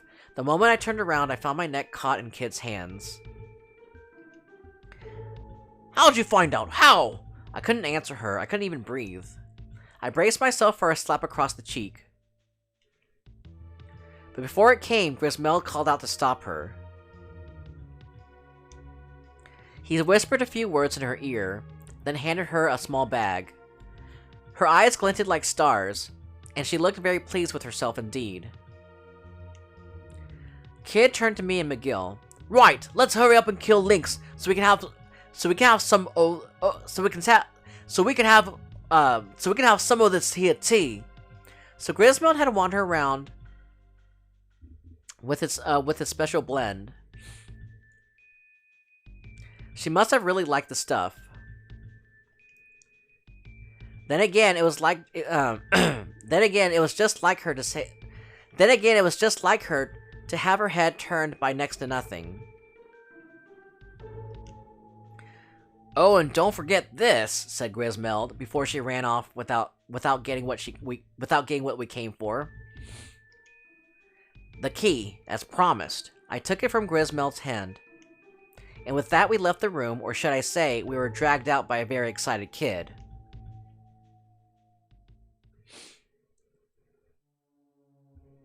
We left the room and took the left turn down the corridor. We followed it for a while before coming to an intersection. The way to the right ended at a staircase going up. The corridor also continued directly ahead, but the way was completely enshrouded in darkness. So I think we need to press on.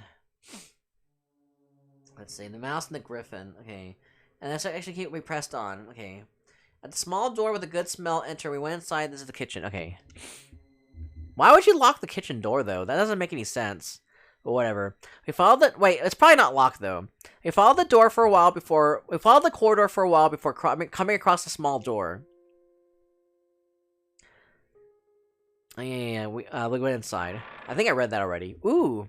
We opened the door. Blimey, this is a small kitchen. See, she's Australian. She is Australian. I know that. I knew she was Australian. So okay, that's why I had to do an Australian accent. Let's see. Okay, say I was feeling hungry and say it was delicious to eat some food and recover some HP in the garden. HP in for the bargain. Okay. Must be for the servants, commented McGill.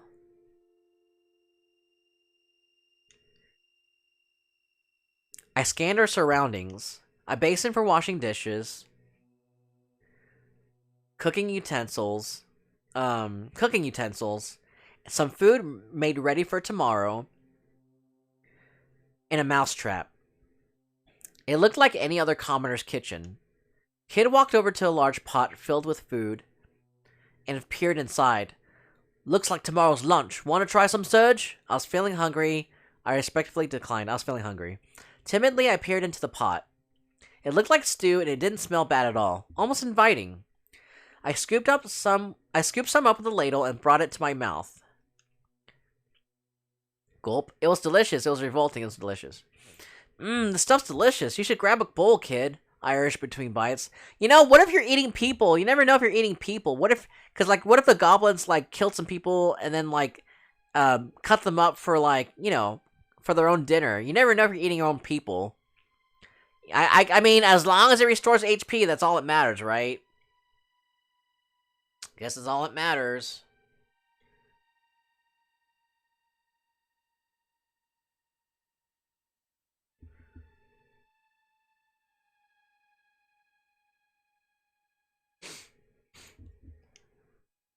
Kay was looking at me again, staring at me intently. In fact, like she was searching for something.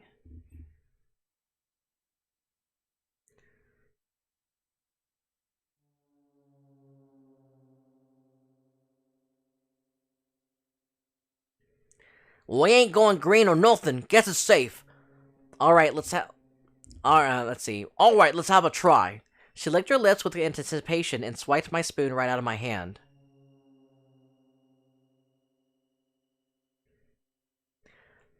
Fancy a taste, Mag?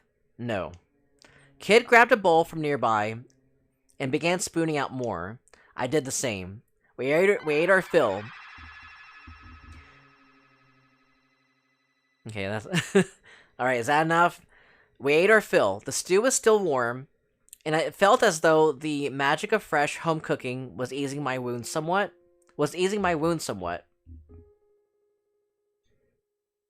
Suddenly, a little voice rang out. You there, the young man with a braid. Kid froze. Oi, who you calling a bloke? Kid barked angrily in the direction the voice was coming from. A mouse was looking at us with eyes like saucers, from the inside of a mousetrap hanging from the wall in a corner of the room. Oh, I am sorry. You're a young lady, I see. The mouse bowed its head in apology. Please, kind young lady, you must hear me out.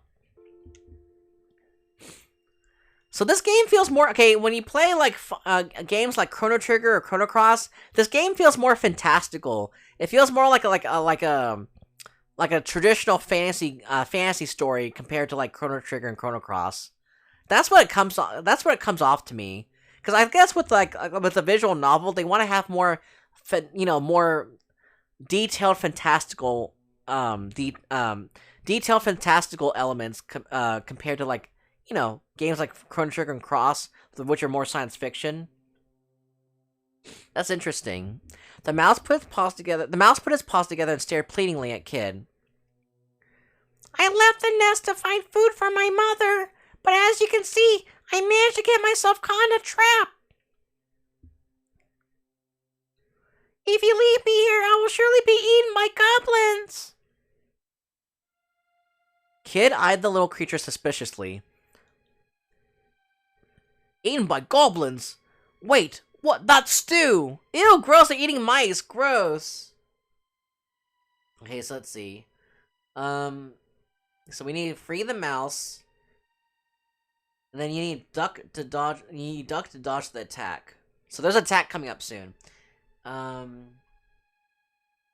griffin passes on advice to remember right thrice, left thrice. Remember that, or we'll remember it for you. Okay, so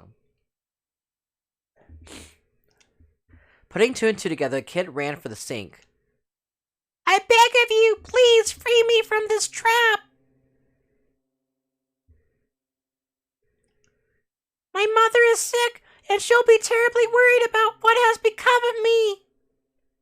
Oh, that's the mouse trap on the top left corner. I thought it was like a literal like mouse trap, like American mouse trap. Serge might have eaten someone you know. Ew, like your brother or your cousin or your or your aunt who stole money from you, stole cheese from you.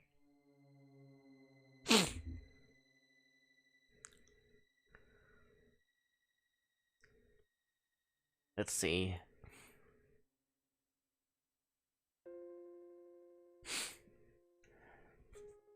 The mouse was clearly begging for its life, but there was also an odd little glint in its eye.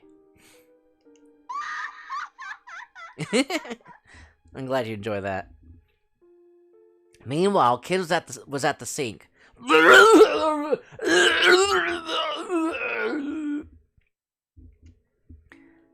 Ugh, I'm never gonna get that taste out of my mouth. I'll be buggered if I'm hanging around here any longer. Okay, I think I know how to do the Australian accent, kind of. Kid had returned from the sink, only to stamp off toward the door. She was looking very green around the gills. Kindly young lady, I don't suppose you could free me first? Yeah, that's how I'd feel too. I kind of sound like Eddie from Silent Hill 2. Give me 1 second.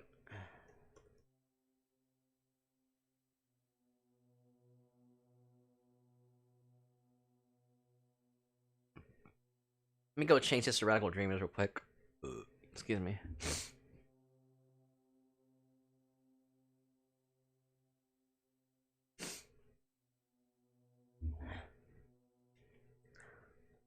You got yourself into this mess. You can sort it out yourself.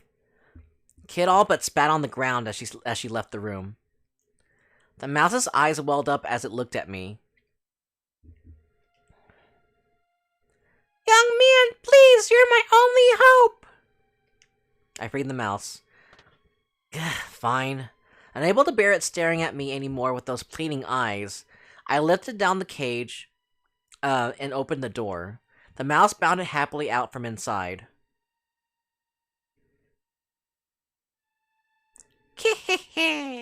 The mouse gave a wicked chuckle. You poor naive fool!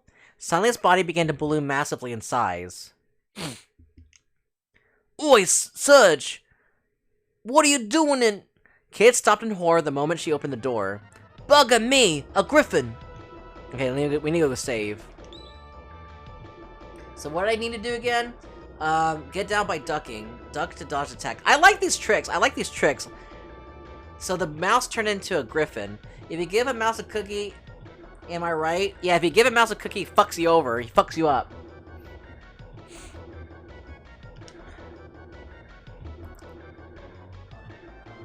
See? You give a mouse a cookie, he turns into a fucking griffin and tries to kill you. Bugger me, griffin! The enormous creature stared balefully down at us. Idiot humans. My mother's not sick, but yours will be when she sees what I've done to you. Good going, Serge. You're a bloody liability, you are. Hey, what's up, Rosuke? Was it hailing at your house? Yes, it was hailing at my house. Oh yeah, you saw my IG post, didn't you? Didn't you see my IG post?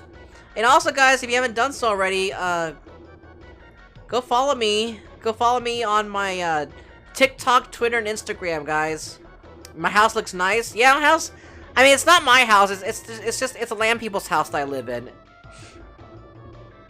Yeah, it's not my house. Yeah, guys, if you haven't done so yet, join me for Discord. Join me in our Discord server. We do movie nights, movie and anime nights. We post delicious food pics from the amazing Void, and sometimes Trap, and we have lots of fun hanging out. So come hang out. Pizza Hut's bring back the big New Yorker pizza. Finally, normal-sized pizzas are making a return at fast food chains. Oh, that's awesome! It's awesome, Scheming. But it's probably gonna be really expensive too. Oof. Okay. Oof. Okay. Maybe I made a mistake, but she didn't have to rub it in like that. Yeah, I don't want to be a liability either. I don't like being called a liability. The griffin gave an almighty cry and leapt right at us. Its razor-sharp talons sliced through the air, raking down toward me. I ducked to dodge the attack. Caught off guard, I tried my best to dodge the attack, but the blow never came, as the griffin suddenly lost its balance and came crashing to the ground.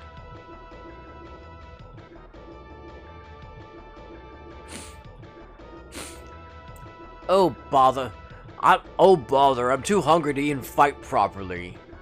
What on earth? I breathed a sigh of relief, running a hand down my chest. Let's see, what's going on now? Let's see. But yeah, I mean, I used to love Pizza Hut, but now Pizza Hut tastes like crap. I mean, do you think the big New Yorker pizza's gonna taste like crap too? Do you guys remember the Bigfoot pizza? Remember the Bigfoot pizza? I remember that too. But my favorite's always gonna be the stuffed crust pizza. Let's see. Right thrice, left twice, right twice. So 3 times right, left twice, and then right twice. Remember that, or remember it for you. So 3, 2, 3.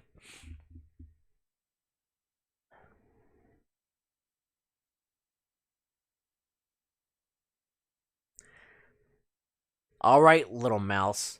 Now it's time for the real show to begin. All right, little mouse. Now it's time for the real show to begin. Kid walked up to the griffin, cracking her knuckles. Gulp. Gulp. Please, kindly, young lady. This is all a misunderstanding. A terrible misunderstanding. Panicking, the creature leapt to its feet. You can't kill me. I have useful information.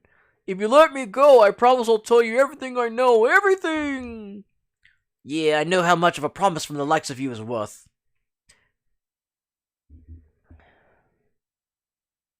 Kid took another step toward the griffin, not skipping a beat. Rock! Please! Kid kept on coming. The griffin kept on shrinking away. Enough! McGill called for Kid to stop. Let's hear it. Oh, thank you, kind sir. I never heard of I never heard of a cowardly griffin before. The griffin was beside itself with relief. Spoil my fun, why don't you? Grumbled Kid, pounding as she turned away. Listen well, O merciful savior. Right thrice, left twice, right twice. Should you find yourself trapped in one of Link's swirling snares, remember my words. See, so that's why we needed to free the griffin to hear this advice. If we didn't hear it, then we would have been fucked. This kind of reminds me of King's Quest too. This kind of reminds me of King's Quest.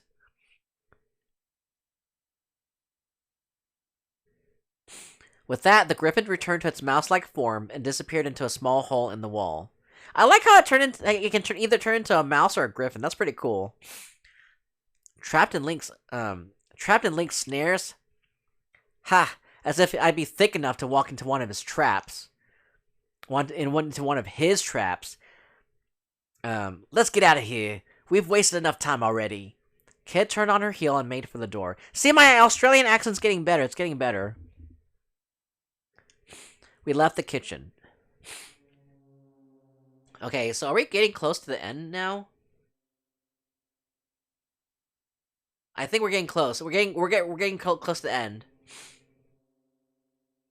Let's see. After automatically exiting the kitchen, you'll end up back in the corridor intersection from before. Go up the stairs, which are on your left. Leaving the room behind us, we took a right turn down the corridor. We followed it for a while before coming to an intersection. The way to the left ended at a staircase going up. The corridor also continued directly ahead, but the way was completely enshrouded in darkness. We went left toward the stairs going up. Okay, so we need to go to the stairs going up.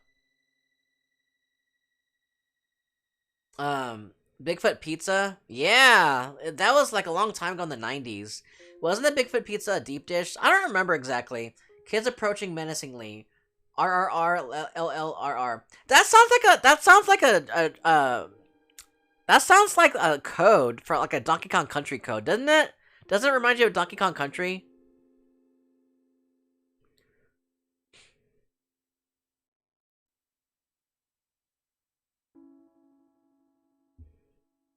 Yeah, it does sound like it, doesn't it?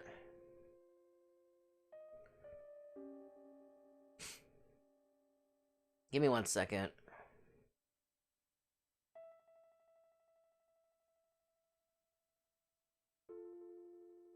Up, down, down.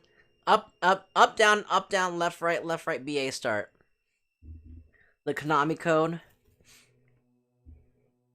I thought it was up, down, left, right, right? Wasn't it? Yeah, it's up, down, yeah. The passage soon ended at the foot of some stairs. Yeah, I mean, I don't blame you. Sometimes, you know, we can't remember everything, right? I can't remember everything either. So I don't blame you if you don't remember. The passage soon ended at the foot of some stairs. With Kid taking the lead, we started to climb the narrow staircase. When we reached the top, we found ourselves at the end of a long, straight corridor. We continued on. We followed the corridor, eventually reaching a fork in the path. The path to the left would take us back to the atrium with the fountain. Going straight on would take us to the old, sturdy door. We continued toward the cell. We continued down the corridor, eventually reaching an old, rather sturdy-looking door. Right, the key we got from that creepy old goblin should do the trick. The key we got from that creepy old goblin should do the trick.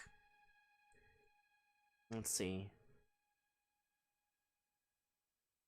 Here we go. Just ignore Kid when she makes a suggestion by saying nothing. In order to continue, you need to head back to Riddell's room.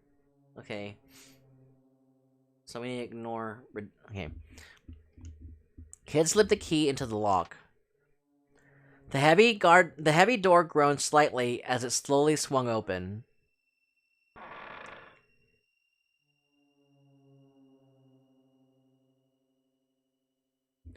Clammy air rose up around her feet, as if crawling blindly through the darkness.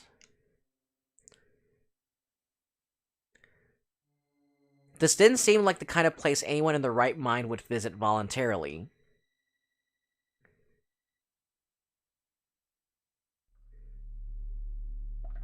We pushed the heavy iron door the rest of the way open and stepped into the darkness.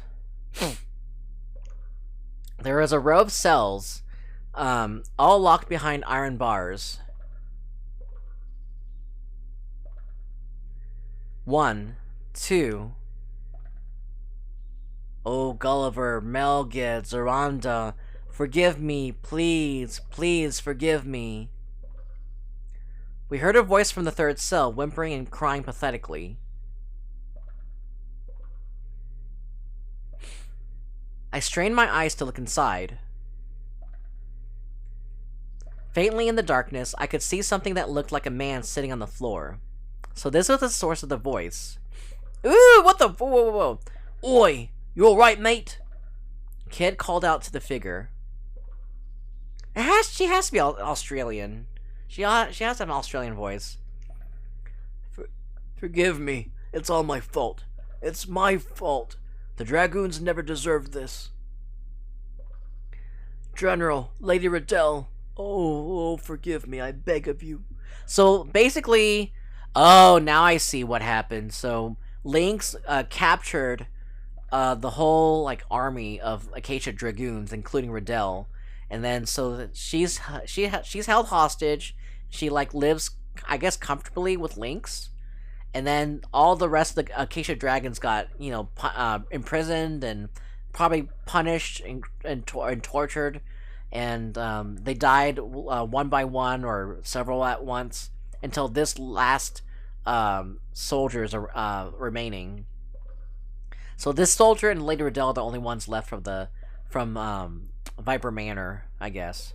So that's why she didn't really voluntarily decide to go live with Lynx. She was captured by Lynx. I see. The old man didn't seem to respond to us at all. He only sat facing the wall, begging forgiveness for who knew what. Hello, how can you hear me? Asked Kid, trying again.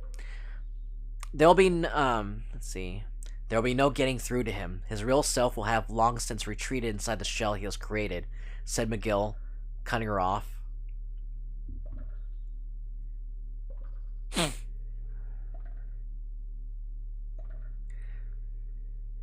Shell? What do you mean? I asked. He has built a shell around the core of his psyche in order to shield himself from the truth. He is running from something terrible. He has seen something, or been through something, or has done something.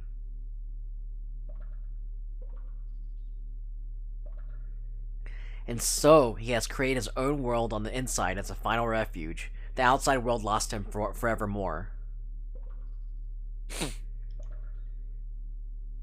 I looked at McGill in surprise. I had detected a hint of unspoken sadness in his words.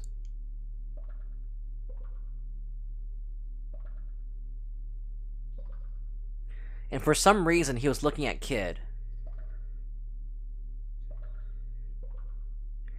Watching over her as she stared at the man in the cell.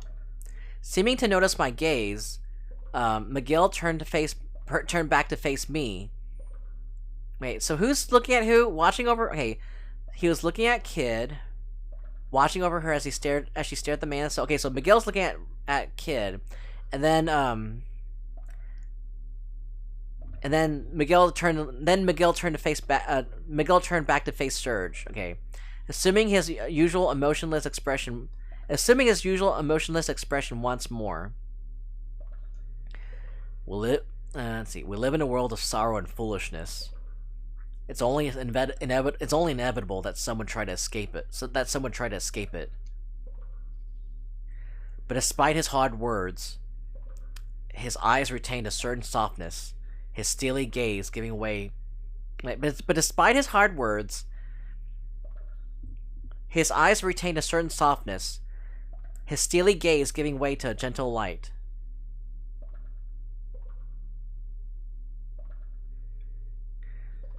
Do you understand? Do you understand? I think so. Can you be a bit more specific? Let's see. He's escaping. Let's see. I'm already going senile in my old age. Just kidding. Except Glenn, right? Yeah, probably except Glenn. He probably survived. But we don't even know if this is like in the same dimension as Chrono Trigger and Cross. It could be in another dimension. It could be like just a side game that's just another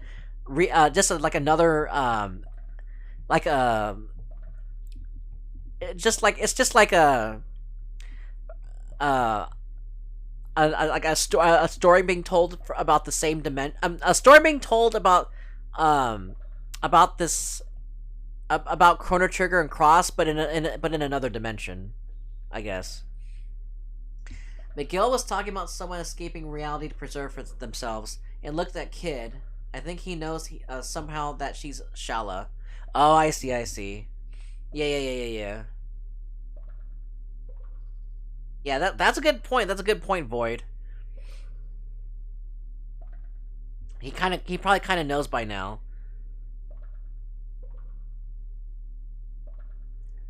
Fair point. It could be another other world. Right. Let's see. Let me see what I was supposed to answer for this one.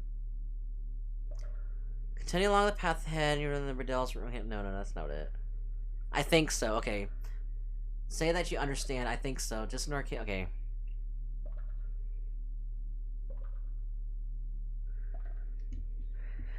I gave a slightly evasive answer.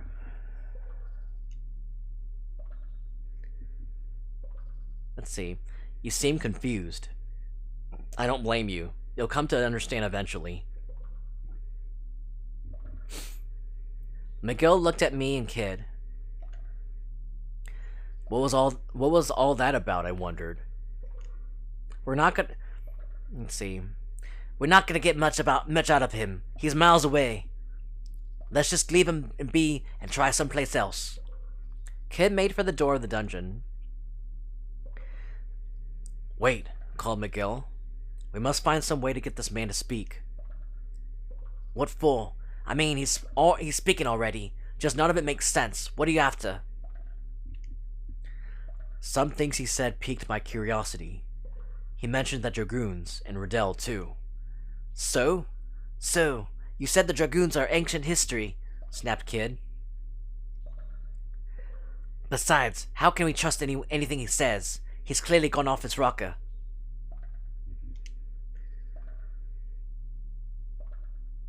She had a point. The old man had long since cut his ties to the real world. What did McGill expect him to say? Without missing a beat, McGill replied, "We simply have to bring him back to reality." And how are we going to do that? You wanted me to do a little dance for him, or something. See if that gets his motor going.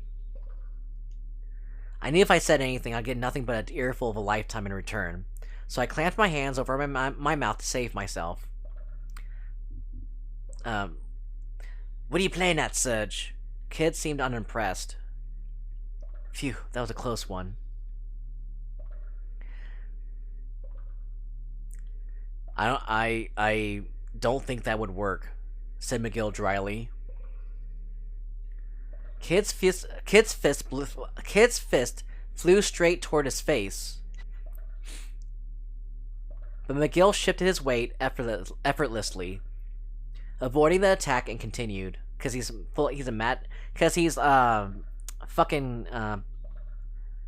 magician. He's a magic boy. Of course he can do shit like that.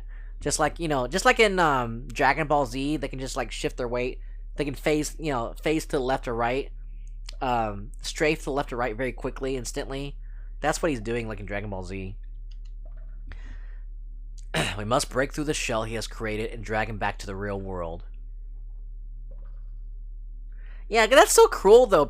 You know that this reminds me of the scene of the document that you read in Silent Hill 2, where the doctors are saying that the patient created his own world inside his mind where he's happy, and then like they said something about how treating him is just a cruel thing to do to drag him back to our reality where he's already happy inside of his mind. This reminds me of that document that you reread in Silent Hill 2, doesn't it? Doesn't it?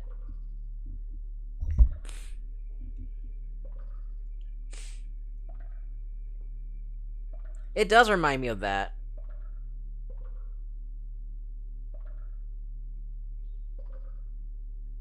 Give me one second. Let me get some space to like relax.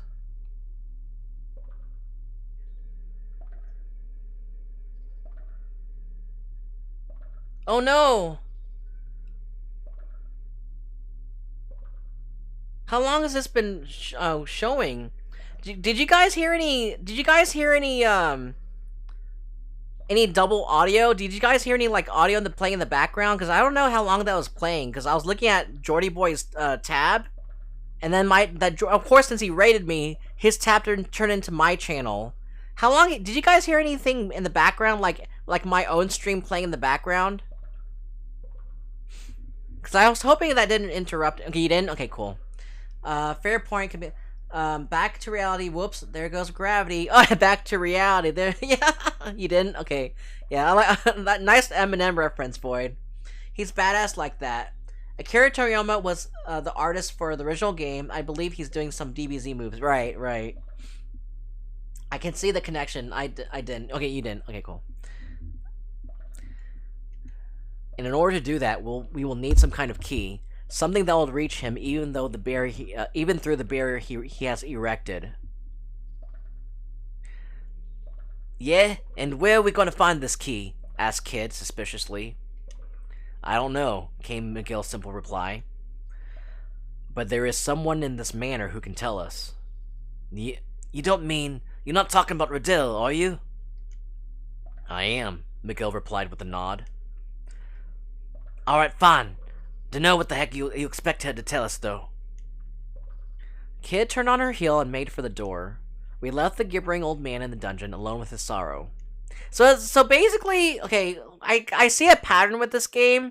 Basically, we had to go find a key and come back to a previous room and then get more information. Then go to another room and get a key. Go to a room, get some more information. So basically, find a key and opening up all these doors or unlocking, information from like characters. That's what it seems like. I followed Kid and McGill back out into the corridor. Okay, so we're now.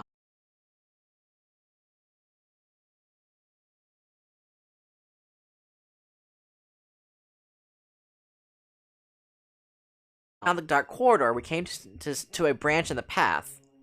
The path to the right would take us back to the atrium with the fountain. Going straight on would take us to some stairs going down. So we need to go straight. We go straight on towards the. No, we went right toward the atrium.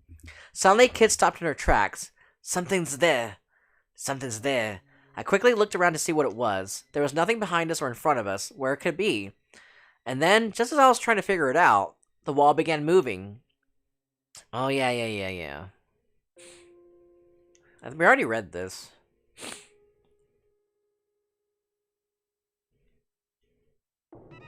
Yeah.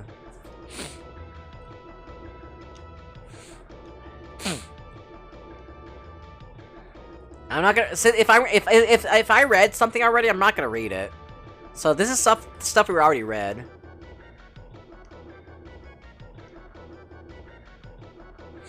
I jumped back.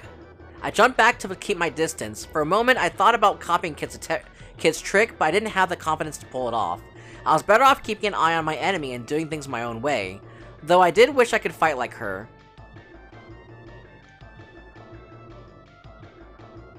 Uh-oh. Through my knife, using the opportunity to steal the mace from the goblin's belt and get behind it. Dodge attack and kick in the face using the opportunity. Yeah.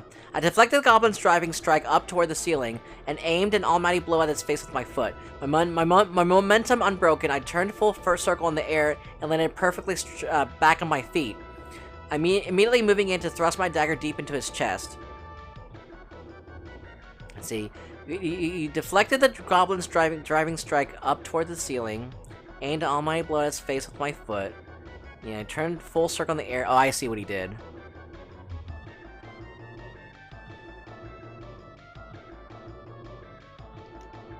Kshunk! The blade sank in up to the hilt. What the hell? I leapt backward, trying to put some space between us. Sensing danger, I jumped back. The goblin's hand grabbed uselessly at the air where I'd been standing. Had I been a moment later, it would have caught me. I was dealing with a monstrously persistent foe. But having spent the last of its strength, the goblin lost its balance and collapsed to the floor where it succumbed to its wounds. I realized then that everything was quiet and then the fighting had ended. That must have been the last goblin. Let's see. Cool. Phew. I'd taken a few knocks, but I was alright. A scrape or two wouldn't stop me. Maybe you ain't such a drongo after all. Just got to show. Any old weirdo can make something themselves if they put their mind to it. Oh yeah, I read that already. The corridor was dark and clammy. We pressed on, and soon the entrance to the atrium came into view. Uh-oh. Okay. We arrived back at the atrium. An exit leading to Link's and Riddell's rooms gaped ominously from across the cavernous space. Okay. After that, we find Riddell's room. It's an ornate door. Well, inside there's a double lore, but no dialogue choices. Okay, cool. Leaving the atrium behind us, we immediately found ourselves at a fork in the path. Oh, shit. Go right towards the atrium, then continue through that room. Continue along the path ahead. We left the atrium and continued on down the path ahead. Eventually, we came across an ornate door on the right-hand side. It was Riddell's room, Link's daughter. Or adopted daughter, anyway. So we know who Riddell is. Because we know, because we know that she was, she's part in Chrono Cross, she's part of the, Viper Manor, family. We found ourselves in a tidy, welcoming room. The knickknacks and curios dotted around. Yeah.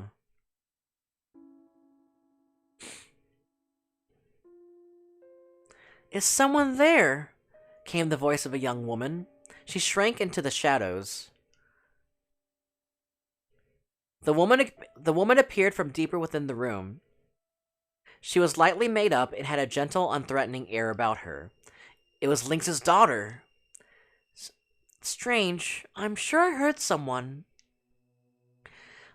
I was at a loss I was at a loss as to what to do for a moment, but before I'd had time to do much more than hold my breath, Kid had already darted over.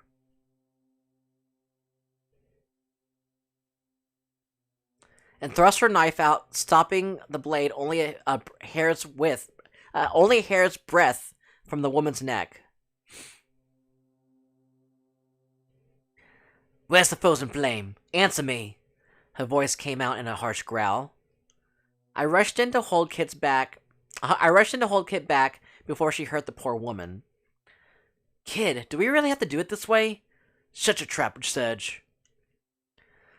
Riddell couldn't help but giggle as she watched us bickering. She didn't even take her seriously. She didn't take their threats Kid's threats seriously.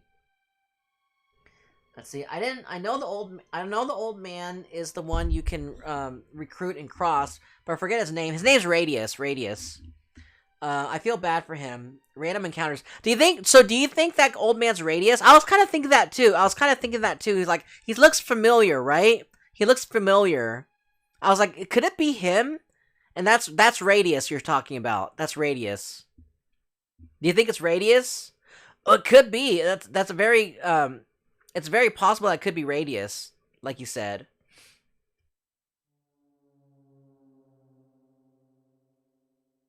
Oh, good eye, Void. He looks just like him. Yeah, it probably is. I was kind of thinking that too. I was like, hey, he kind of reminds me of someone from that guy from Chrono Cross. I couldn't remember his name until you pointed out the guy from Chrono Cross, and I was like, oh yeah, that's Radius. We were both thinking the same person. What are you laughing at? Kid shot Riddell a harsh look. It's just, you don't seem like thieves at all. You want me to cut you, girl? I'd be surprised if that knife could cut anything. Okay, I'm gonna make Riddell really sarcastic. I like her attitude. I make her sound sarcastic. For a moment, I felt faint. Imagining Riddell on the floor, covered in blood. But then, clang! Kid had thrown her knife to the floor, and I saw that it was only a letter opener. Oh my god. She was right.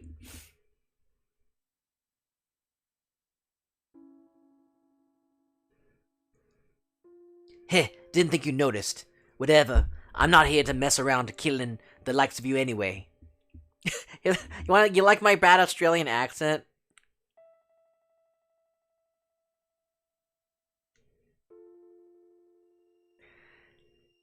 I have no desire for bloodshed either, said Riddell in a voice that was almost a whisper. I have no desire for bloodshed either, said Riddell in a voice that was almost a whisper.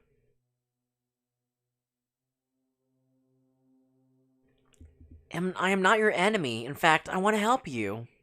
There wasn't a hint of hesitation or deception in her voice. It's fun, to say the least. Let me guess, you're trapped in the manor, too? Riddell only lowered her eyes sadly in response to Kid's question. Let me guess, you're trapped in the manor, too? Riddell only lowered her eyes sadly in response to Kid's question. The frozen flame should never have been allowed to fall into Link's hands.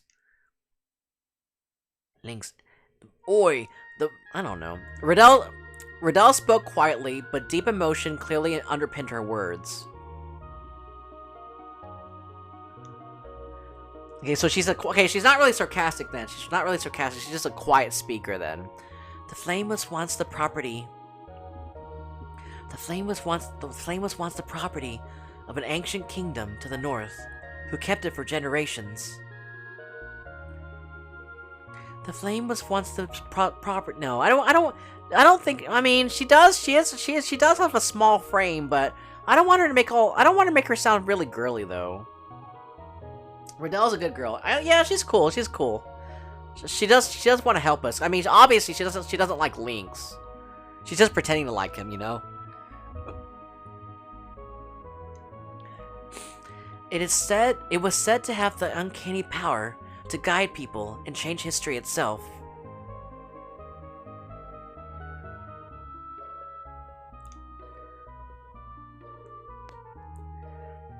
After the kingdom fell, the flame changed hands countless times, until eventually it came into my father's possession.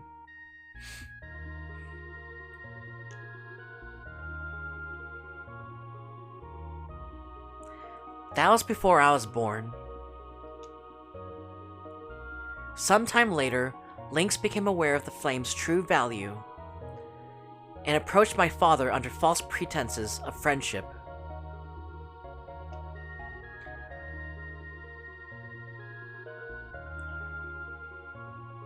Not a soul suspected what his true intentions were. I wouldn't trust him if he looks like evil, come on. And then, on that horrible day, he destroyed everything. He killed everything. Riddell shook her head, then buried her face in her hands. I don't care about the frozen flame.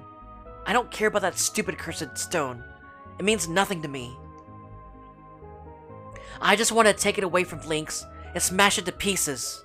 Right in front of him. And only we can make that happen.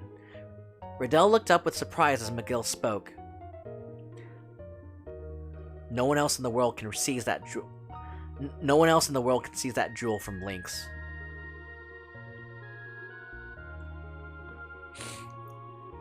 Riddell stared speechlessly. And then in a low voice she whispered, "What can I do to help you?"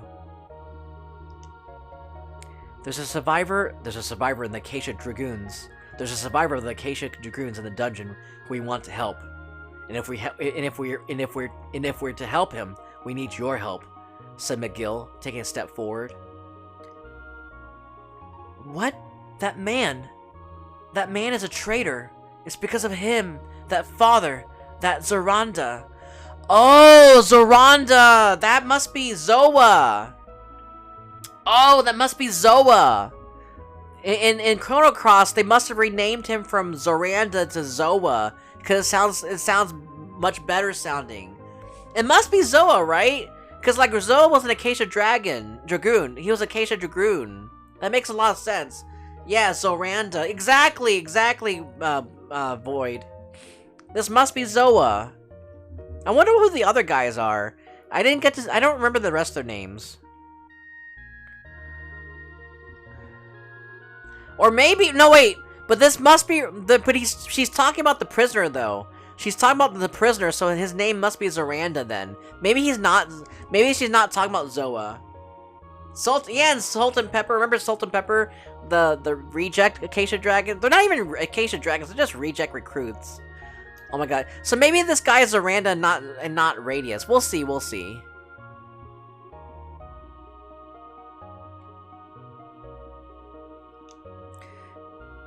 Please, it's the only way. Riddell turned her back to us and hung her head low. Hey, been lurking a while. Hey, what's up, Zeke? We're trying to get to the end of this game. Hopefully we'll get to the end of this game tonight. But hey, what's up, Zeke? Or what's up, Zuck? Riddell turned her back to us and hung her head low. Oh, dang, Riddell. Ooh, she a cutie. Ooh, she a snack. She a snack with a double C. Ooh. Oh my god.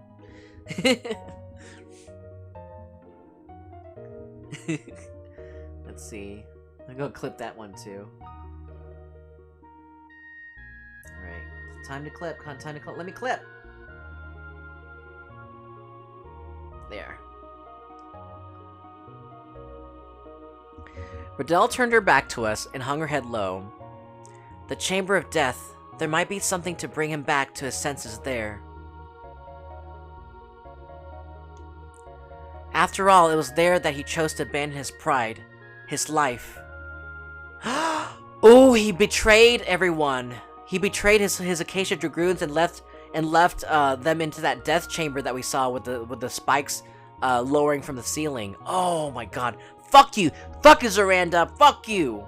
You traitor. You fucking traitor bitch. Yeah, you traitor bitch! No wonder. Let's see.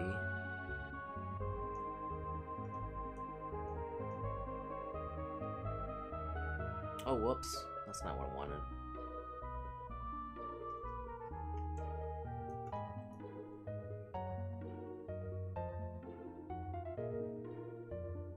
Not much. Hoping to hear back and work at the same motel I did last year. Oh yeah, I do hope you get your job back, Zuck. Hopefully you can, because like, I mean, I'm sure you have a lot of experience at this point to be able to get a job like that. And I think he looks better. I think she looks better in Cross. You think so? Yeah, she does look better in Cross. I assume the Chamber of Death must be the cell with the trapped ceiling. Who said that?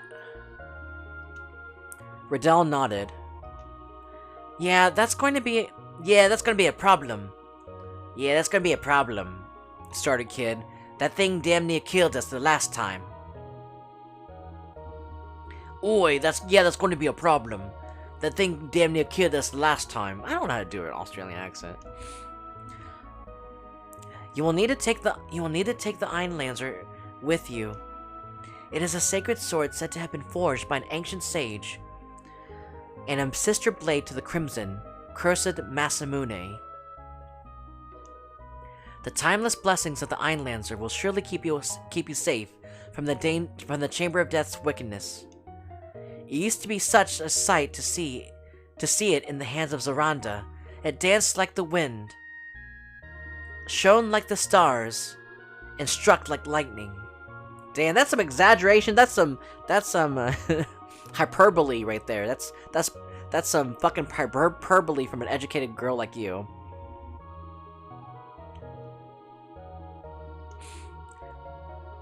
Lost again in memories of fonder times, Riddell once more bowed her head.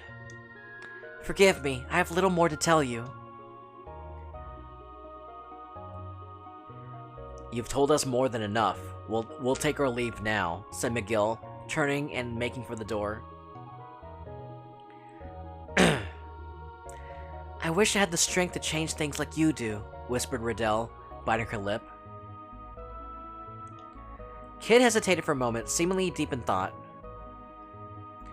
It ain't about strength, it's about having purpose. Something to fight for. Something to fight for. I don't know.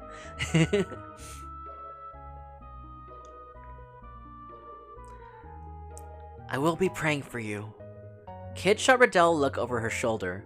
Great, maybe you can cross your fingers too. We left the room. I love all this familiar music. It makes the game way more palatable too. The passage outside the room continued to our left and right. Going right would take us to Link's room. Meanwhile, going left would take us to the atrium and another branch. Okay, so let's see. Where do we go now? Okay, the trap foiling sword. Your next goal is to grab the sword you previously saw in the clock tower storage room. Oh yeah. One of these swords is also related to one of Glenn's side quests over in Chrono Cross. Yep. By the way. Anyway, we're heading back their directions. Take the passage left in the direction of the atrium. By the intersection, take the left passage up the stairs. Leading the group as usual, Kid suddenly stopped. What's that? She jabbed her finger at something in the darkness. Straining her eyes, I could see a pale white bundle of something shaking in the shadows. Huh, that's strange. I moved in front of Kid to try to get a better look. And then suddenly, the strange presence started crawling across the floor toward us at an unbelievable speed. I didn't have time to brace myself. The white figure reached my foot, then reared up to its full height. Ooh, what the fuck is this? Whoa! It was a skeleton! A skeleton and I stood face to face, its empty eye sockets staring straight at me, or seeming to, at least. What was I going to do? Tackle the skeleton, assess the situation. The skeleton stooped over and leered at me. I was stunned by the strangeness of the gaze coming from the two black pits of its skull. And then, it leapt at me before I could react. Ugh! I let out a scream. Its ribs loomed up in front of me. I shoved hard with both hands, desperately trying to loosen the firm hold it had taken on my head and with both arms, and send it crashing to the ground. It clattered to the floor in a pile of jumbled bones, but then I noticed its head was nowhere to be seen. Serge, you heard! I reached up with a start to find the skull had clamped onto my hood with its teeth. Oh dang. It's wild. What was I going to do? Grabbed it and tried to pull it off. It tore off my hood. Ugh! I panicked. I tried to pull off my hood, but my hands refused to cooperate, and I could only flap my hands at the skull uselessly. That was when I heard McGill snap at me. Stand still. Crack! My head exploded with stars as McGill's foot slammed into the back of my head. Oh my god. Clumsy. See, that's the only times McGill was clumsy. I gasped, and for a moment I thought I was going to pass out. The skull, meanwhile, shattered to pieces like an eggshell. Bits of broken bone scattered down from the top of my head. Like oh my god, we're fighting Skelly! We're fighting Skelly from Chrono Cross. Fuck you, Skelly. The rest of the skeleton froze mid-charge and fell apart. The bones lay motionless on the floor. We don't even get any experience. We don't get any spoils, just like in Chrono Cross. We don't get anything. Like, unlike Chrono Cross, we don't get anything. Nice one, Mag. Yeah, thanks. You didn't have to kick me in the... nice one, Mag. Yeah, thanks. You didn't have to kick me in the head, though. We're finished here. Let's get moving. Ow. I was starting to feel a little worse for wear. I was going to have to be more careful from now on, or this was going to end badly. Maybe 8... Oh, yeah, whatever. We continued down the corridor until we reached an intersection. There was a left turn in the corridor leading to some stairs going upward. The corridor also continued straight on toward this entrance to a large plaza-like atrium. Okay, let's see. Take the left passage up the stairs. The passage to the stairway was short. With the kid leading the way, we started to climb the narrow staircase. At the top, we found another intersection. Taking the corridor to the right would lead us to a dead end with a large door, while the way to the left led to the terrace. What led to the terrace? The narrow side passage in front of us was open. At the top of the stairs, go left towards the terrace. After a short walk down the corridor, the terrace came into view. We kept, let's see... and then past it. Choose to open the door and head into the clock tower. I kept following the corridor. A short way along the corridor, running from the right-hand side of the terrace, we found an ancient-looking door again on our right. Let's see. It looked like this was the way into the clock tower. We opened the door. In we go. Kid stilled her breath and reached for the handle. The door wasn't locked, it swung slowly open. It's a lot of reading. But wait until we get to Phoenix Wright. The room was completely silent and there was no sign of life. There it is. I'll take it to not get turned into mincemeat. The ancient sword was right where Kid had left it after pulling it out from the pile of junk. She ran over to where it lay. Looking down at the sword, McGill muttered, "Two ancient blades, the sacred Einlanzer, and the cursed Masamune." What are you on about, Mag? You know something about this Master Mune? Oh, she knows about the Master Mune from Chrono Cross. McGill said nothing. Well, it seems to mean something to you. It does. Uh-huh. Something to do with old friends I don't know about. Not exactly. An enemy, then? Not exactly. You're being weird, Mag. Well, whatever. Oi, numbnuts. I can't believe she's called them numbnuts. Grab this thing for me, will ya? I was still standing by the door when Kid called over to me. Who, me? Yeah, you. Or are you gonna make me lug the bloody thing around the place? I'm just a scrawny little girl, ain't I? Call yourself a gentleman? Alright, let's see. Let's see. Inside, trying to get set with the reference to Chrono... Yep. And choose the second option to agree to take the sword... for Kid. My jaw dropped. Okay.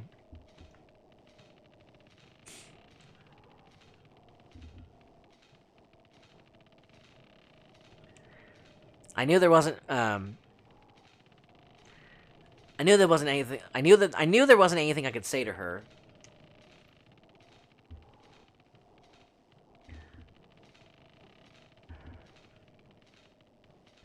Silently, I walked over to Kid and picked up the sword like I was told. Whoa! I nearly fell over. That thing was heavy. Good boy. Right. Off to the Chamber of Death. Eyes on the prize, lads.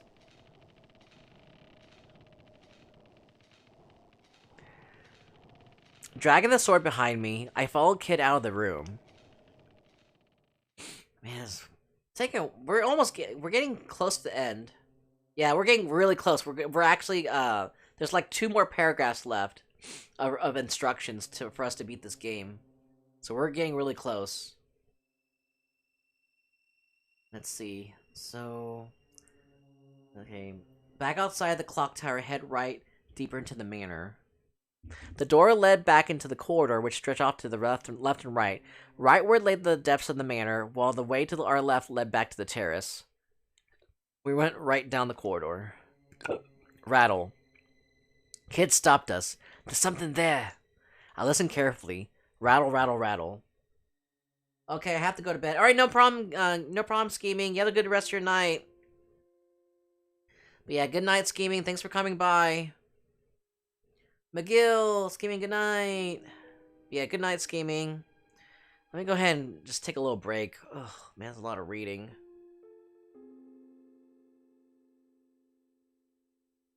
Okay, let's see. But yeah, we're getting close to the end.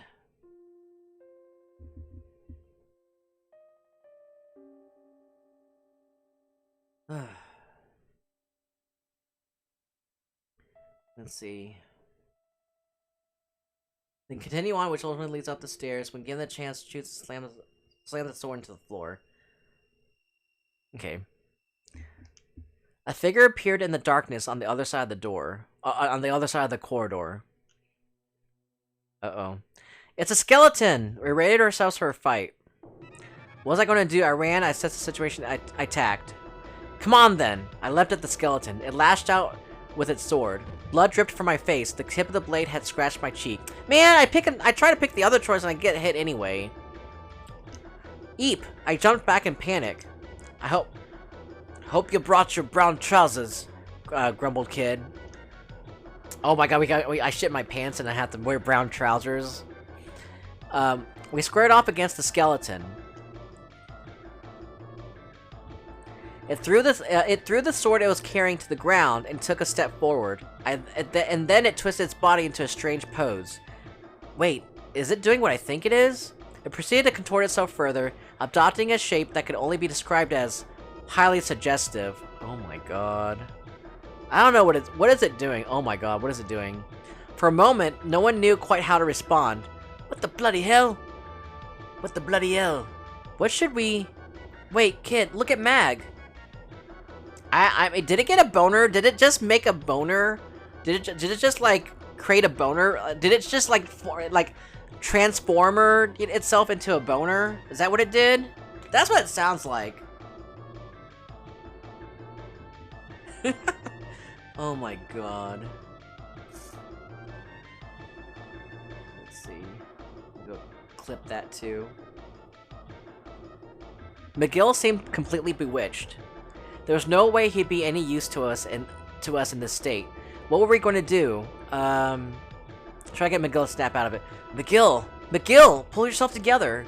I tried my hardest to get through to him, but he just carried on staring into space with a vacant look in his eyes. What the heck is wrong with him? What kind of weirdo gets his head turned, by a bloody skeleton?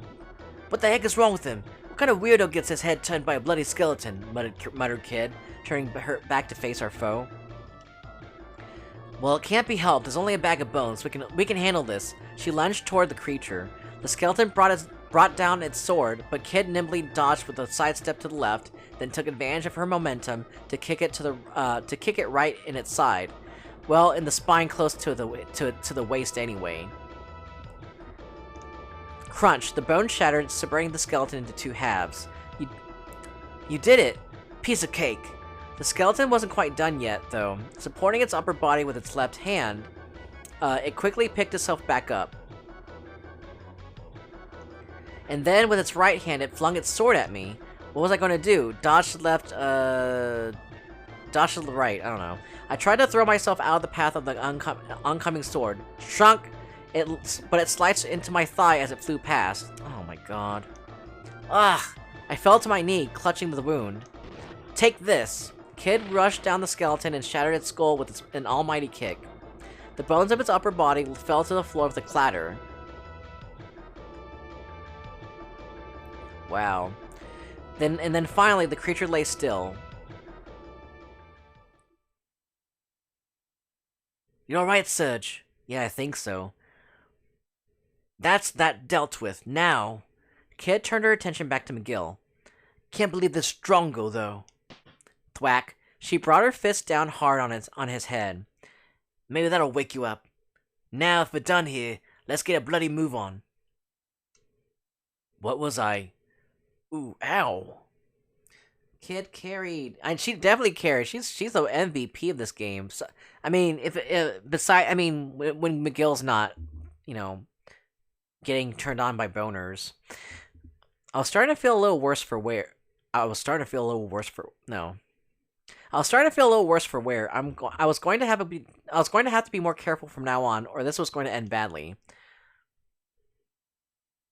Oh, is it? Are these sentences telling me what my health is? I think that's what it's trying to do. I'll go ahead and save on another file. Continuing on down the corridor, we came across a rather sturdy-looking door on our left.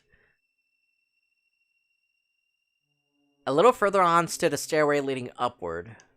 I think we're supposed to go to continue on. Let's see.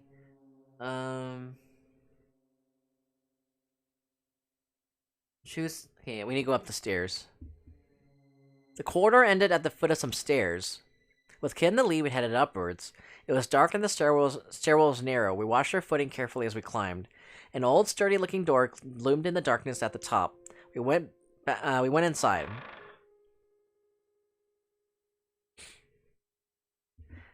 Well, this place is just as creepy as I remember. Lovely, grumbled Kid. She was looking at the stains on the wall. The ceiling had been pulled back up, but that was no reason to believe it might not come grinding down again at any moment. Bearing in mind what Riddell had told us the room was called, it definitely wasn't somewhere we wanted to linger. Quickly, hissed McGill, before crouching down and examining the ground for clues. Kid and I crouched down too. What were even we looking for? Though, what could the old man have left in this room that would help us bring him back to reality? The flagstones of the floor were smeared with a black, gooey substance, which gave off an odd, rotten aroma. I shook my head, trying to drive an uncomfortable thought from my mind. Kid saw me and clearly wasn't doing much better herself. She slowly turned, positioning herself so that she was facing away from the stains on the wall. There was no point in thinking like that. I just had to try. But then... the door slammed shut, and the gears ground into life. Here we bloody go again. We have to stop it. If we don't deal with the trap, we'll never find what we're looking for. Uh-oh. Uh-oh. Ah! Ah! The ceiling sank lower and lower. We ducked our heads, desperately trying to avoid the blades that jutted out from the bottom.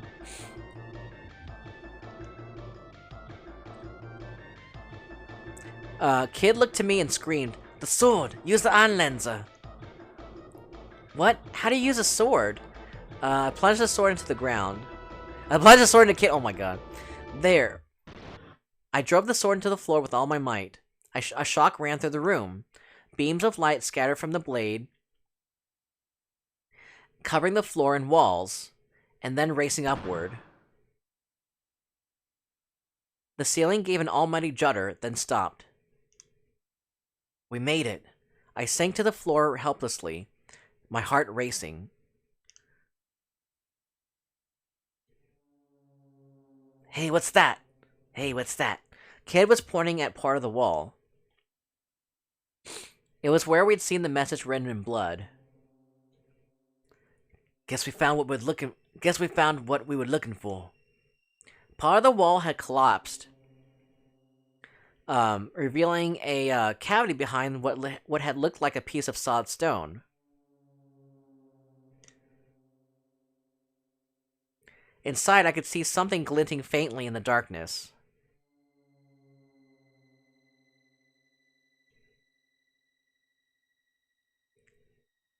Kid reached in with her fingertips, barely extracting whatever it was from within. It was a slender ring with a delicately engraved design, that looked like overlapping ferns. The ring was adorned with several small rubies in a pattern that resembled a bunch of grapes. Ooh, I like this. I'm imagining the ring in my head. It looks freaking cool.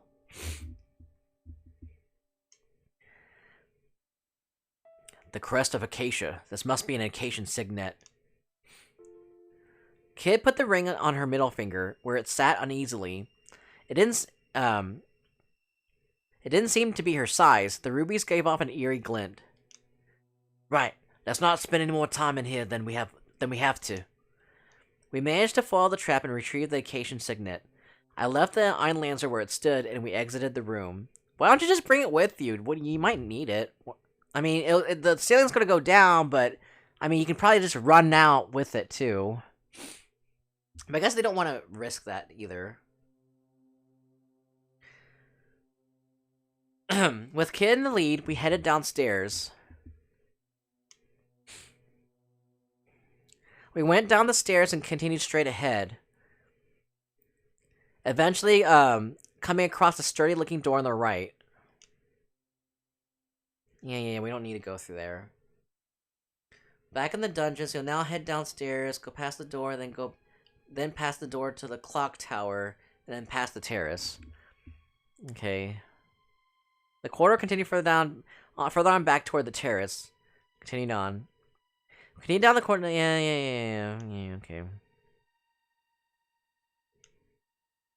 Suddenly, Kid stopped in her tracks. Something's there. I quickly looked around to see what it was. There was nothing behind us. Oh, God. More goblins.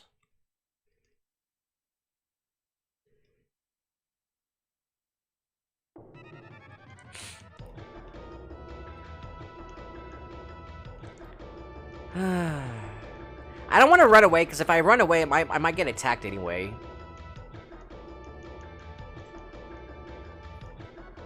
Let me try to copy Kid's attack. Let's see what happens.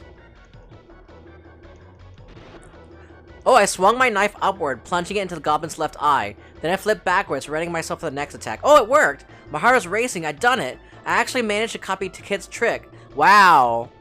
After like, you know, much hesitation, we finally did it. Finally. I'd always admired the way that she fought. I'd always wished that I could fight just like her. And finally, my dream had come true. I'd really done it. Not bad, mate. A compliment from Kid. It was the happiest moment of my life. Oi, wipe that simpering look off your face. We're in the middle of a bloody fight. I should have known it wouldn't last. Here they come. She was right. This is life or death. My moment of happiness would have to wait. The goblin pulled the iron ball out of the floor, then bellowed with rage as it charged toward me.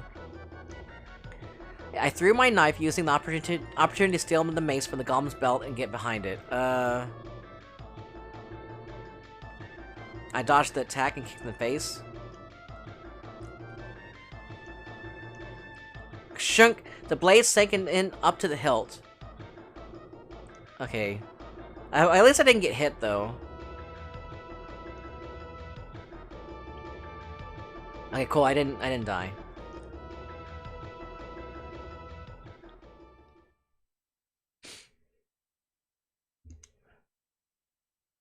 Oh yeah, it is telling me. It is telling me my health though.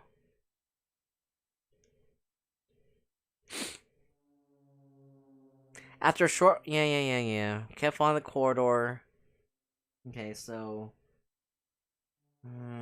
past the terrace at the three-way path where the stairs are. Instead of continuing forwards, past the stairs and study. Instead, continue on forwards, past the stairs and study at the ornate double doors. Into the room we went inside.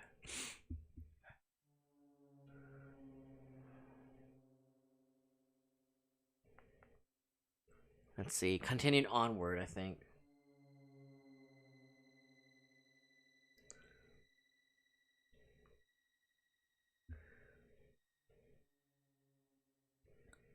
Okay. We continue onward, past where the stairs and the side passage emerged into the main corridor.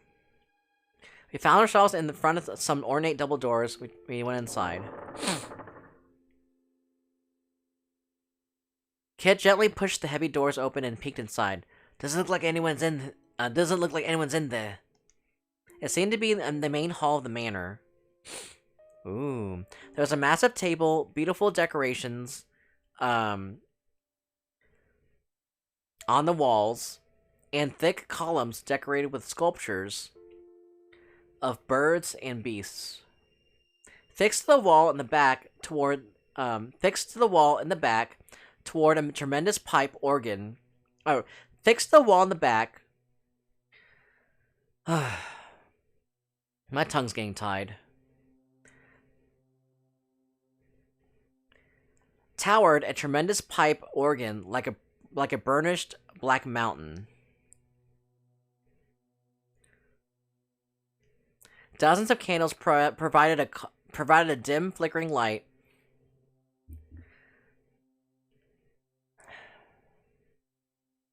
Sending the corners of the room dancing in and out of the shadow. Several enormous portraits glowered down from high on the wall. Were these members of Lynx's family? I was busy staring at a painting depicting a young husband and wife when I realized that their eyes had turned to look right at me. Okay, they hadn't. Don't worry, this isn't about to turn into some dumb ghost story. Wow, that's so meta. It just looked that way because of the way the flickering light of the candles reflected against the glossy oil paints.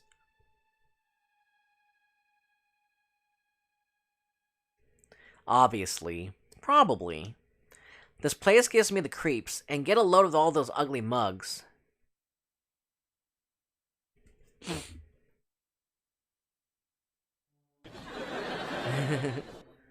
Let's see.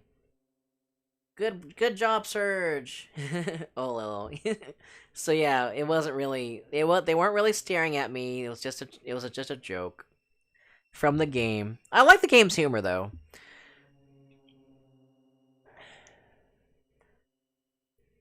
There's nothing for us here. Let's look somewhere else. Yeah, this place gives me the creeps, and get a load of all those ugly mugs. Neither McGill nor I had any objections. We left the hall and returned to the corridor. So that we didn't really have anything to do in that room. Eventually, it led us to an intersection. Those are some okay. Okay. So there's the main hall. See a short scene here, and then go back to the main intersection. This time, head down the stairs. We went down the stairs. Okay. Yeah. Okay. We're trekking back to the old man in the dungeon. To get there, at the bottom of the stairs, take the left path towards the atrium. We've already read all this shit, so we're just gonna skip it. Press on through that room, then go left towards the dungeon to go inside.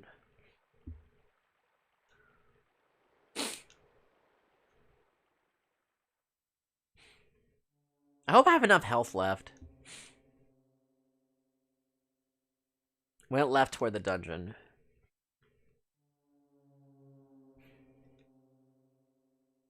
This place again. I hope this was the last time I'd have to come here. I went inside. As you interact with the old man, you have a choice to stop Kid or let her carry on. It doesn't matter what you choose, he'll give you the valuable information you need. Okay. Cool. We're getting close to the end, guys. Having retrieved the occasion signet, we return to the old man's cell. As soon as we got there, Miguel took a step forward and grabbed onto the bars.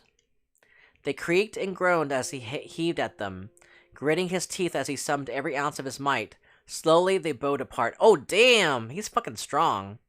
He stepped into the cell through the gap, and Kid and I followed. Damn, Miguel's fucking strong. The old man was exactly as we had left him, staring into space and muttering meaningless words. Kid walked over to him and crouched down. She grabbed him by the collar and yelled at him, "Wakey, wakey, granddad! We've got a few questions for you. Here, get an eyeful of this. Ring any bells, Kid waved the occasion signet in his face, shaking him roughly all the while. Damn, dude, this girl's wild, dude. She's so rude. Damn, she's rough. She's a rough girl. She's like all. I mean, she did grew up, you know, wandering in the streets and whatnot. She has to be tough like that.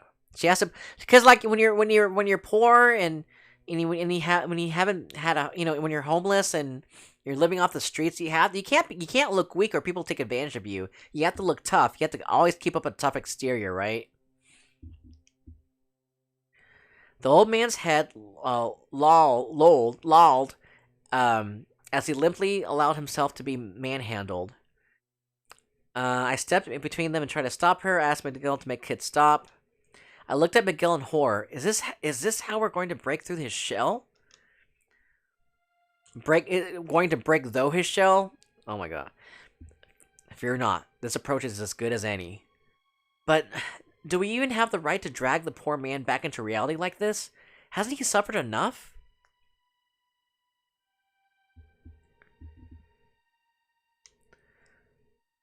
I am prepared to do anything to achieve our goal. Miguel stared right through me with that ice-cold gaze. Breakthrough! Yeah, breakthrough! Shake, shake, shake! Like Marina from Mischief Makers. Just shake him until his senses come back. Oh, an occasion signet, the symbol of our vows. The symbol of our vows, bestowed only upon sworn occasion dragoons. A low voice, almost a moan. I spun around in surprise. His eyes began to cloud once more. So my former allies have finally come for me. I am to blame. It is because of my indiscretion that the frozen flame was stolen, and that of all the Acacian dragoons, only I remained here in the manor.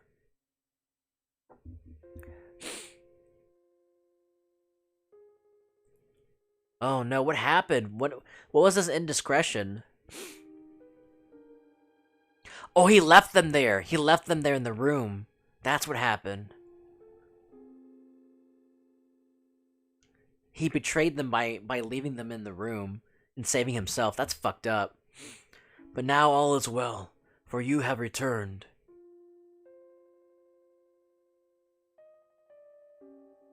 Oh shit. That's fucked up. Oh, Melgid, Zoranda, where have you been all this time? Oh wait, he's not. Wait, yeah. Never mind. I got confused. Riddell wasn't referring to him as Zoranda. That's probably still Radius then. Radius then. So, yeah, he did bring up Zoranda earlier, didn't he, the Void? So, and so Riddell wasn't talking about him. She was talking about Zoranda, who is someone else. So it could still be Zora. Or, I mean, not Zora. It could still be Zoa. It could still be Zoa. Breakthrough, Marina, I love you. He did, yeah. Oh, have you ever played Mischief Makers before, Void? You ever play Mischief Makers? Where have you been all this time? Did you all return to Lake Stoic? Never mind all that, Granddad. Where's the frozen flame? Give us a clue, anything. Come on, out with it. I've seen it on streams. Oh, cool. Yeah, I streamed it a long time ago. I couldn't decide if kids sounded more annoyed or more desperate. The frozen flame. The old man looked momentarily confused, and then a wan smile crossed his face. My word, Lady Riddell, it has been far too long since last I had the pleasure. Why, you need only turn the third candlestick from the left. As you enter the main hall, that will open the underground vault, as you know. Kid wrapped her arms around the old man and held him tight, and then in a trembling voice she whispered, I'm sorry. I promise we'll get it back. The man recoiled in horror, and then began to sob once more. I am to blame. It's all my fault. Forgive me. Forgive me. Look, if you want to get out of here, now's the chance. But it was no use. He was too busy cowering and wailing to hear me.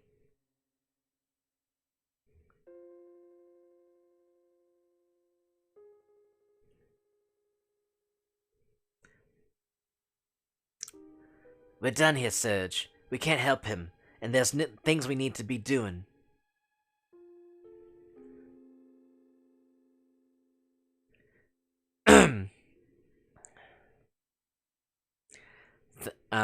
Thank you, I whispered to the old man before following Kid and McGill out of the dungeon. It's so funny. Wow, it was that easy? Yeah. Third candlestick from the left. Alright, finally, we're near the end of the game. So, let's see. Once you leave the dungeon, take the path right when you have the chance. Back to the atrium, then once again go through it, yeah. So take the right... take the right path... Take the path right. Okay.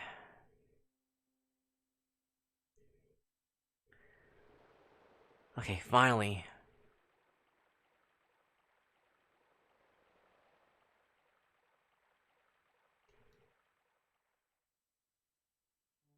We're getting close to the end.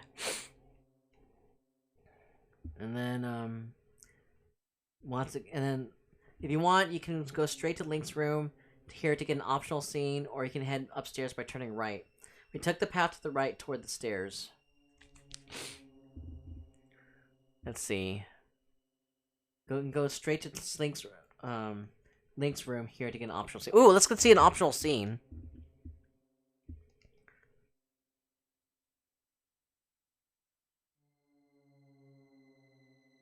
Uh-oh, wait. You, take an option, or you can head upstairs by turning right. Well, I guess we have to keep going. Ooh, Link's room. Okay, here we go.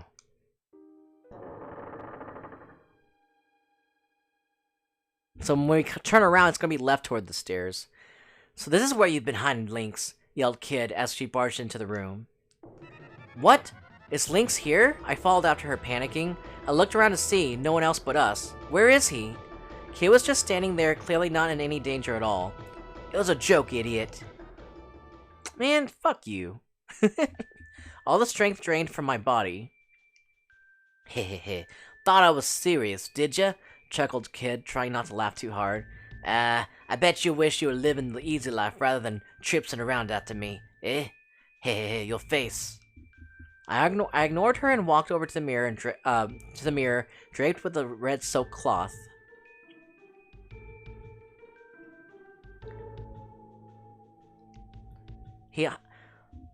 Hi there. Sorry about all the noise. The statue of Venus in the mirror giggled back at me. Hi there. Sorry about all the noise. I don't know. I don't know who said that. That's quite all right, Serge. What is your desire? Came her husky alto. Nothing much. Just thought I'd check up on you since I was here. Aw, how considerate of him. You mustn't say such things. Your friends will become envious. She giggled mischievously. You what? You what? Said Kid. You what? Said Kid. Her voice completely flat. And why would I be envious? Please, there's no need to get upset. I have a gift for you. Oh yeah? Yes, well, one might call it that. You see, I thought you might be interested to see what it is like inside the mirror. Wait, so you invited us to the realm of mirrors? Kid's interest was suddenly piqued.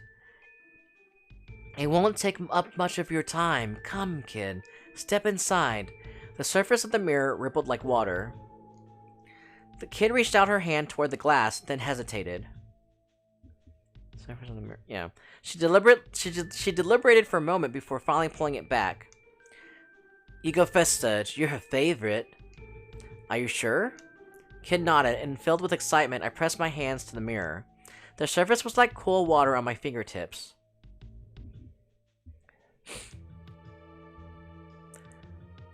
No, Serge, you mustn't!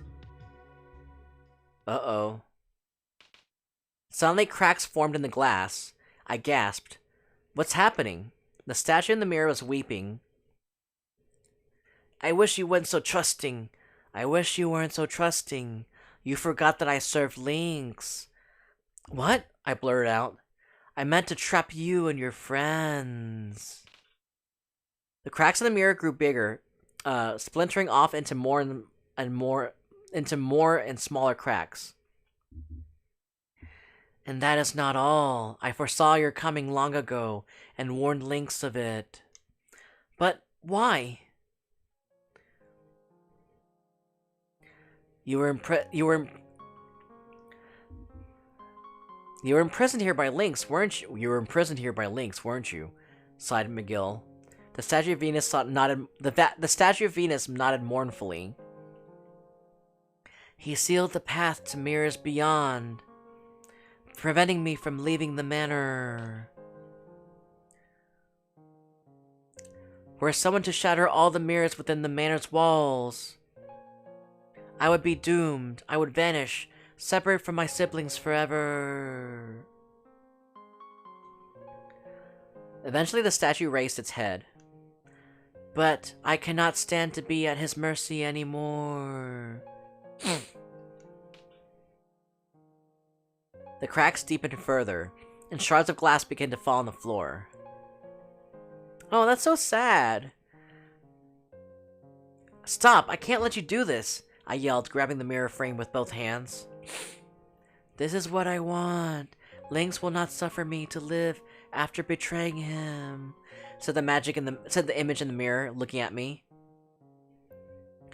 But why are you trying to help us? Will that be your final question, Serge? Something in his voice felt like the trace of a smile. Very well, the truth is, But just then, the mirror finally split from top to bottom. Jeez, it takes so much time for it to crack. It's been like, what, 5 minutes already? Jeez, just finally fucking crumble already and fall to the floor. The image's lips moved gently, but no words came. I tried to scream, but I could do little more than whimper.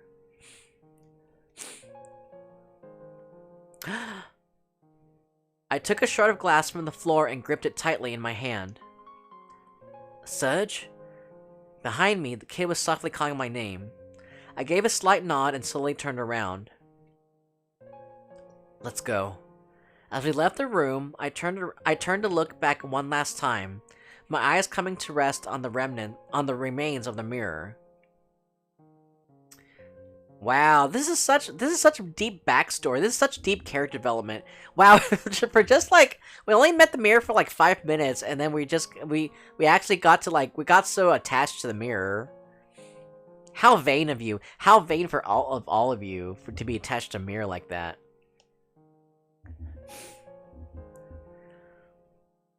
Wow, just for like we got so attached to like a side character. Jeez. That's so dramatic. This game is so dramatic for just a side character. I never be able to hear her voice again. Yeah, I feel so bad for the mirror. Yeah, we only met for 5 minutes. I turned again and left the room. Damn, stone cold. The mirror was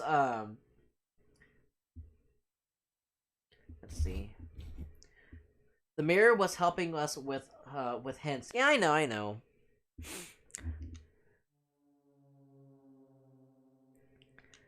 Okay. Yeah. Continue on our way. Oh man, another battle? Crap.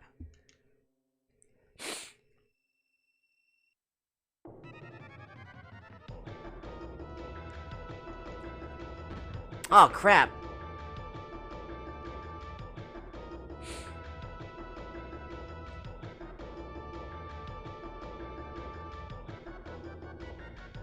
Oh no.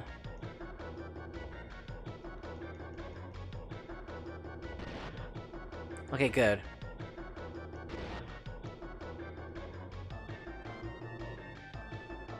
That was a fast battle. Kid Turner, yeah.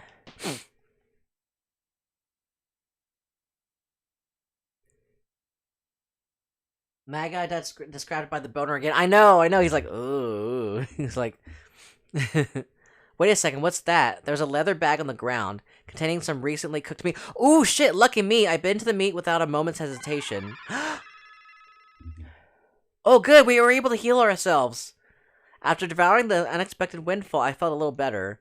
Oi, where's my share? Busted. I pretended not to hear. Oh, good, we're not going to die after all. We were able to heal. Yay. Phew. I'd taken a few knocks, but I was alright. A scrape or two wouldn't stop me. Okay, good. So now our health recovered. That's good. Yep, we need to go take a lift now.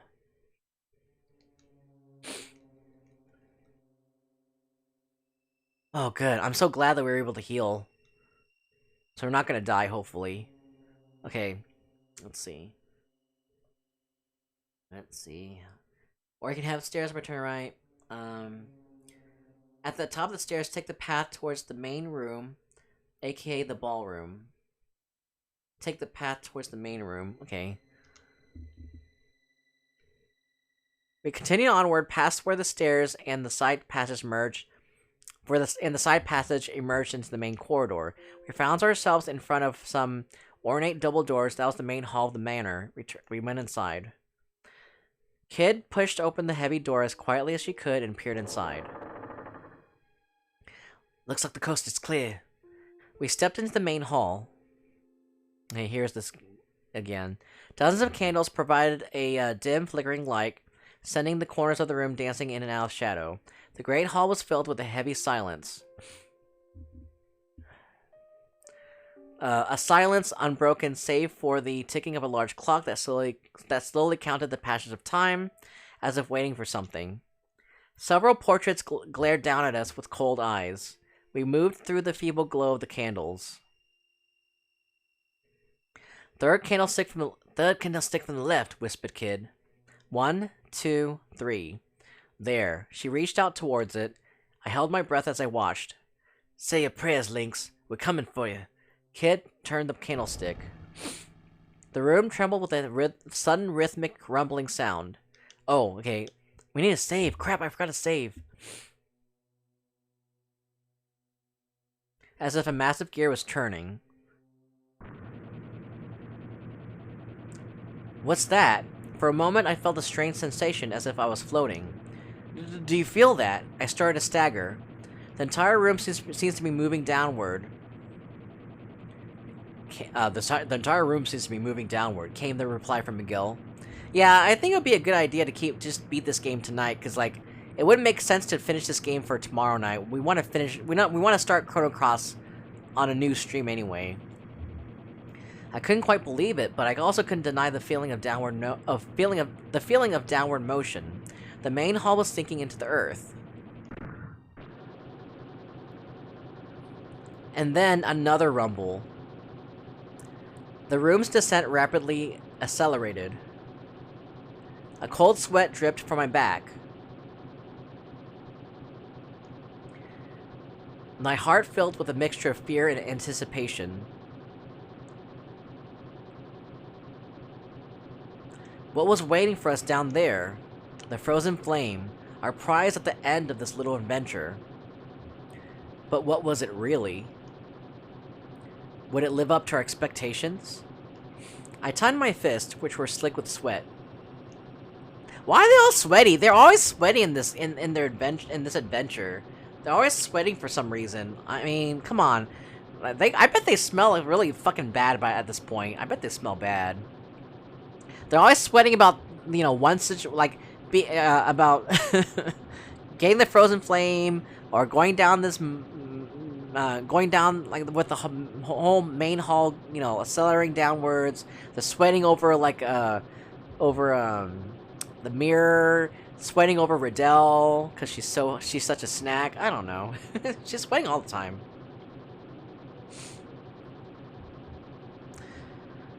What were Kid and Miguel thinking? The room remains veiled in silence.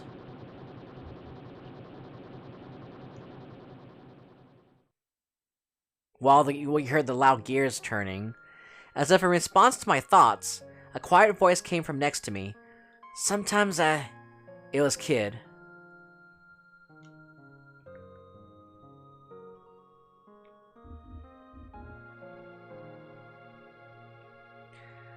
I looked over to see her standing stiffly, staring forward with her hands clenched into fists. Sometimes I feel like I'm stuck in a losing battle. Oi, mate. Sometimes I feel like I'm stuck in a losing battle. A fight I'll never win, no matter what I do.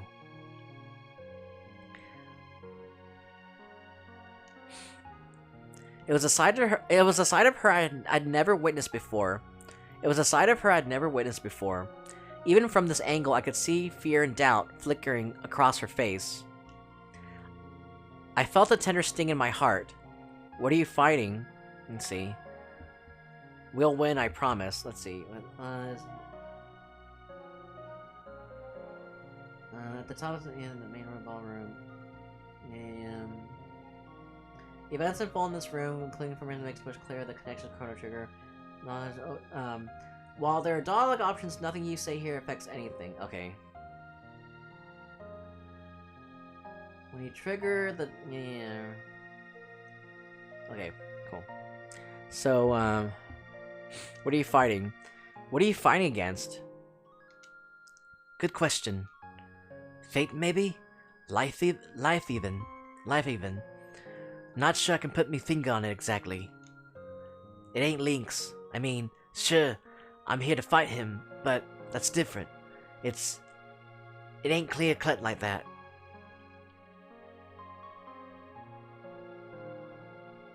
Oh, we know what you're fighting for. We know you're fighting for your own mother self, Shala, and who's stuck in the dreamer time devourer.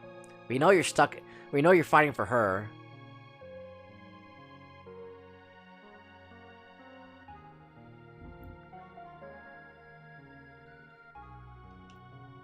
I feel like there's another me inside me. One that's just sitting there, looking out at how empty and pointless everything I do is. Yep, there she's talking about Shala.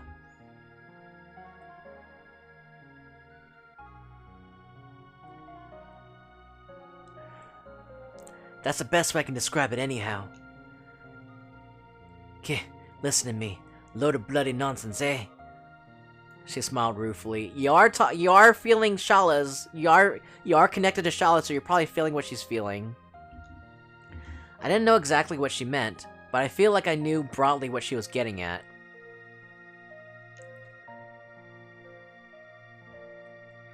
She may have talked tough, but underneath it all, she felt fear and uncertainty, just like the rest of us. See, she had like I was saying, she grew up in a tough world, so she has to put up that veneer of roughness and toughness. But underneath it all, she's she felt fear and uncertainty. She's scared, just like everyone else, just like the rest of us. I mean, that was no great revelation in and of itself. But hearing her say it out loud gave me a strange sense of relief. I stole another sidelong glance at her. Her expression was different, more mature somehow. So yeah, like, it makes you feel like you doubt yourself if you see someone who's confident, and, you think that, you wonder if she's really confident, or you wonder if they're really confident or they're just pretending to be confident. And then that makes you doubt yourself as if you're thinking, I feel scared inside, but am I not supposed to feel scared and actually be, actually be brave like these people who seemingly look brave? And then whenever Serge actually found out that, Kid was faking her bravery this whole time, he feels better that he doesn't have to put up a front, put up a veneer of courage and toughness. Like, he knows that everyone's scared deep inside, and she's not faking it. She was just full of shit this whole time. She's just, yeah. So that's a really good introspective inward introspective look at how people are. I like this game. It's pretty good. I like it so far. Sorry, mate. You didn't need to hear that. Not exactly the trademark brand of carefree banter, eh? She stuck out her tongue. Normal service had been resumed. Or so it seemed for a second. Thanks, Serge. And you, Mag, she said, suddenly serious again. Couldn't have made it this far without you both. Listen, if we don't, after this I mean, if we don't get another chance to...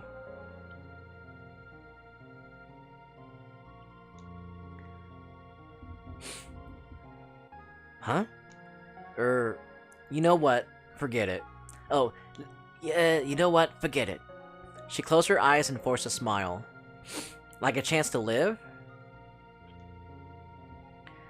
I wasn't sure how to respond, so true to form, I just stared at her some more. Let's see. Oh, elevator to the final battle. Time to unload all the exposition, right? They really want to win. Such sweaty tryhards. I know. Shake my head. Yeah, they really want to win. That's why they're sweating so much.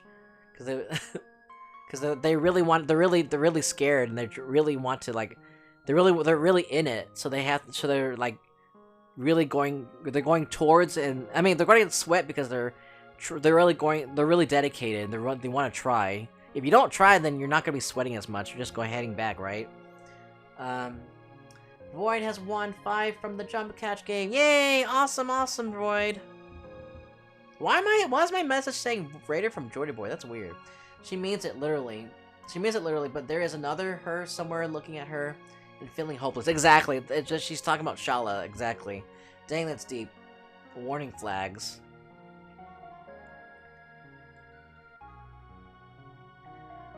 Oh man. I wonder if I can fucking save.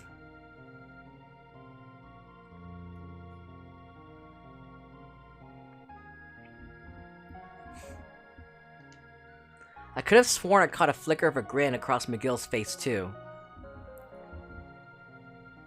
He was standing just at the edge of my field of vision, arms crossed and eyes closed. But maybe it was just my imagination. A contemplative silence descended as the hall continued its journey continue its journey down the bowels of the manor.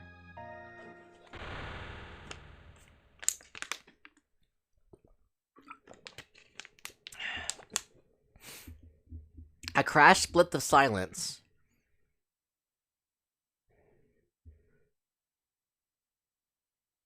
As if we'd collided with something. A loud metallic scraping filled the air. The room rocked and finally came to a halt. Looks like the end of the line. All change. Oh shit. The swelling grandeur of the organ suddenly filled the air.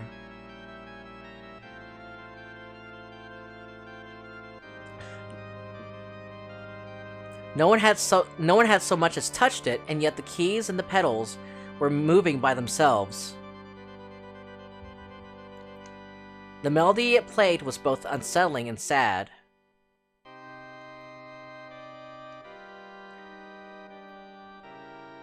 Ever cool Maggie. Yeah, he's always cool and calm and collected. Oh crap, I can't save. I still can't save. Funeral tune, is it? Funeral tune, is it? Way to greet your guests. Kid took a long stride forward, then turned to face me and McGill. Come on, let's go.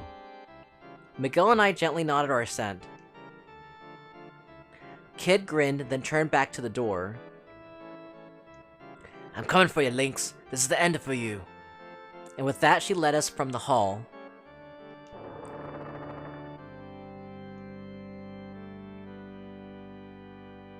We continued down a long, dark corridor, the walls slick with condensation. The air was thick and heavy, as though ripe with the stench of death. Were we really getting close to Link's hidden vault at last? I mean, Link is probably at the vault with the frozen flame, so he's probably waiting for you. And was there any turning back now? For any of us? Well, I mean, he came all this way. I don't think there is. There was something strange about Kid that night. McGill didn't seem to be his usual. Oh my gosh! Oh my gosh, Becca! Thank you so much for the raid! Oh my gosh! Lockhart Games!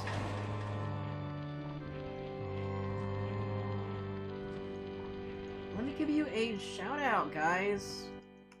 I did? Yeah. Oh my gosh! Party, and I'm the only one streaming. So Pika, tell us how. Oh my gosh, thank you! I do. You know. Oh my gosh, My thank game you! glitched or something?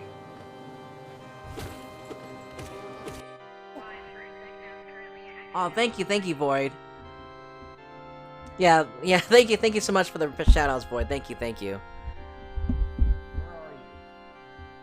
Yeah, that works. Oh my gosh, thank you so much for the raids, guys.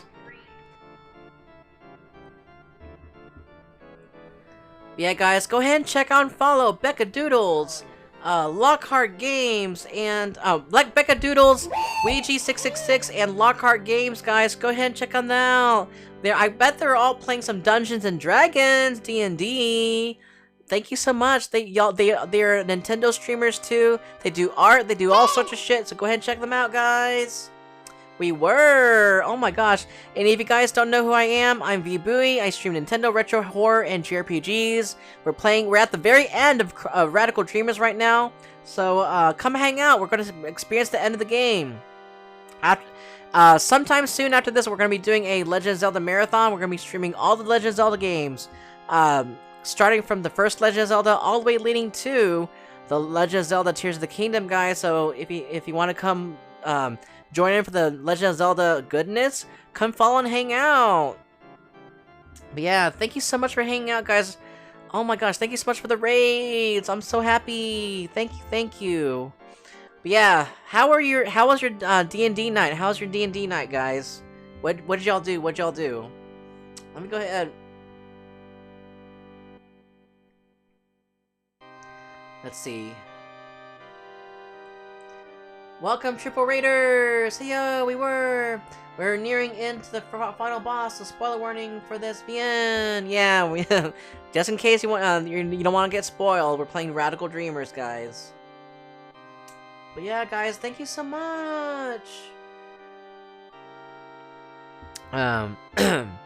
Miguel didn't seem to be his usual self either. To begin with, it was vanishingly rare for him to speak so much, let alone to show any kind of emotion. What happened to make them change like that? Unable to take the silence anymore, I decided to speak. I had to ask the question that had been on my mind all this time. Let's see. Let me go and see what I'm supposed to do. Okay, so the dialogue options don't matter. Why do you want the frozen flame so badly? So I already know what the frozen flame is, so we can just ask this question. Hey kid, why do you want the frozen flame so badly? All I got in reply was the cold echo of her footfalls. I should have known.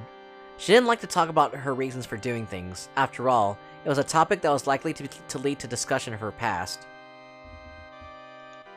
But then she spoke, though it was almost a whisper. I'm doing it for Sis.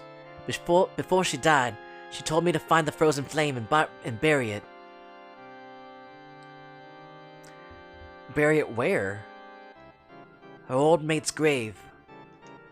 Kid looked at her feet as she walked. She wasn't me real sister, but she was good as family to me. When she took me in, I was bloody helpless. Couldn't remember a thing, and I was barely old enough to survive on my own. So she's talking about, okay, so guys, if you're not sure who she's talking about Luca. She's talking about Luca in Chrono Trigger, who took her in, and she usually calls Luca sis, I believe. So that's what we were talking about earlier in the stream. She didn't go into too much detail about who her mate was. Best I can remember is that I needed to find the grave of a girl who.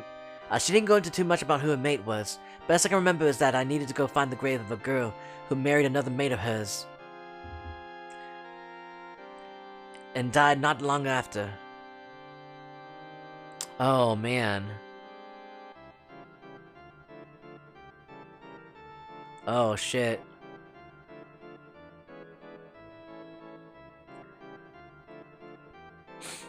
Find the grave of the girl who married another mate. So they're talking about. Okay, so these people that kid's talking about are she's talking about Chrono and Marl, because Chrono and Marl did marry each other, in Chrono Trigger. So I'm guessing the FMV that we see in Chrono Trigger DS, where you see, like, in the normal ending, where you see Chrono and Marl marrying each other at the wedding. That was added. That was added after Radical Dreamers, because Radical Dreamers brought up that event.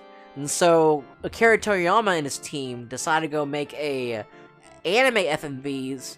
But he decided to go make anime FMVs of those events that were mentioned in Radical Dreamers, like the wedding with Chrono and Marl, and then the other anime FMV of Luca taking in Kid with Shala's necklace.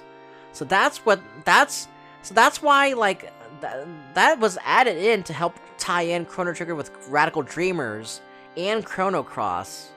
That's what it seems like. But then there wasn't enough of a connection. So, because those FMVs were in the Final Fantasy Chronicles and Chrono Trigger's PS1 port.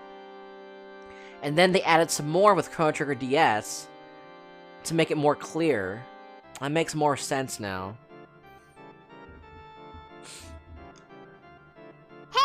I love how much thought and love they put in to add such details from an unpopular game. Yeah, I love it too, yeah.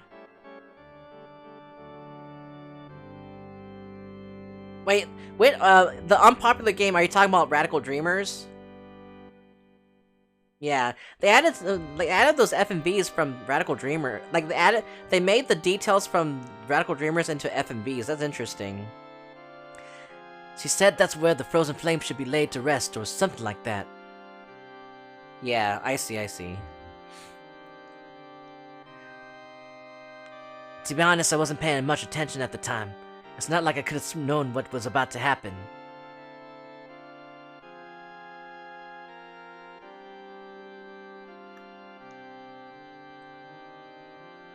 Wow. So Link's probably killed Marl and Chrono too.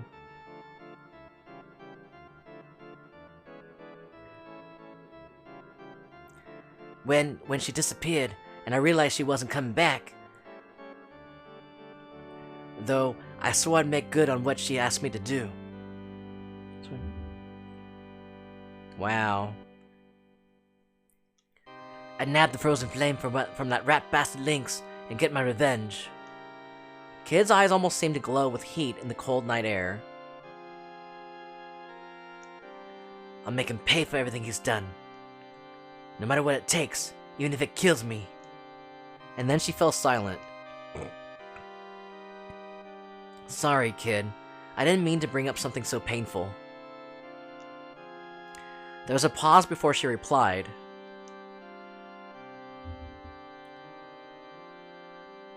Nah, you're right. I should have said something but sooner, before I roped you into this.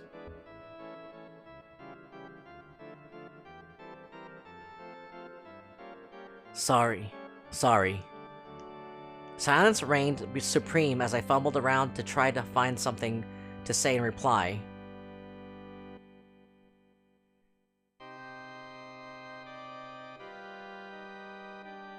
But all that filled the darkness of the corridor was the sound of yet more footsteps. Suddenly, McGill stopped in his tracks. Wait. Huh? Kid turned around, puzzled. Just then, a powerful light surged across the floor, and a ring-shaped sigil appeared. Oh shit. Damn it, a blood circle. Kid and McGill were at least quick enough to try and jump clear. But they weren't quite quick enough. And the three of us were trapped in a circle of blinding light. Oh, this must be the circle they were talking about. Oh, shit. Oh, that's me, that's Serge. The sigil rotated left and right, with us at the center, cutting off all routes of escape. This game is very underrated. It has a lot of lore. It really does. I really enjoyed it. You're not wrong. So what was it again? Let's see. 3 steps right, 2 steps left, and then 3 steps right, 2 steps left, and 2 steps right. Right? Okay. Let's see. From here, you're on a roller coaster ride to the end of this wonderful experience. While there are choices along the way, just go with your heart. None have any meaningful impact on the events that now transpire.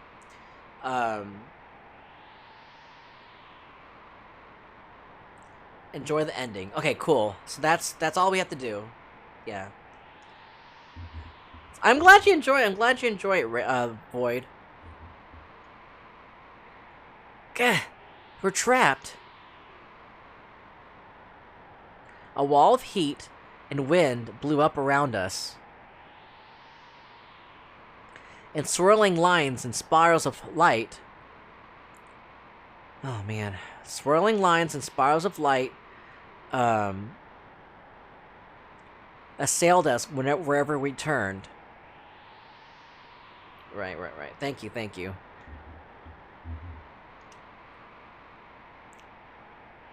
Don't let the light mesmerize you. Cover your eyes, shuddered McGill, raising a hand over his mask.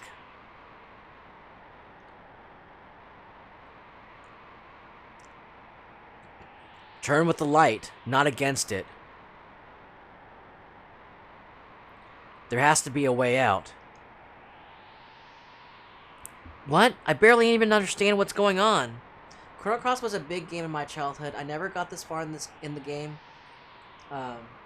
So I'm excited to see how it ends. Me too, Void. And then after that, we're gonna be playing Chrono Cross. I'm excited too.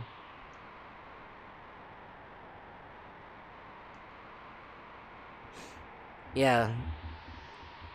I'm excited too.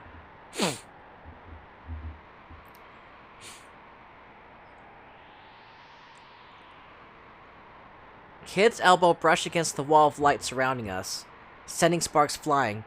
Ugh.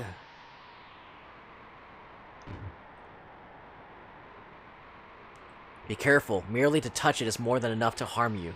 Stay well back. Let's see, so you have to go with the light. If you go against it, you'll die.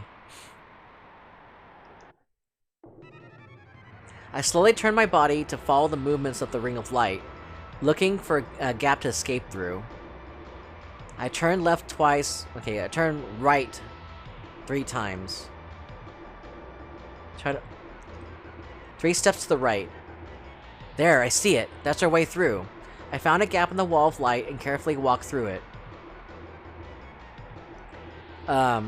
Kid, McGill, this way. We managed to get through the barrier unscathed, but we weren't out of the woods yet. There was still another wall of light swirling with the great wind in front of us. I slowly turned my body to follow the movements of the ring of light, looking for a gap to escape through. I turned left twice. 2 steps to the left. There, I see it. That's our way through. I found a gap in the wall of light and carefully walked through it. Kid McGill, this way. We managed to get through the barrier unscathed, but we weren't out of the woods yet. There was still another wall of light swirling with the great wind in front of us. I slowly turned my body to follow the movements of the ring of light, looking for a gap to escape through. I turned right twice. 2 steps to the right. There, I see it. That's our way through.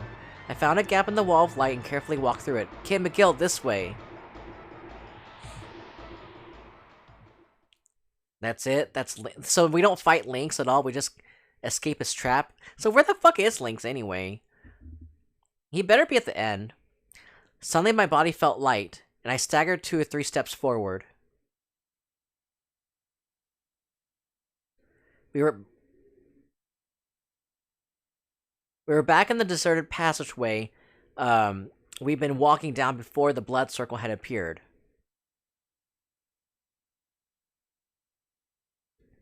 The sigil had vanished from the floor, and everything was silent as if nothing had ever been amiss.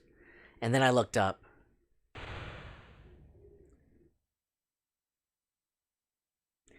Looks like we finally made it, boys. Looks like we finally made it, boys. Kid strolled up to the door with a wicked grin on her face. With a wicked grin on her face. The true frozen flame awaits. McGill's eyes gave a glint from behind its mask, like glass catching moonlight in the darkness of night. Ooh, love the imagery. Let's go. Kid reached for the handle.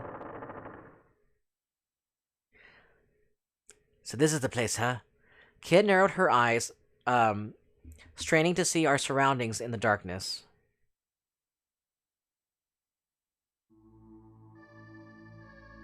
Ooh, the true frozen flame.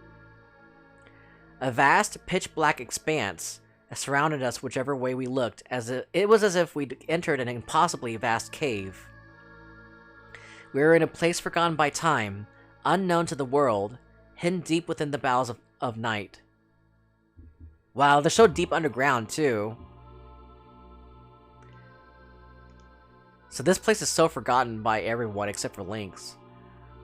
It's just so imagine this artifact, this gleaming artifact, that gleaming rock, you know, whatever it is, flame tier thing, artifact, deep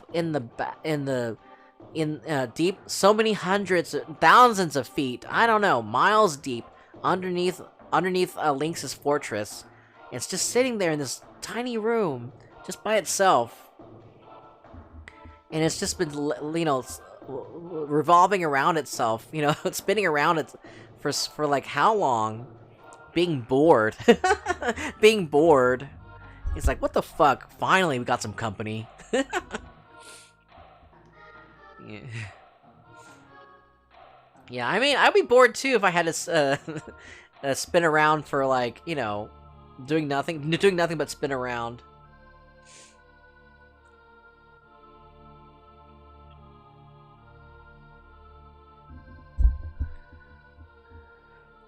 A gentle crimson light hovered in the darkness. The frozen flame!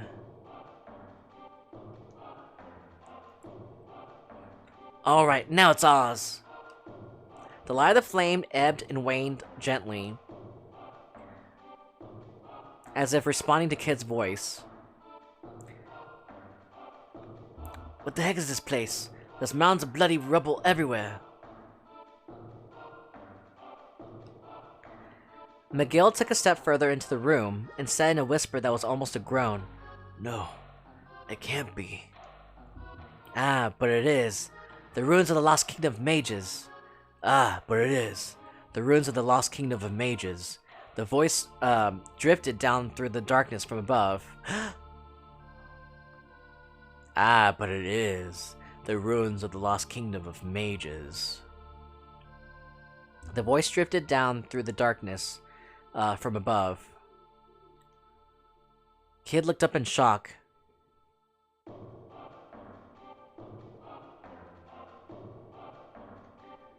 Uh-oh.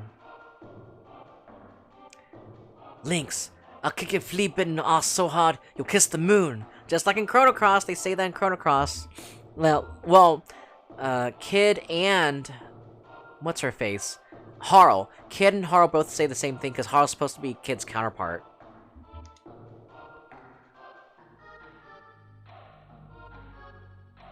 Kid pulled her knife from her belt and threw it as hard as she could.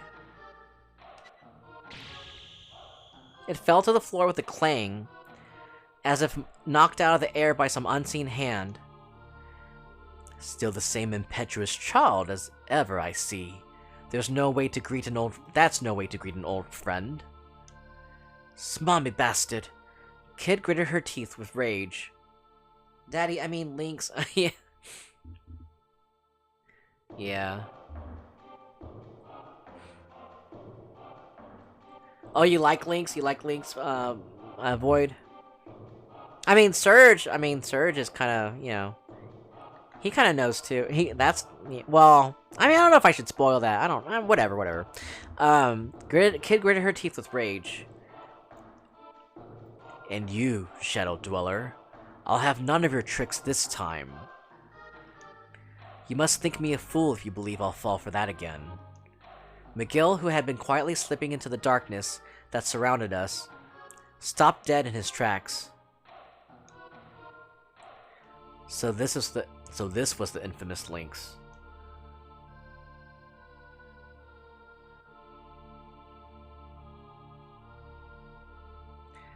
The lord of this deadly manor, the man who had murdered the closest thing Kid had to family, who had assassinated General Viper and eradicated the Order of the Acacia Dragons.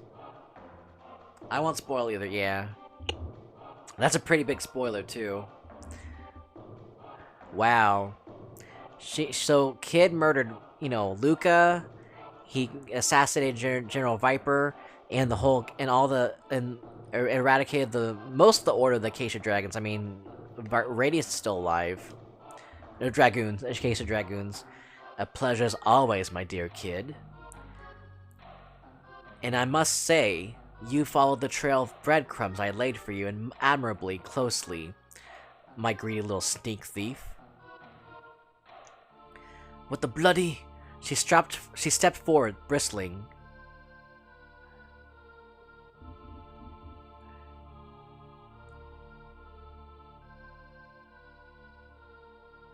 Lynx narrowed his eyes as his lips twisted into a snarl. "You know what I want, Kid. Give me the stone you carry." The stone? Did Kid have, wait, who's talking now? The stone? Did Kid have some kind of jewel I didn't know about? Peh, didn't know what you're on about, mate.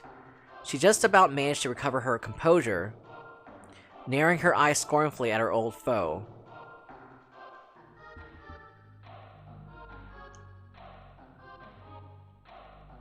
So she's the one who scrambled all the keys around the castle. Yeah, probably.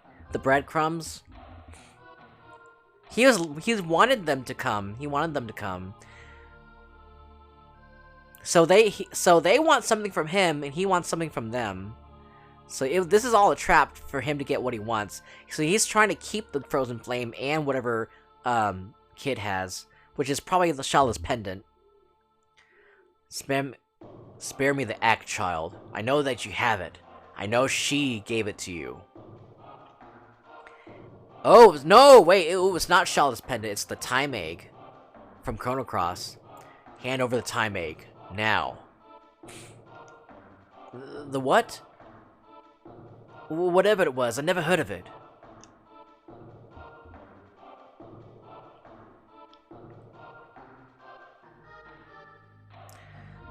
You're dreaming if you think I'll give it to the likes of you. Kid shot back. It's all I have left of her. I'll never let go of it. Hey! Not for anyone, and definitely not for you. I'll tell you what's gonna happen. You bastard. First I'm gonna take the frozen flame, and then I'm gonna ram it down your throat. Incorrigible, young fool. I was hoping this might be a civilized exchange. Alas, it seems my words will only fall on deaf ears, and you are determined to repeat your past errors. Lynx moved his hand to the grip of the ornate golden saber that hung from his belt. Last time I showed you mercy and let you leave with your life. That was a mistake. One which I mean to correct. Serge, McGill, stay back! He knew they were coming and he wanted them to come, so he thought he'd watch them run around following clues for a while just for entertainment. Evil power move, yeah. He was just, because he knew he knew he could trap them in this room anyway, right? What's she gonna do? What's she gonna do? Kid took a step forward, glaring at Lynx, her gaze unflinching. This ends here now. You'll pay for what you done. You'll pay for what you did to Luca! Ooh. With a scream, Kid leapt into the air, like a bird taking flight. Her foot lashed out in a scything kick aimed right at the side of Lynx's head. But there was no contact. Where Lynx had been mere moments before, now there was only empty space. Oh, we're going DBZ now! Name drop, yeah, it's definitely a name drop. Man, what time is it now? It's 12:20. It's 12:22. Shit.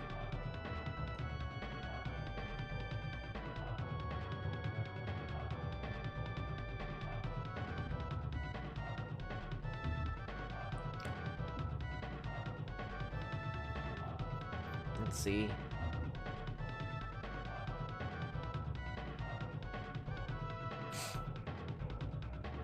Oh snap, this song is a jam. It's pretty much a jam. Okay. Kid landed and immediately launched herself back into the air.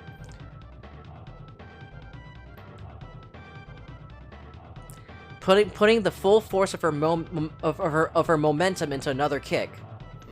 This time, Lynx leaned back, letting Kid's foot swing past only a hair's breadth from his nose.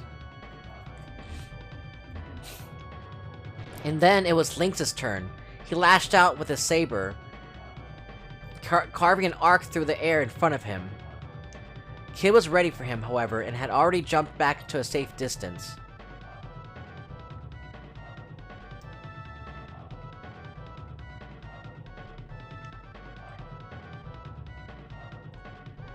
The two glared at each other from mere footsteps apart. At least you had the decency to prepare a little better than last time, Lynx purred. A red line appeared on Kid's cheek, slowly coalescing into a drop of blood. Kid! In a flash, she launched herself into yet another attack. Lynx dodged to the side, then made to strike her with the hilt of his saber. Kid moved awkwardly to avoid the attack, losing her footing. And then Lynx was on her like a bird of prey before she could fully recover. There was a gasp and a cough as Lynx drove his knee into the pit of her stomach. Kid collapsed. A steady stream of red dripped from her lips. Would that be all, girl? Lynx gave Kid a merciless kick to the side, sending her flying. She landed on a pile of rubble. She landed on a pile of rubble. Her body rolling until she hit a large stone pillar, and there she lay, lifelessly still. Kid? Kid! I screamed her name as I charged toward Lynx. But McGill was there already. He flew through the darkness, a part of the shadows, before crashing down on Lynx like a bolt from the blue. Lynx jumped back, and countless threads of light flew from his fingertips toward McGill. With a droning hum, the threads of light surrounded McGill, crossing over one another. The threads of light surrounded McGill, crossing over one another. They spread to form a lattice of light that gave off a blinding glare and trapped McGill where he stood. What is this? McGill staggered and groaned, attempting to shield his eyes with his hands. It is a simple enough spell, my shadowy friend, for those inclined to learn it, and one which, sadly for you, leaves no darkness in which to hide. Lynx leered at McGill with a venomous grin. You've been quite the thorn in my side. I'll let you live long enough to regret it. McGill struggled and groaned. I had to do something. Kid McGill needed me. But what was I going to do? I challenged Lynx. I ran to McGill. I challenged Lynx. I charged at Lynx. I screamed as I rushed towards Kid's nemesis. And then, in one fluid motion, he spun around to face me, lashing out with his saber. I tried my best to dodge the blow, but the blade sliced into my body. Ooh. Ah! I collapsed in a heap and rolled down onto the rubble. You aren't the first arrogant little street rat I've cut down, and you won't be the last. I'm gonna try to give him an evil American voice. His claw-like fingers clamped around my throat. I couldn't breathe. Tightening his grip, Lynx lifted me bodily until my feet were dangling in the air. I could feel his talons mercilessly digging deeper and deeper into my neck. Panic filled my mind.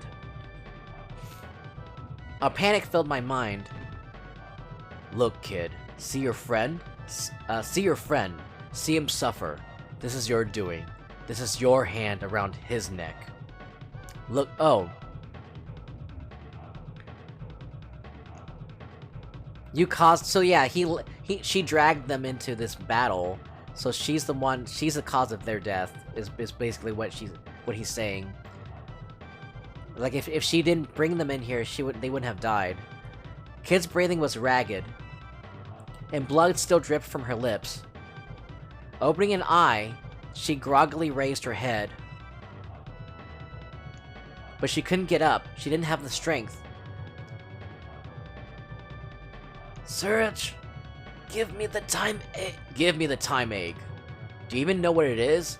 I suspect not. Think of it as a concentrated pocket of space.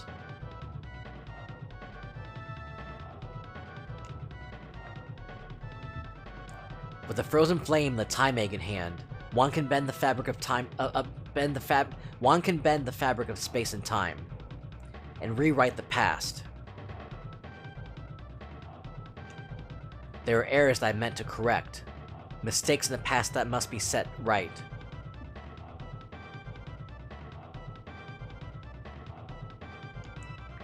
Lynx's narrow, emotionless eyes return to my face.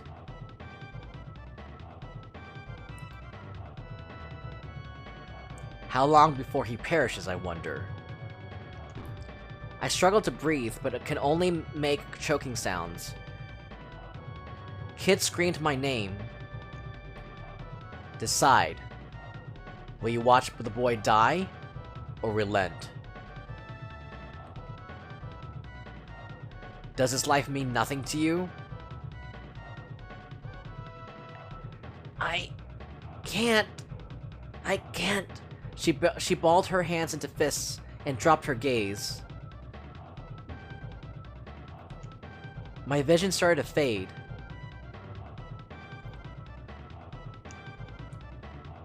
And then I heard her voice as she struggled to speak through the pain.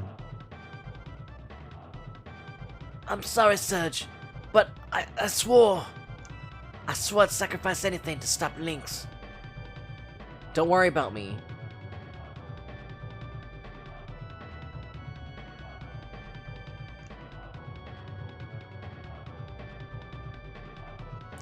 Don't worry about me. It was all I could do to force the words out past Lynx's icy grip. I was starting to black out. Was this really how it was going to end? Maybe Kid can use the time egg to go back in time and kill Lynx or something, I don't know. Ah, for crying out loud. Fine, you win. Here, have your damn rock. Lynx's grip on my throat loosened. Or maybe she's gonna trick Lynx and give him something fake.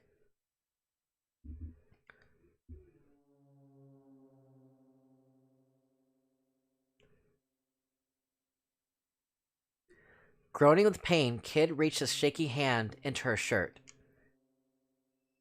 I knew you would come around the end. Lynx threw my body to the ground, then walked over toward her. Just shut up and take it. Just shut up and take it, you bastard. Let's see. Grossly sobbing while jamming to the beat.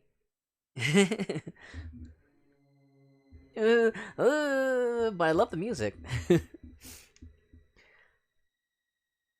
It's all you deserve. With all the strength she could muster, Kid lashed out at Lynx with her right hand. Gah! He leapt back in a desperate attempt to evade the blow. But it was too late. Kid's nails, sharp as cat's claws, raked mercilessly into his face. Oh, dang!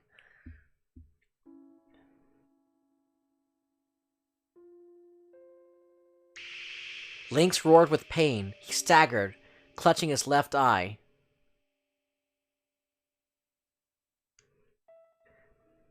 Blood oozed through the gaps in his fingers. Ooh, man, ooh, shit.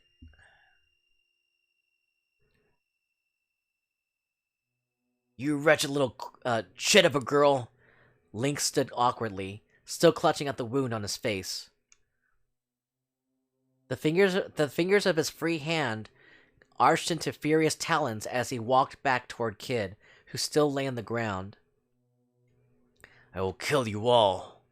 He kicked her hard, concentrating all its wrath and venom into the blow. Kid gasped as all the wind was knocked out of her, yet more blood ran from her mouth as her body rolled across the floor. "Kid!" I yelled hoarsely, clutching my burning throat with one hand. Lynx turned his head slowly to look at me, one eye fixing on me coldly as it came into view.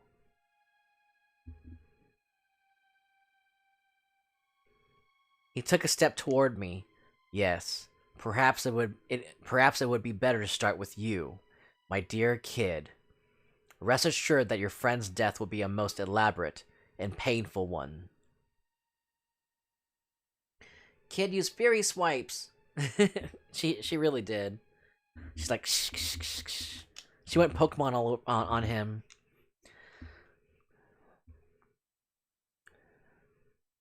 "You'll truly know what it means to suffer, boy. I will put you through the same suffering as I did that Luca woman."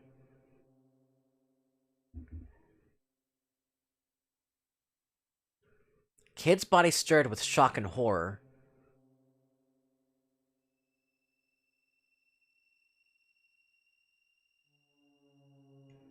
Her eyes slowly opened, fixing on Lynx. They were wild eyes, stained with the blood that poured from her brow. Gritting her teeth, she'd stagger to her feet.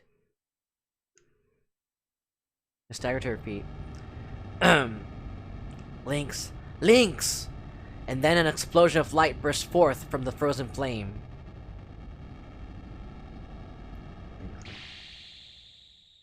Another light began to form from somewhere near Kid's chest. Oh, it must be Shala's pendant, maybe. Resonating with the light from the frozen flame.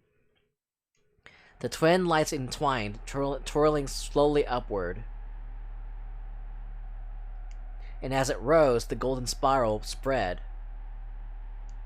"No, this can't be." Lynx stood motionless, transfixed by the spectacle. "So, Lynx, you done fucked up. You didn't know that this was going to happen. You didn't you didn't envision this happening, having Shala's pendant and the frozen flame work together to fuck you up. Fuck you. You didn't think that was going to happen, did you? Yeah, you didn't envision this. You didn't yeah. Was this the time make's power? Or maybe this is time make. Okay, maybe it's a time make and the frozen flame. Yeah, that makes sense though. That makes sense because if Lynx was going to use the time make and the frozen flame together to do whatever he wanted, I mean, he doesn't have that, but Kid does have the time make, and she was able to use the frozen flame near the since she's near it, you know, and do whatever she needs to do.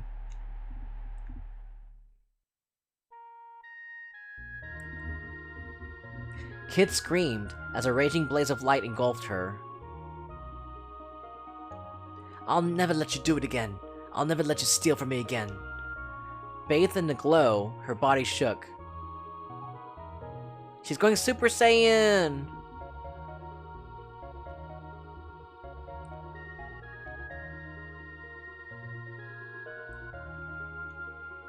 Blood-red tears dripped from her eyes as they took on a distant look. And then she collapsed to the ground as if all life had gone out of her.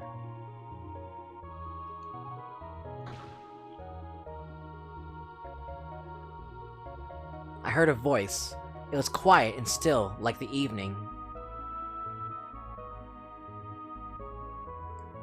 It has come to pass. Kid is retracing her lost memories back through time. Back to the Lost Kingdom.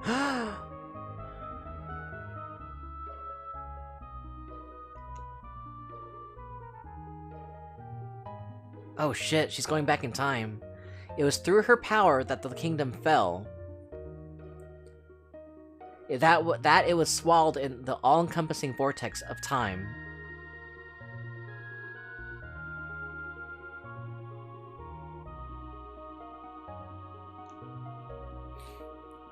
In her grief, she wished to disappear. Her past, her future, she wanted it all to sink into the void. to be lost in the seething whirl of time. She despised what she had done. She closed herself off from all that she saw and heard, from what all that she saw and heard, and cursed her very existence.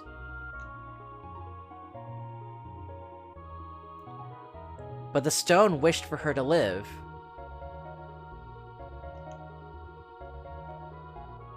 The hands of her clock were rewound. Her memories unraveled. The stone gave her a chance to begin again. The stone had both the power and the will to bring all this about. Sinking through the sea of time, she drifted here in a mere babe, her memories a blank slate.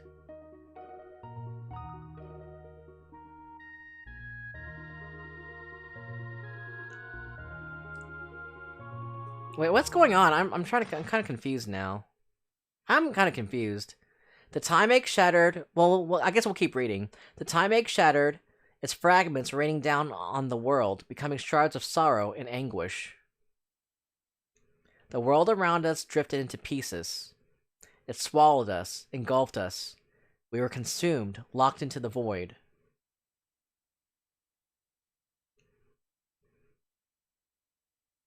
And then a girl's scream echoed in the darkness. That voice, was that Kid? It sounded just like... No, this is all wrong. The black vortex, it surrounds us. No, stop!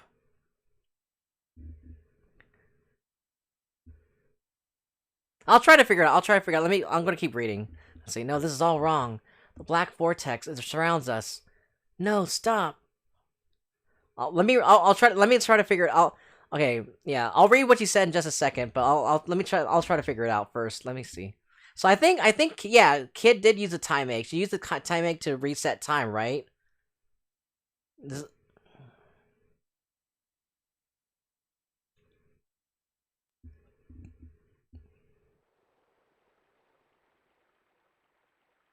Let's see what happens.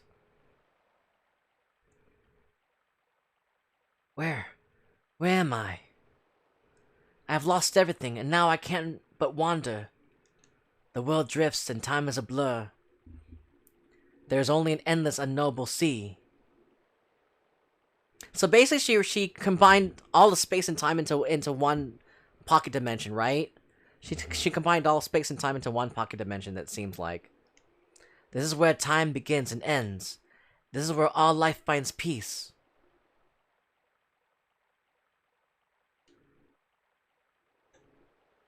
I see myself as a baby, crying next to my mother, and an exhausted yet proud look upon her face. I see myself aged and wizened, waiting to succumb to death's embrace with a smile.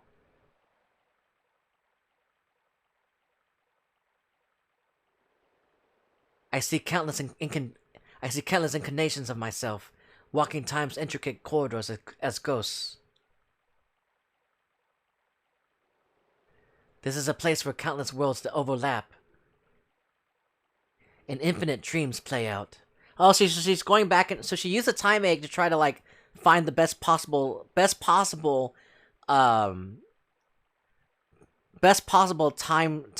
or best possible possibilities. She's trying to find the best possible possibilities to stop all this from happening, to stop all this shit from happening, levels and links and all that. I see what's going on.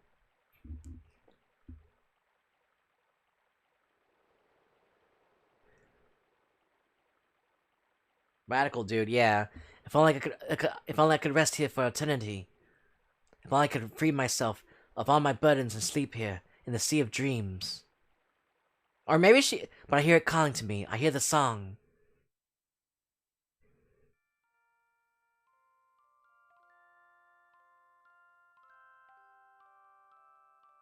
Oh shit.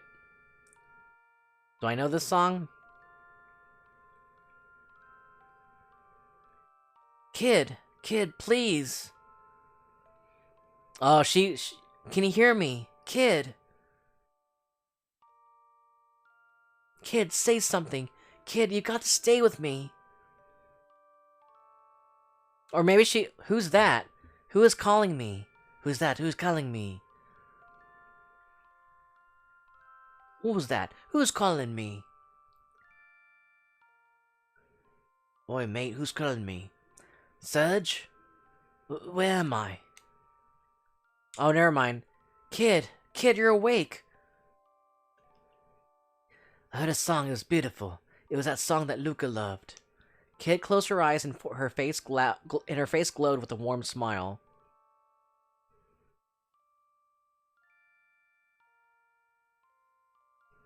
I'll never forget that song. Makes me want to cry whenever I hear it. I'm just glad you're back. It felt like I was losing you, like you were going somewhere far, far away. Okay, so she did use a time egg, but I guess to get away from everything. I don't know. Or maybe to get away from everything, but at the same time find all the possibilities to write the past, right? Oh, I see what she did. She used the time egg to write the past, right? Like you said. And then she was able to do it. She went inside the time egg and found all the possibilities with like all the, you know, countless worlds and whatnot and the possibilities that she sees, and then she used it to get rid of Lynx. I guess. I don't know. We'll see. Before I knew it, I was humming the song for you. I don't know if I ever mentioned it, but I wrote it when I first started out as a musician. I knew you liked it, so I... Kid gave a gentle nod. It was you. You were the one who called me back. That was you calling me name. Thanks, Serge. It's okay. It's okay now. I'm back. Suddenly, she gasped with pain. Lynx's saber had plunged deep into her right shoulder. And towering over us was Lynx himself. Okay, never mind. I told you, kid. I told you I would kill you. She had no strength left to fight. What was I going to do? I tried to protect Kid. I threw myself over Kid's inert form. Is that a floating T-Rex? Radical dude. Yeah, I think. I don't know. I threw myself over Kid's inert form. Now we don't even know what's going on anymore. Oh no, it's still a boss fight. I know, like, I thought they got rid of Lynx, but I guess not. Oh shit.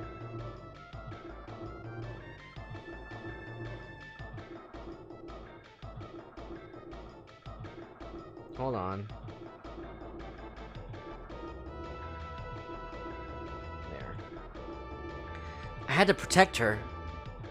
Ha! You rushed needlessly to your grave, boy. Lynx glared coldly at me with his remaining eye. Alas, your time has come. He raised his saber high, preparing to strike. Enough. Stunned, we looked toward the intruder. You. Ooh, who is it? Who is it? There stood an old crone, her wizened features obscured by a heavy hood. Don't tell me! Don't tell me! Oh my god, don't tell me the old crone is who I think it is. I guess maybe she just absorbed the Frozen Flame's powers or something? Yeah, I don't know what's going on.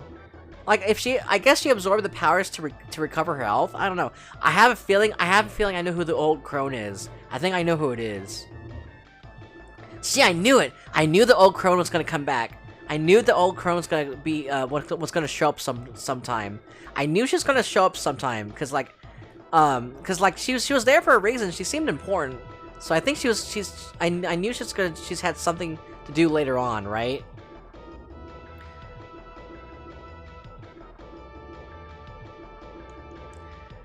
How had she made it all the way down here?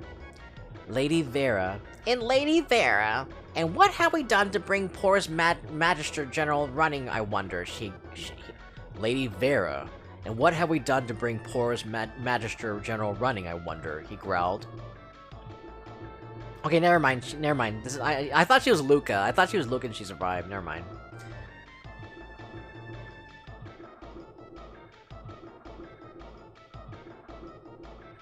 It's been far too long, Lord Lynx. A pity that I seem not to have caught you at your best. The crone met Lynx's mad stare head on. I will take the- I will- wait. Who's talking now? You thought it was Luca, but it was me, Aloe Vera. Let me- yeah, Aloe Vera, Lady Vera. That's pretty good. I will take the frozen flame. After all, it seems you two have been quite unable to decide which of you should have it.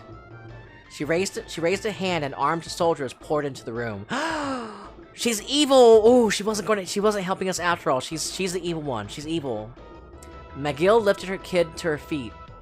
This seems like a good time to leave. Lynx snarled, "You'll regret this, witch." He kicked off from the floor, and his body rose into the air.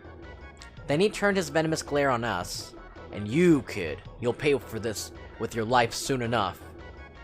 You'll never be safe from me."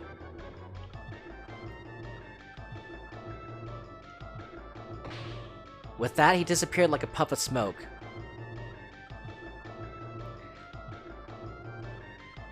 The crone lingered for a moment, her eyes resting on us.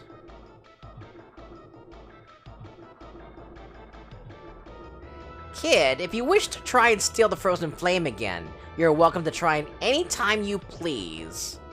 Anytime you please, we'll be waiting. But you'll have to get out of here alive first. The soldiers drew their weapons and fell upon us.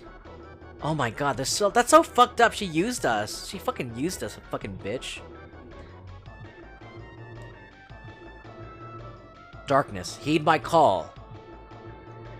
With Kid slumped against him, McGill spread his arms and drew a sigil in the air.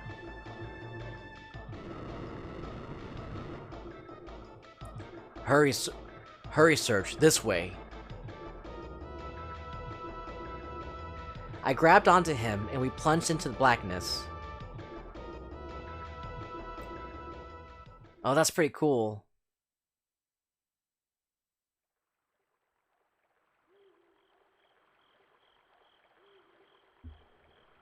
You thought... Oh, yeah, I read that. Thanks to McGill's magic, we managed to escape the manor alive. Okay, so let's see what you said. Let's see what you said earlier. He knew they were coming... Oh, I read that. The kid used the time egg and the frozen flame and screwing with the timeline. That's what I thought too, but then she didn't. She did. Well, I don't know what was going on with that whole. Well, I guess she was like I think she slithered into she escaped into her own pocket space to get away from all the sadness and sorrow going on. I think that's what happened. I think that's what she used the time egg for. I don't know. She just escaped to get away from it all. Thanks to McGill's magic, we managed to escape the manor alive. But the lights of torches dotted the forest, and we could hear soldiers calling to one another. We stopped briefly in the darkness of the woods, and Kid leaned heavily on a tree, desperately trying to quiet her ragged breathing. It was a terrible wound she'd suffered, and it seemed to be taking its toll. "Are you okay, Kid?" "Yeah, don't worry about me, mate." "We're surrounded. It won't be long before they find us." We're surrounded. It won't be long before they find us," said McGill, his eyes cautiously scanning the area. Kid raised her head to look at me. "It's me and McGill they want." "Get out of here, Serge. It's us they want, not you." "What are you saying? I'm not leaving you here. Look at you. You can barely stand." "It's nothing I can't handle. And besides, I've got McGill with me. If they catch you with us, they won't go easy on you." "But..."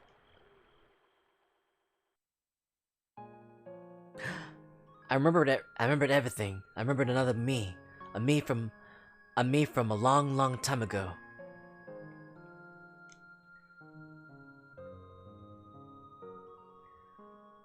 Slowly, Kid averted her gaze, looking up at the night sky. "I have to go. Oh my god, so Kid is actually Cheryl. I mean, Kid is actually Cheryl Heather. Oh my god, Silent Hill 3. Silent Hill 3. Oh my god, I can't believe Silent Hill 3 copied. I can't believe the Silent Hill series copied Chrono Trigger and Radical Dreams. No, I'm just kidding. Yeah, she was becoming her other self. Yeah, she started to remember stuff from her other self. She regained her memories. Yeah, she got her memories from the time egg, right? She remembered everything from the time because of the time egg reminding her. I have to go.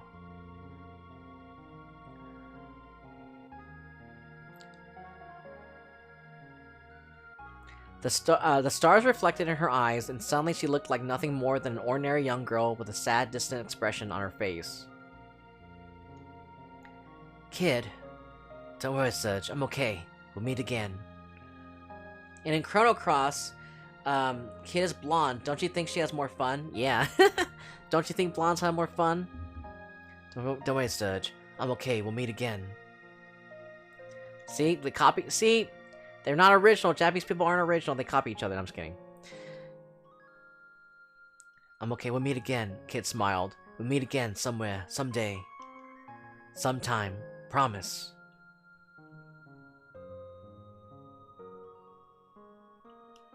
Her eyes closed gently. I didn't manage to nick the frozen flame in the end. I lost the time egg too. The only thing I had left of Lucas. But it's okay. Everything's gonna be okay. There's something inside of me that shines brighter than any stupid jewel. The most important thing in the world. She opened her eyes again and fixed them on me. I could have lost myself in their depths forever. No one can take it from me. Not for as long as I live. There was nothing else in the world I wanted but this. I doubt I ever wanted anything again. I only wanted this moment. All the clocks in the world could have stopped right then and there for all I cared. And that was exactly what I wished for as I gazed at her. Goodbye, Serge. And thanks.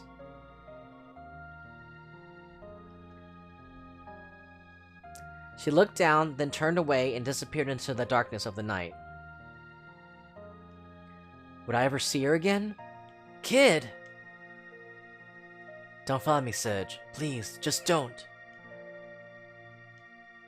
I strained to try and catch a glimpse of her as the last trace of her shadow vanished. Vanished toward a place I might never reach again. No! Kid! I leapt to my feet, meaning to chase after her, but a shadow soon blocked my path. McGill? Without saying a word, he slowly shook his head. Behind the mask, I saw sadness in his eyes. Oh, the shadow's McGill, yeah. Then the shadow withdrew and melted into the darkness. So is he going with Kid? I'm not sure. McGill? Kid? Kid? Wait, McGill? Kid? Wait! Don't leave me! I screamed into the night, but there was no reply. I thought you're not supposed to scream so the soldiers don't find you. The black silence swallowed my cries.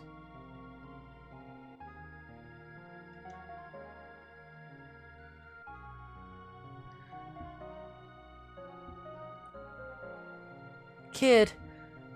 Kid!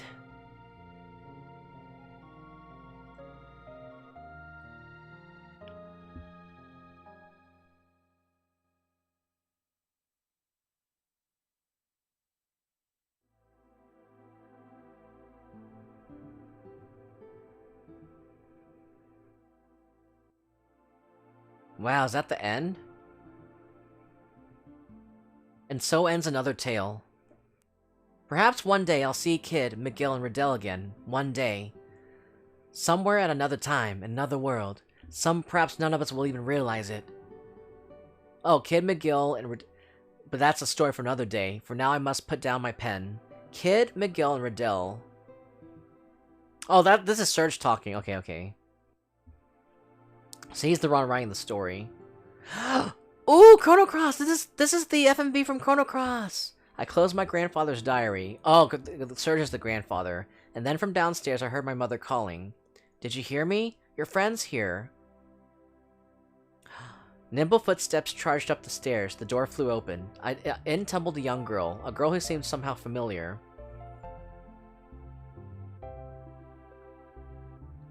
Hey, Serge! It's a beautiful day for adventuring! I found a run-down old manor off the woods to the north. Do you want to go exploring? Come on, put the book down and let's get out of there. I don't know, is that kid? I don't know. I can't tell.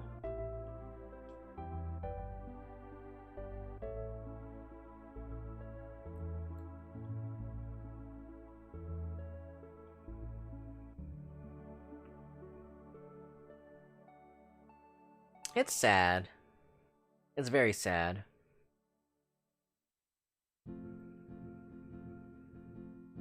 Wow, that's the end.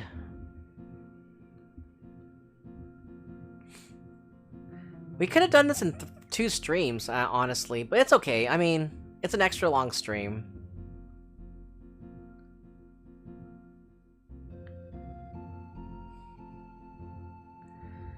Let's see. This is so sad. Dang, it seems like a big T's to cross. Yeah, I bet it's Lena. Probably. Oh yeah, it's probably Lena. Yeah, it's probably Lena. You're right. Oh yeah, you're right. Serge is so maybe his grandfather's also named Serge, and then this is Serge, you know, another Serge. And it's Lena.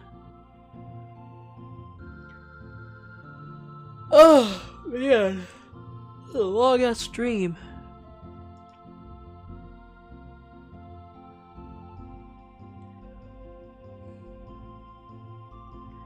Pretty long ass stream.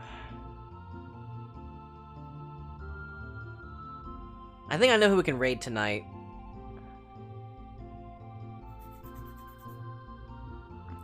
But that's a pretty long stream.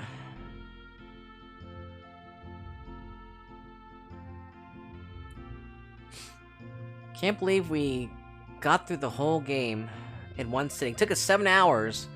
Took us 7 hours.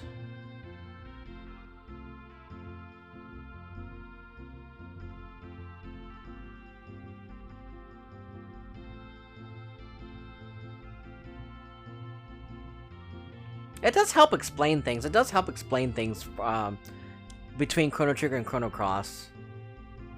I mean, you don't necessarily really have to play this game to understand, you know, what's going on. Well, you kind of do. No, actually, you kind of do. Well, you don't necessarily have to, but it does help flesh out the characters even more. Yeah, it does flesh them out even more, yeah. Thanks for sticking out to the end, Bowie. You seem tired, so get yourself plenty of sleep, so appreciate you. Oh, thank you, Boyd. Thank you for sticking out, too. Thank you for hanging out, too. I really appreciate you hanging out and keeping me company, too, Boyd. I really appreciate it. Yeah, because we got to experience the end together. That's what matters, right?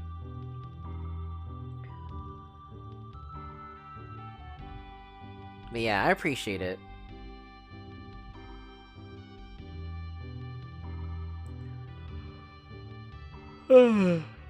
Thanks for hanging out. I'm tired. I've been talking for 7 hours. It was one heck of a ride. It really was. So what do you think? So Void, what do you think? Do you think you would have understood the story anyway without playing Radical Dreamers, or do you think Radical Dreamers had, you know, do you think it was necessary to understand Chrono Trigger and Cross by playing Radical Dreamers? I think it kind of, I mean, for the most part, no, but it does help flesh out the characters. It does explain some things about the story. It does explain, yeah, I guess it does explain some things about about why they're looking for the Frozen Flame, kind of. I'd say mostly no, but a little, but it helps you understand stuff.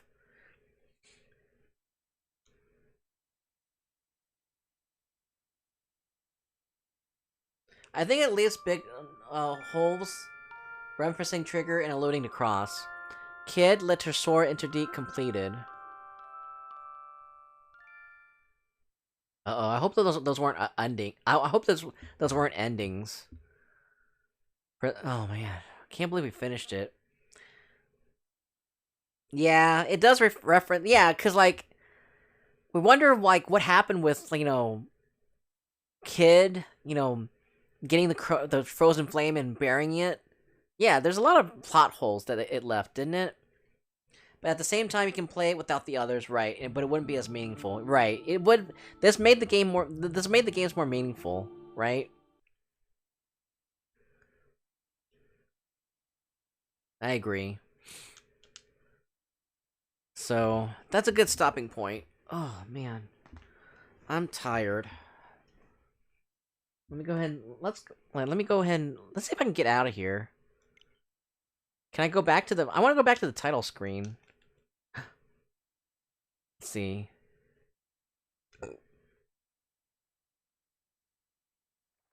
Oh no.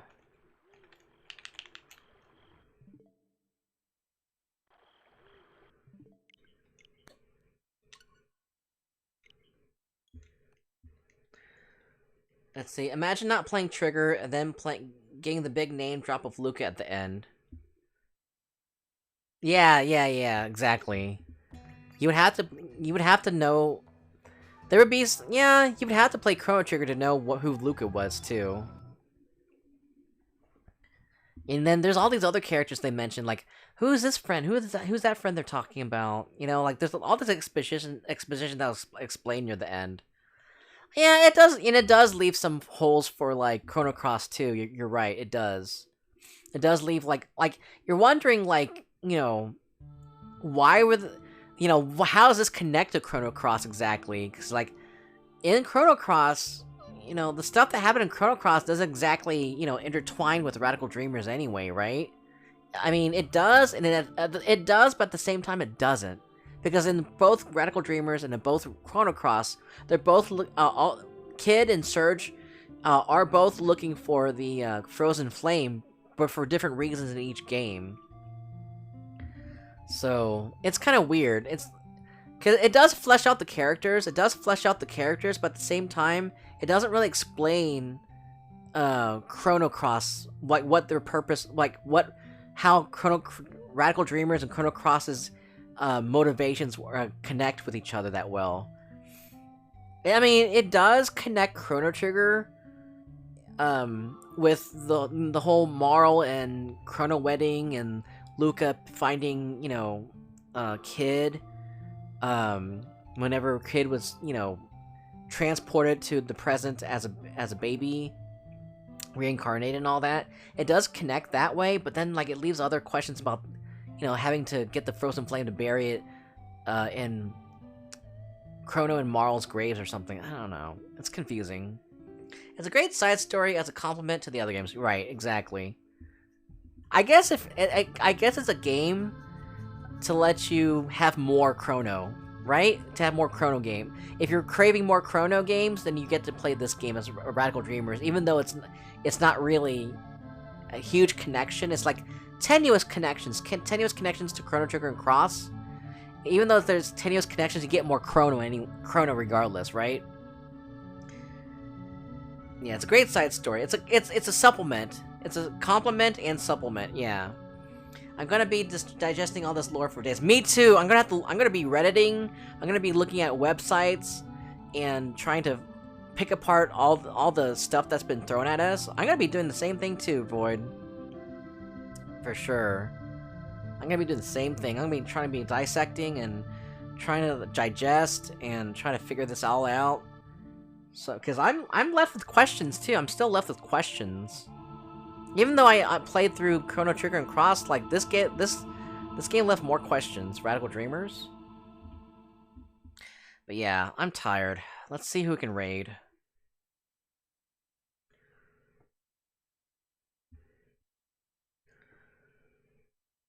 Let's see who we can raid.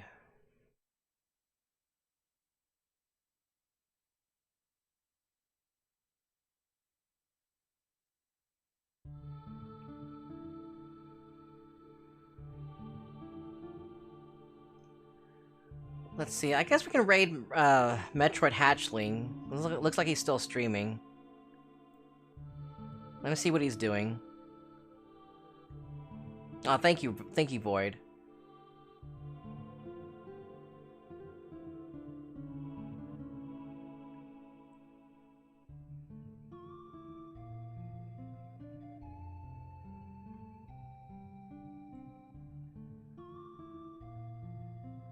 Let's see.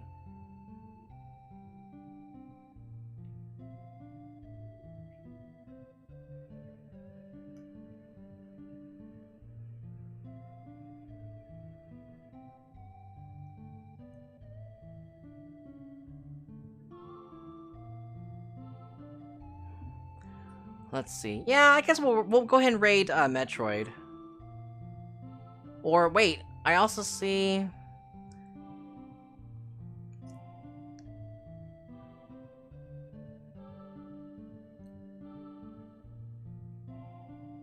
But thank you, Void. Okay, let's see. We'll go ahead and use that too, I guess. Let's see. But yeah, guys, if you haven't done so already, follow me on Twitch, click on the heart icon to do so, and follow me on TikTok for funny moments and highlights, Twitter for when I go live, Instagram for what I'm up to and for when I go live, Discord for anime and movie nights, and let's see, Discord for anime and movie nights, and also also fun food pictures from Void and Trap and all these other people, all these other viewers who have delicious food pics to look at, food porn, yummy. Let's see, but yeah, come join the Discord if you can. All right, so on Friday night we might be watching either the Invasion of the Body Snatchers or 2001: A Space Odyssey. So we're actually voting for that in the Discord right now. So if you want to come join the Discord and vote, come join. Alright then, thank you so much for coming by, everyone. Thank you so much for hanging out. Thank you so much for coming by. Let's see, who came by? Scheming, Frodo, AT Rock. Who else came by? Man, it's been a lot of people came by. Void, thank you so much for coming, Void. Let's see. Thank you so much for the raids, Jordy Boy, Becca, Lockhart, and Ouija. Thank you so much for coming by, Scrub. Thank you so much for gifting a sub to Jordy Boy. Thank you so much for let's see. What? Oh yeah, Jemima 2 came by. Yeah, lots of people came by. Thank you. Thanks for a stream. Have a good night. Thank you too. You have a good night too, Void. Let's see. Actually, let me think.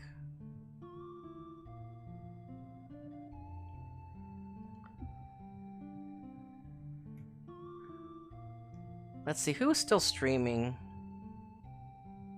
Yeah, we'll go ahead and raid. Metroid.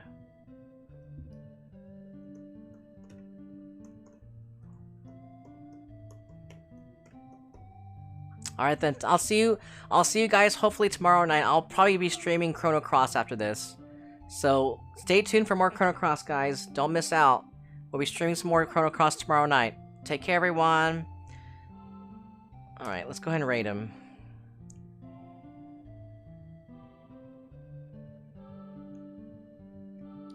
Oh, that's not too bad. Oh, wow. We have a good turnout. 8 people.